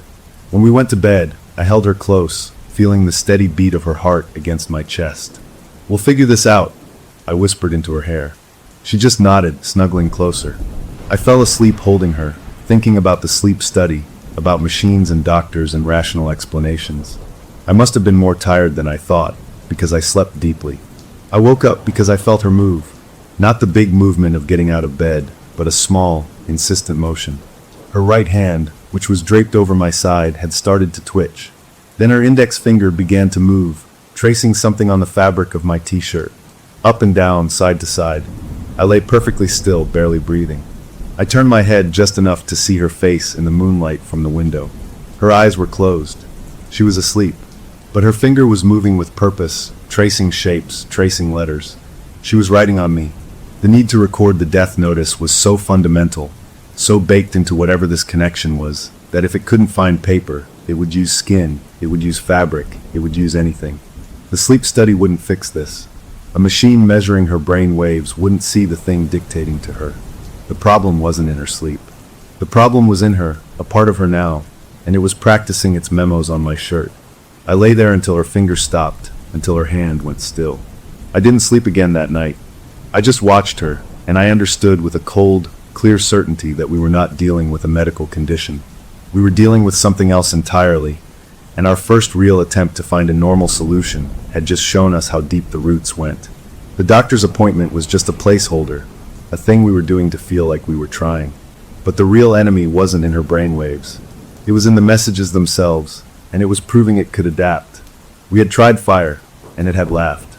We were trying science next, but a terrible part of me already knew it was going to laugh at that too. The question wasn't how to stop the sleepwalking anymore. The question was, what was the next move for something that could turn a person into a living, breathing filing cabinet for doom? The horror changed shape after the night, she wrote on my shirt. It wasn't just about being scared anymore. It was about the weight of knowing things.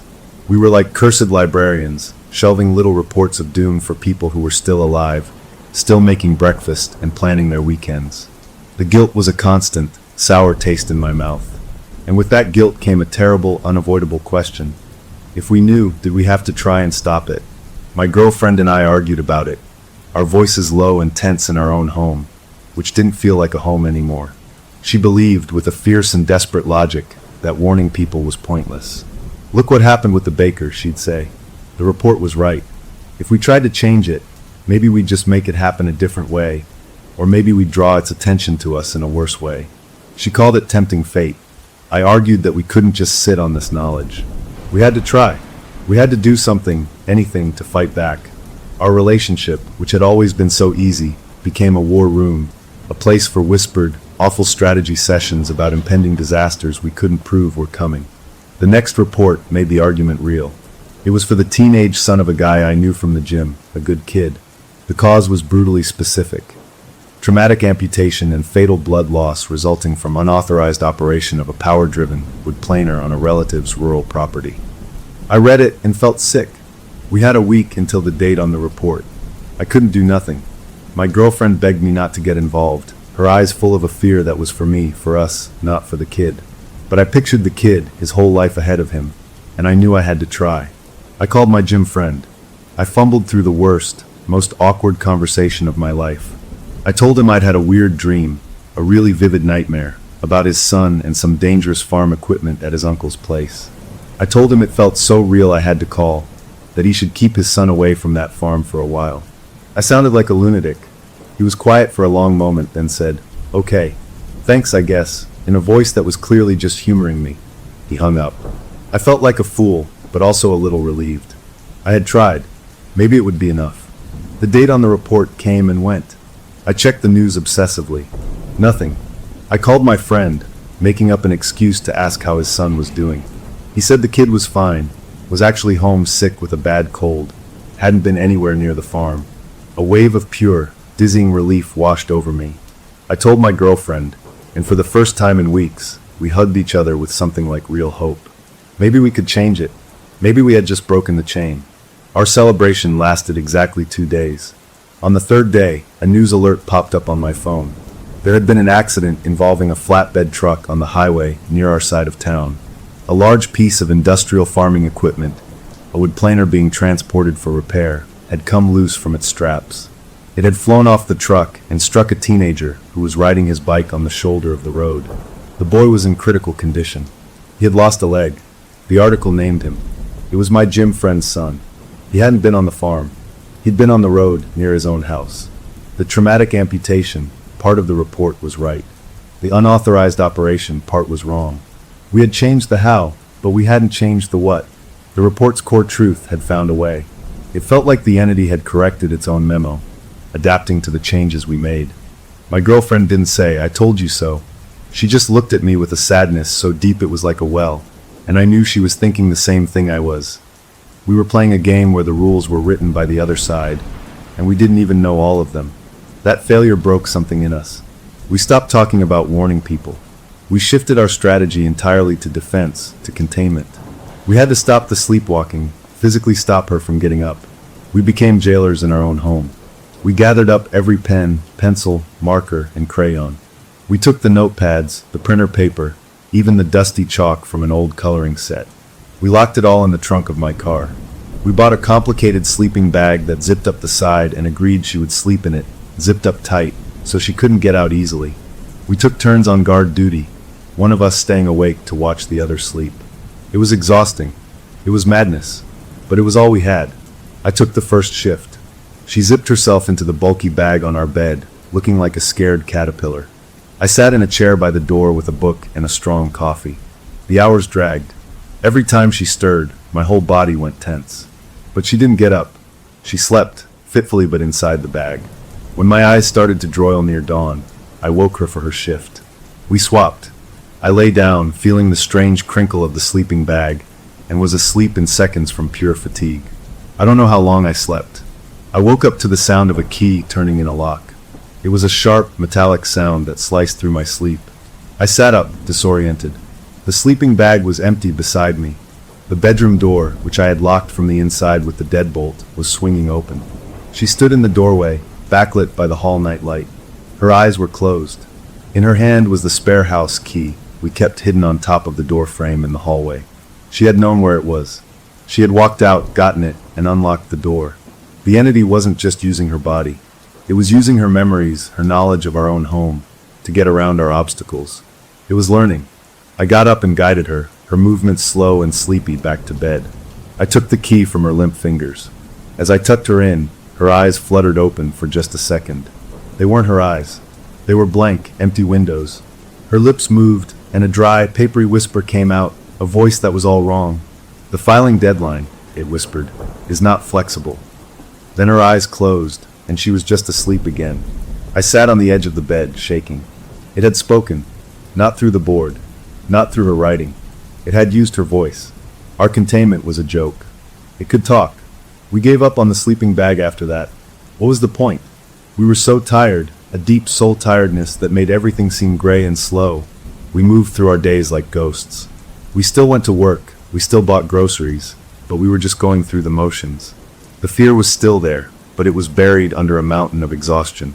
A few nights after the key incident, it was my turn to stay awake. I was battling to keep my eyes open, my head nodding. I must have lost the fight for just a few minutes. I jolted awake in the chair. The bed was empty. Panic, now a familiar old friend, kicked in. But the house was quiet. No light from the office. No sound from the kitchen. I got up and checked every room. Nothing. My heart started to hammer. Then I heard it. A soft, wet sound. A sniffle. It was coming from down the hall. From the room that had been meant to be a nursery one day. The room we now used for storage.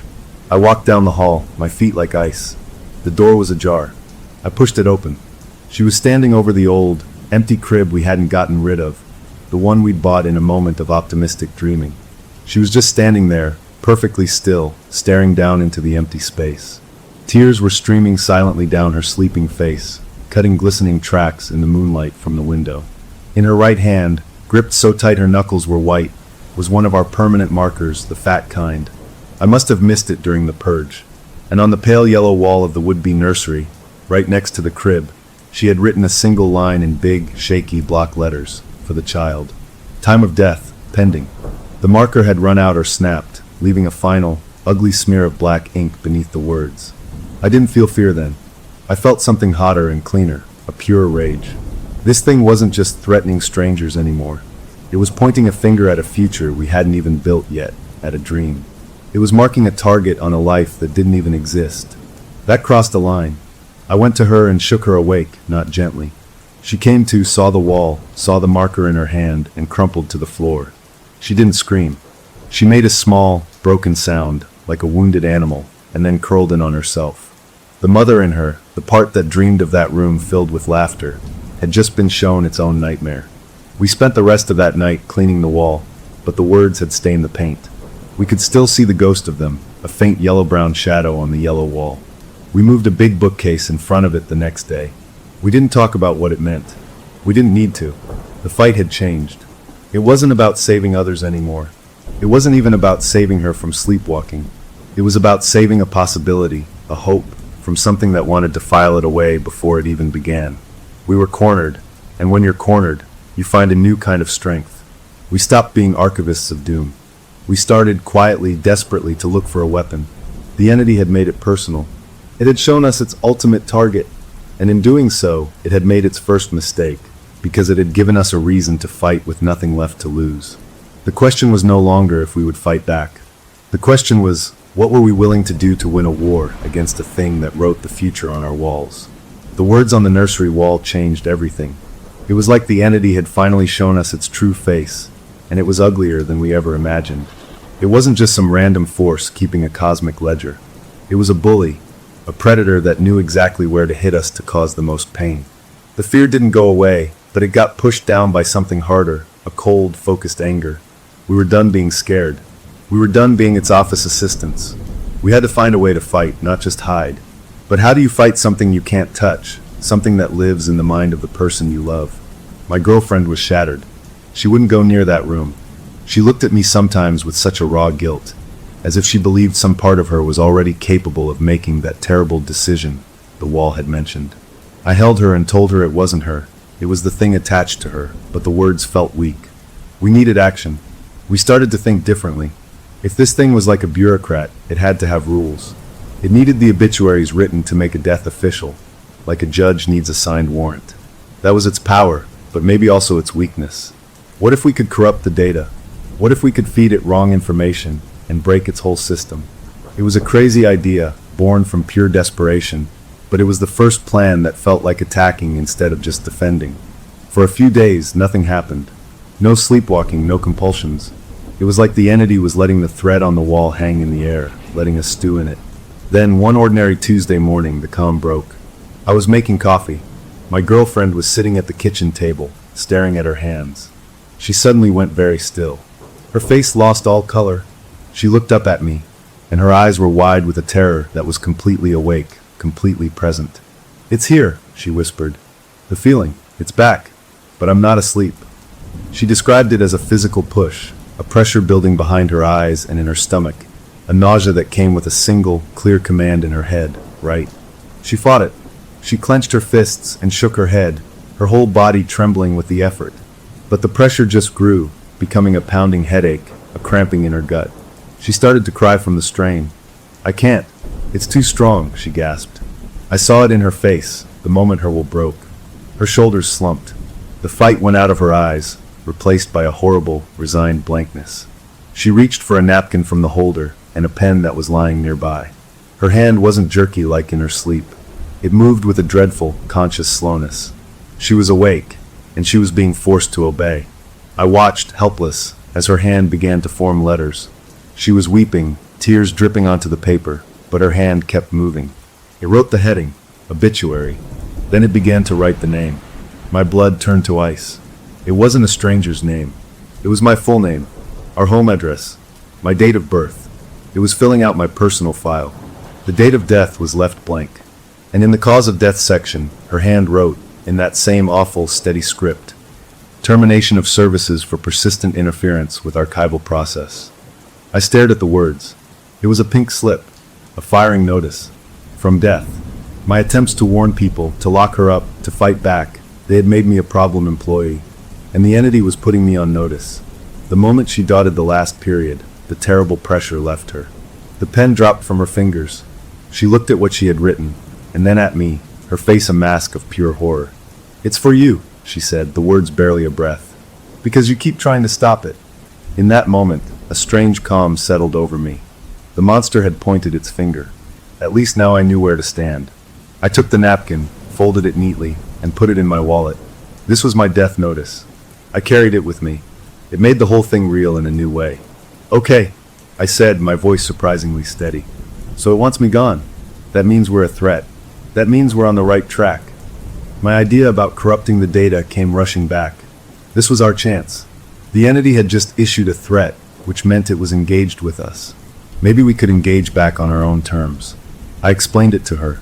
It needs the forms filled out correctly, right? What if we give it a form that's nonsense? A form for someone who doesn't exist, who dies in an impossible way. Maybe it'll confuse its system. Maybe it'll break the chain.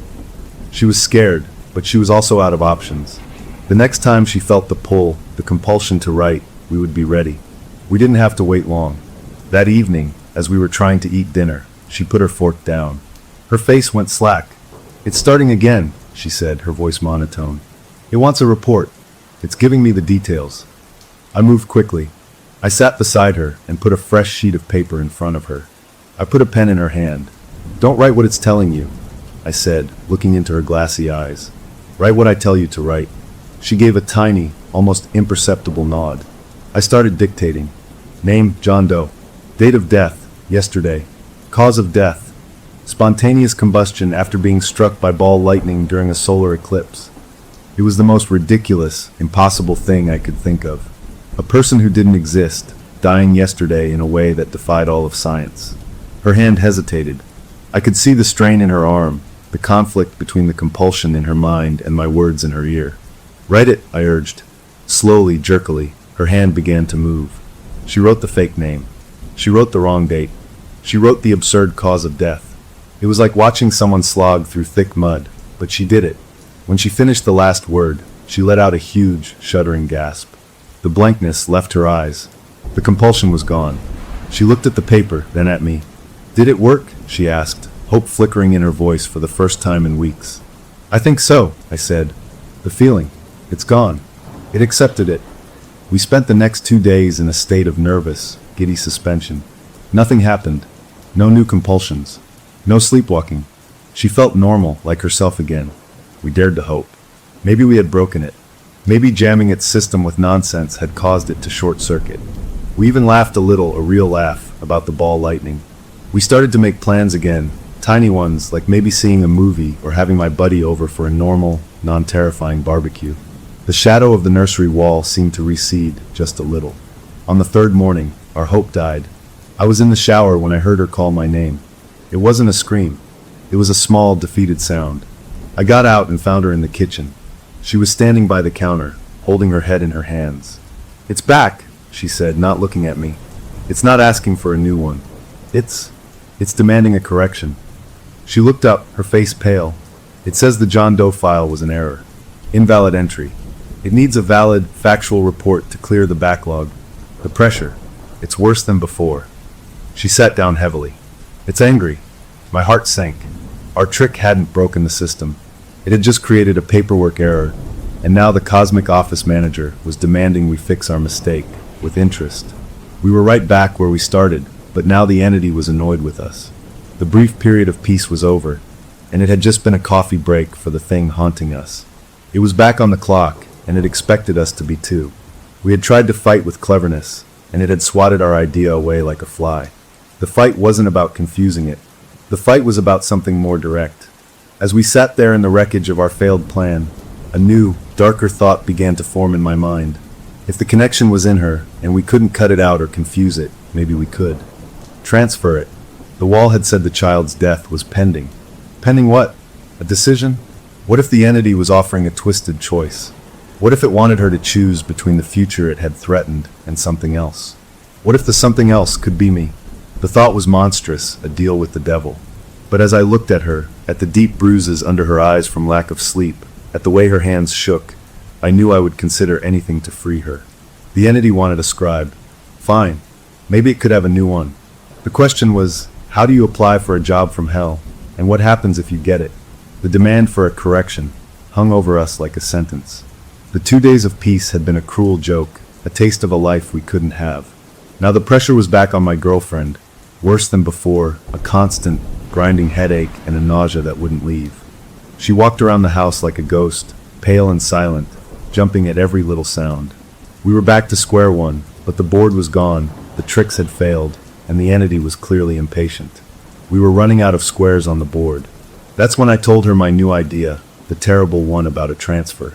We were sitting at the kitchen table, the same place she'd written my obituary. The morning light felt too bright, too normal for the conversation we were having. It needs a scribe, I said, keeping my voice low and even. It's attached to you.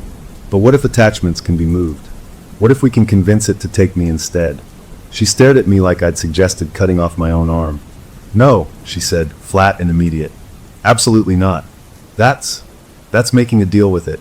You don't bargain with something like this. It's a trick. I pushed on. The wall said pending. Pending what? A decision. It gave you a choice, a horrible one. Maybe it's always about choices. Maybe we can offer it a different choice. It can keep its clerk, but a new one. One who's been interfering. It might like that. A punishment and a solution all in one. She was shaking her head, tears in her eyes. I won't let you do that. I won't trade you for me. That's not a choice, that's a nightmare. But I could see the logic working behind the fear in her eyes. The mother in her, the part that had been shattered by the words on the nursery wall, was listening. If the entity wanted a sacrifice, and the sacrifice was me instead of a future child, wasn't that a trade she had to consider?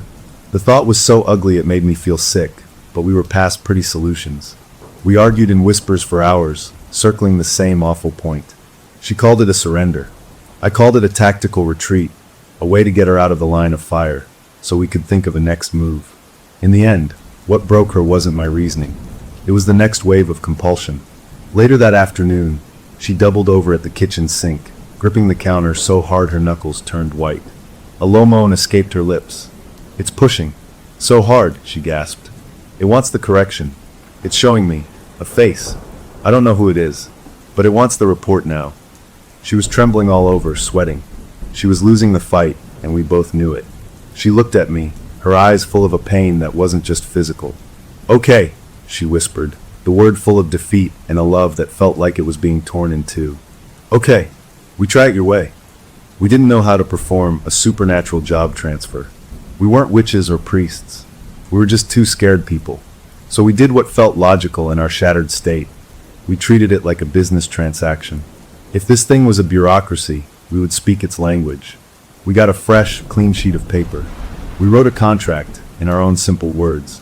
We stated that the role of scribe, the duty to record the notices, was hereby voluntarily and permanently transferred from her to me. We wrote that in exchange for this transfer, the entity would immediately and completely release her from all connection, obligation, and influence forever. We specified that this included any and all future offspring, naming the child pending specifically. We were covering all the bases we could think of. We both signed our real names at the bottom. It felt ridiculous and solemn at the same time, like signing our own souls away. That night, with the paper on the kitchen table between us, we placed our hands on it, hers over her signature, mine over mine. We didn't light candles. We didn't chant. We just spoke, our voices shaky but clear. We read the contract out loud, from top to bottom. The role is transferred, I said at the end. The debt is paid. She is free. As the last word left my lips, the overhead kitchen light, a sturdy modern fixture that had never once flickered, flared with a blinding, blue-white intensity for a full second. We both flinched, squeezing our eyes shut. There was a loud pop, and then the room was plunged into a gloom lit only by the stove light. A sharp, electrical smell, like ozone after a lightning strike, filled the air. We sat in the sudden dimness, our hands still on the paper, not daring to move. Then my girlfriend let out a long, shuddering breath. It's gone, she whispered, wonder in her voice. The pressure, the feeling of being watched. It's just gone. She started to cry, but this time they were tears of relief, a torrent of them. She hugged me, sobbing into my shoulder, repeating it's gone, over and over. I held her, feeling a cautious hope. Had it worked? Had our stupid, homemade contract actually done something? The next few hours were a revelation. The change in her was instant and profound. The tension that had been coiled in her shoulders for weeks just vanished. The constant, wary look in her eyes softened. She smiled, a real, unburdened smile that made her look like the woman I'd fallen in love with.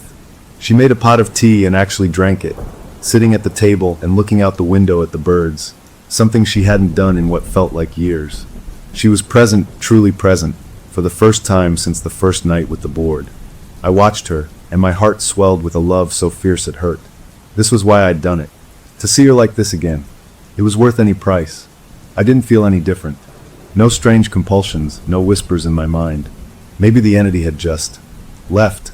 Maybe our bold move had shocked it into breaking the connection entirely. That night, we slept in our own bed, without any locks or sleeping bags or watches. She fell asleep in minutes, a deep, peaceful sleep. I lay awake for a while, listening to her breathe, feeling a profound sense of victory. We had won. We had outsmarted it. I finally drifted off, thinking maybe, just maybe, it was over. I dreamed. It wasn't a normal dream. It was too clear, too detailed. I was in an office, but not a nice one.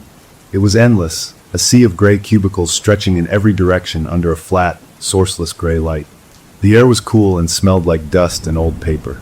My cubicle had a desk, and on the desk was a stack of blank forms and a single, old-fashioned pen with a sharp metal tip. I knew, without being told, what the forms were for. I picked up the pen. It was cold, so cold it burned my fingers. I tried to put it down, but my hand wouldn't let go. A calm, neutral voice, like a recording, filled the cubicle. New scribe orientation commenced. First task, practice filing. I woke up with a gasp. Dawn light was filtering through the blinds. I was drenched in a cold sweat. My right hand was clenched into a fist. I uncurled my fingers. The palm was stained with a deep blue-black ink, as if I'd been gripping a leaking pen for hours. I sat up, my heart pounding. My girlfriend was still asleep beside me, her face serene. Then she stirred, her eyes fluttering open. She saw the look on my face and immediately sat up. "What's wrong?" she asked. Before I could answer, her eyes dropped to my hand. She saw the ink. Her gaze darted to the bedsheet next to me. Her hand flew to her mouth, stifling a scream. I looked down. There, on the crisp white cotton, written in my own familiar handwriting in that same blue-black ink, was a message. It wasn't a full obituary. It was a memo. It said, "New scribe. Training initiated. First assignment, practice run.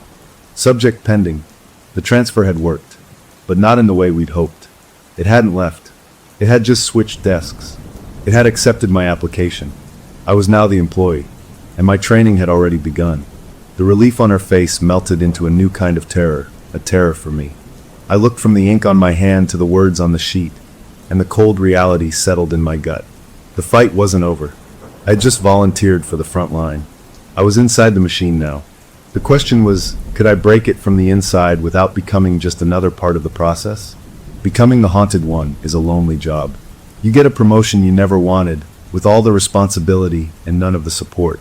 The worst part is you have to wear a mask, a big smile that says everything is fine, so the people you love don't see the cold, gray office that's growing inside your head. My girlfriend was free. That was the important thing. She woke up every morning looking more like herself, the shadows under her eyes fading, the weight lifted from her shoulders. She could laugh again. She could make plans. She'd talk about painting the nursery a different color, not as a fearful thing, but as a project, a step toward a future. I clung to that. Seeing her like that was my fuel. It was why I had done this. So when she'd look at me with concern and ask, "How are you feeling? Anything strange?" I'd smile, a real convincing smile I'd been practicing, and say, "Nothing. I feel great. It's like it's totally gone." It was the most important lie I'd ever told. The truth started small. A few hours after the ink on the sheet incident, I felt an itch. Not a normal itch, but a deep, twitchy need in the bones of my right hand, in my fingers. It was a physical craving to hold a pen, to move it across a surface. I ignored it. I made a fist and stuck my hand in my pocket. The itch faded after a few minutes, but it left a dull ache behind, like I'd sprained something. That was the first day. The next morning, the itch came back, stronger, accompanied by a low, steady throb behind my left eye. A name floated into my mind, not my own thought. It was the guy who worked in the cubicle next to mine at my job, a quiet man named Phil I barely knew. With the name came a cause, clear as a printed sentence in my brain. Cardiac episode brought on by concealed emotional distress. It wasn't a voice. It was just knowledge, implanted like I'd always known it. And with that knowledge came the overwhelming, nauseating need to write it down. The itch in my hand became a burning. The headache spiked. It was the compulsion she had described, but now it was mine. I was at work. I locked myself in a bathroom stall, gripping the sides of the toilet until my hands hurt, fighting the urge to pull out a pen and scribble the words on the wall. I lasted almost 3 hours. The pain became unbearable. A white-hot drill bit behind my eye. My vision started to blur. I couldn't think. All I could see was the name and the phrase, over and over. In a moment of sheer, fractured will, I gave in. But I didn't write it correctly. I fumbled a pen from my pocket, and on a tiny sticky note, I scrawled just the name and 2 words, heart trouble. The moment the pen left the paper, the pressure vanished. The headache disappeared like it had been switched off. The sticky note felt like nothing, just a scrap of paper with a vague worry on it.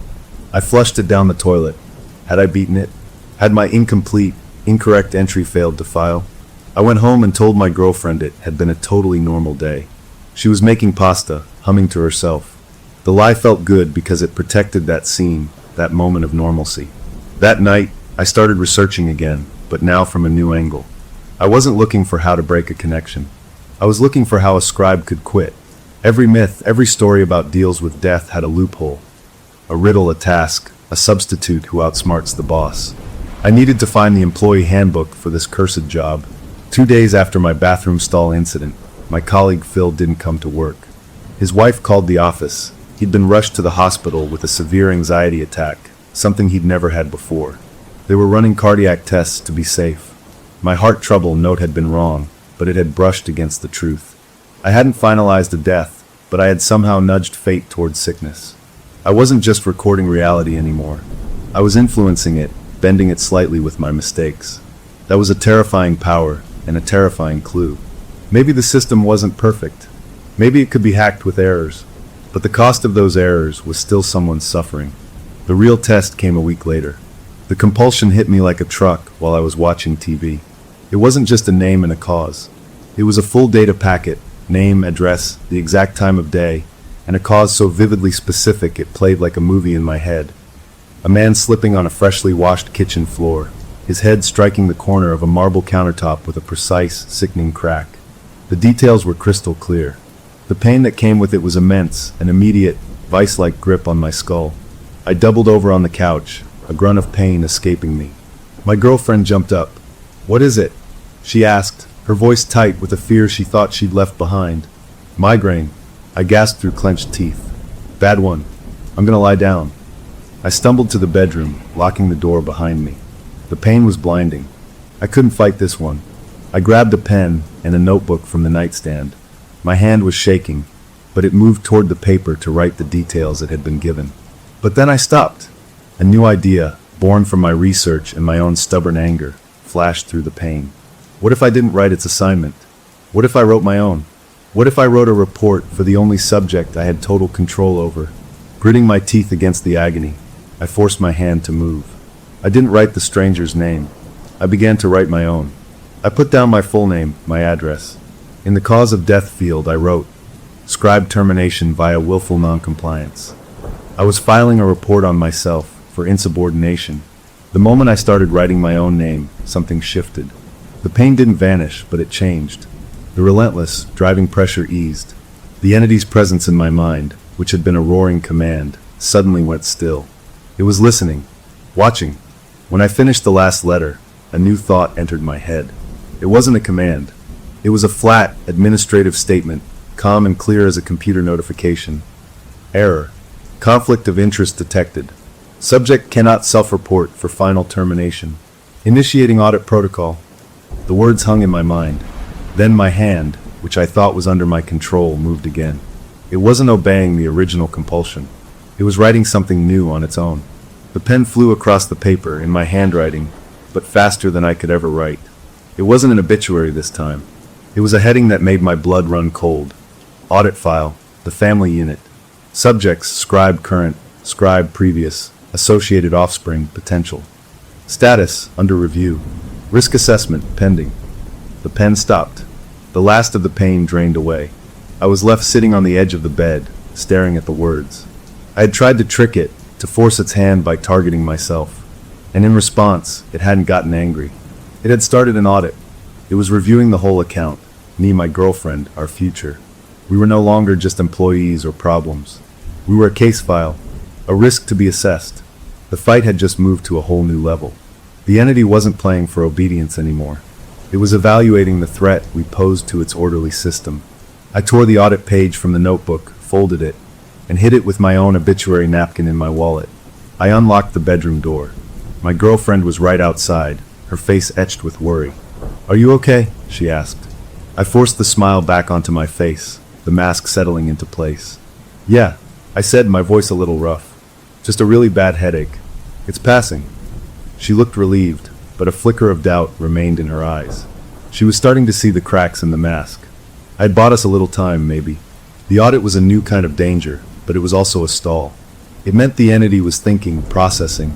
It meant we weren't just being pushed around, we were forcing it to recalculate. The game was still on, but the stakes had been officially raised.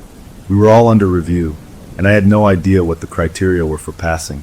All I knew was that we had to find a way to fail its test in the right way, to make it fire us for good. The audit changed everything. It was no longer about me resisting a single order. It was like the entity had pulled our entire life into a cold, bare interrogation room and was shining a bright light on it, examining every corner. The pressure to write specific reports stopped. Instead, I was left with a constant, low-level feeling of being watched from the inside, a prickly awareness that something was sifting through my thoughts, my memories, my fears. My girlfriend could feel it too, a residual unease she couldn't explain. She'd look at me sometimes and say, "It's not gone, is it?"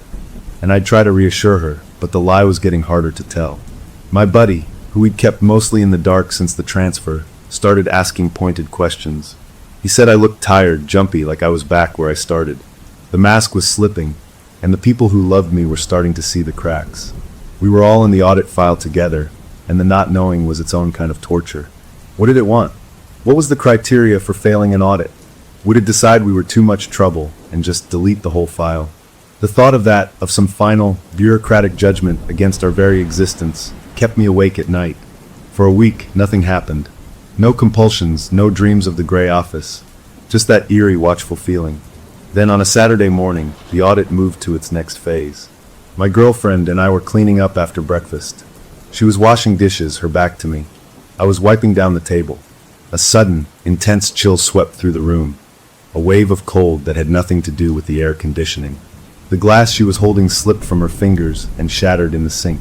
At the same moment, a sharp, stabbing pain lanced through my right temple. An image, clear and bright as a photograph, flashed in my mind. My buddy, the one who'd been with me from the flea market onward. He was in his car at an intersection I recognized, the one near his apartment. The image showed the driver's side window, and beyond it, the grille of a large, speeding truck running a red light. The cause of death wrote itself in my mind with cold efficiency. Multiple blunt force injuries. But this wasn't a compulsion to write. This was a compulsion to warn. The urge was different, less about recording and more about screaming.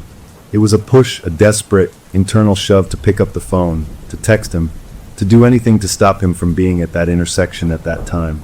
The entity was testing a new variable, my attachment. It was using my friend as a test subject to see what I would do with foreknowledge when I wasn't being forced to file paperwork. It was auditing my emotional interference. I grabbed my phone, my hands shaking. The pain in my head was a warning bell, but the fear for my friend was stronger. I called him. It went to voicemail. I texted, "Do not drive today. Serious. Call me." I sent it. The moment the message delivered, the pain in my head vanished. The chill in the room lifted. My girlfriend turned around, her face pale, her hands wet and covered in soap suds. "What just happened?" she asked. I felt something. Before I could answer, my phone rang. It was my friend. "Dude, your text is crazy dramatic," he said, his voice cheerful. "I'm not driving. My car's in the shop, remember? I'm walking to the grocery store." Relief, sweet and powerful, flooded through me. I had warned him. He was safe. The entity's test scenario was impossible because he wasn't in his car. I told him it was nothing, a bad feeling, and hung up. I looked at my girlfriend. I think I just passed the test," I said, a wild hope blooming in my chest. I had used the knowledge to try and save someone, and it had worked because the circumstances had changed. Maybe the audit was about proving we could use this curse for good, to disrupt its own predictions. The hope lasted until that evening. The local news had a brief segment about a traffic accident at the very intersection from my vision. A truck had blown a red light and T-boned a rideshare car. The driver was in the hospital with serious injuries. The passenger, a young woman, was killed. My friend was safe because he wasn't there. But the event had still happened. The death had still occurred. My warning hadn't stopped the event. It had just shifted the victim. The audit wasn't testing my compassion. It was testing the stability of its own system against my interference. And it had proven the system would correct itself, that the death would find a place to land. I felt a crushing weight of guilt for the woman I'd never met. My intervention hadn't saved a life. It had possibly redirected death. I was no longer just a scribe. I was becoming a variable in the equation, and variables that cause errors get removed. The final stage of the audit came the next night. I was in the basement, looking for an old toolbox, when the air grew still and thick. The single bulb overhead dimmed, then began to pulse with a slow, rhythmic beat, like a faint heartbeat of light. In the center of the concrete floor, a pattern began to form. It wasn't writing. It was a shape, drawn in a fine gray dust that seemed to seep up from the concrete itself. It formed a simple scale, a balance. On one side of the scale, a tiny, glowing symbol appeared, a stylized heart. On the other side, 3 figures, 2 tall, 1 very small. My family. The message was clear. It was presenting the choice hinted at on the nursery wall, but now directly to me. The heart could mean love, could mean my own life, could mean my essence. It was weighing my life against theirs. The scale dipped slightly toward the 3 figures. Then in my mind, not as words but as pure, understood concept, came the audit's conclusion. Risk assessed. Emotional attachment creates systemic instability. Proposed resolution. Prune 1 to preserve the integrity of the record. Choose. It was giving me the power to choose the sacrifice. It was making me the manager of my own doom. I could offer myself, or I could offer one of them. This was the final exam. Rage, hot and clean, burned through the fear and the guilt. This was its masterstroke, to make its violence my choice, to corrupt any decision I made. I wouldn't play. I looked at the dust scale on the floor, at the pulsing light. I didn't speak. Instead, I did the only thing I could think of. I walked forward, and I scuffed my foot right through the center of the image, destroying the balance, scattering the dust. No, I said out loud, my voice echoing in the bare basement. I don't accept your terms. The audit is over. We are not yours to prune. For a long moment, nothing happened. The dust settled. The light bulb stopped pulsing and burned steady and normal. The oppressive feeling in the room lifted. I stood there, breathing hard, waiting for a response, for punishment, for anything. Nothing came. I went upstairs. My girlfriend was reading on the couch. She looked up. You okay? You look like you saw a ghost. I managed a smile. Just spiders in the basement, I said. That night, I slept without dreams. The watchful feeling was gone. The itch in my hand was gone. For the first time since the transfer, my mind felt like my own. The next day passed normally. And the next. A week went by. No compulsions, no chills, no flashes of knowledge. The audit had closed. By refusing to choose, by rejecting its framework entirely, I had apparently rendered a verdict it couldn't process. We were neither compliant nor a manageable risk. We were an anomaly it had chosen to isolate, to set aside. The case file was closed, marked not with a resolution, but with a question mark. Life began to slowly, cautiously, return to something like normal. My girlfriend's joy became less fragile. We talked about the future again, about maybe getting a dog first, as a practice run. We even joked, in a careful way, about the weird months we'd had, calling it our shared psychotic episode. We were healing. But I kept the folded papers in my wallet, my obituary, the audit note. They were my reminders. I had seen the machinery behind the world, and I knew it was still there, ticking away. I had been an employee, and I had quit in the messiest way possible. I had no guarantee it wouldn't try to rehire me one day, or that it wouldn't open a new file on us. The connection was broken, but the memory of the connection was a scar. We had won our freedom, not by beating the entity, but by confusing it into dropping our case. We were free, but we would always know the office was out there, with its endless gray cubicles and its cold, waiting pens. Our story felt over for now. We had our lives back, but somewhere in the back of my mind, a small, quiet part of me wondered if they were just waiting for the next audit cycle to begin,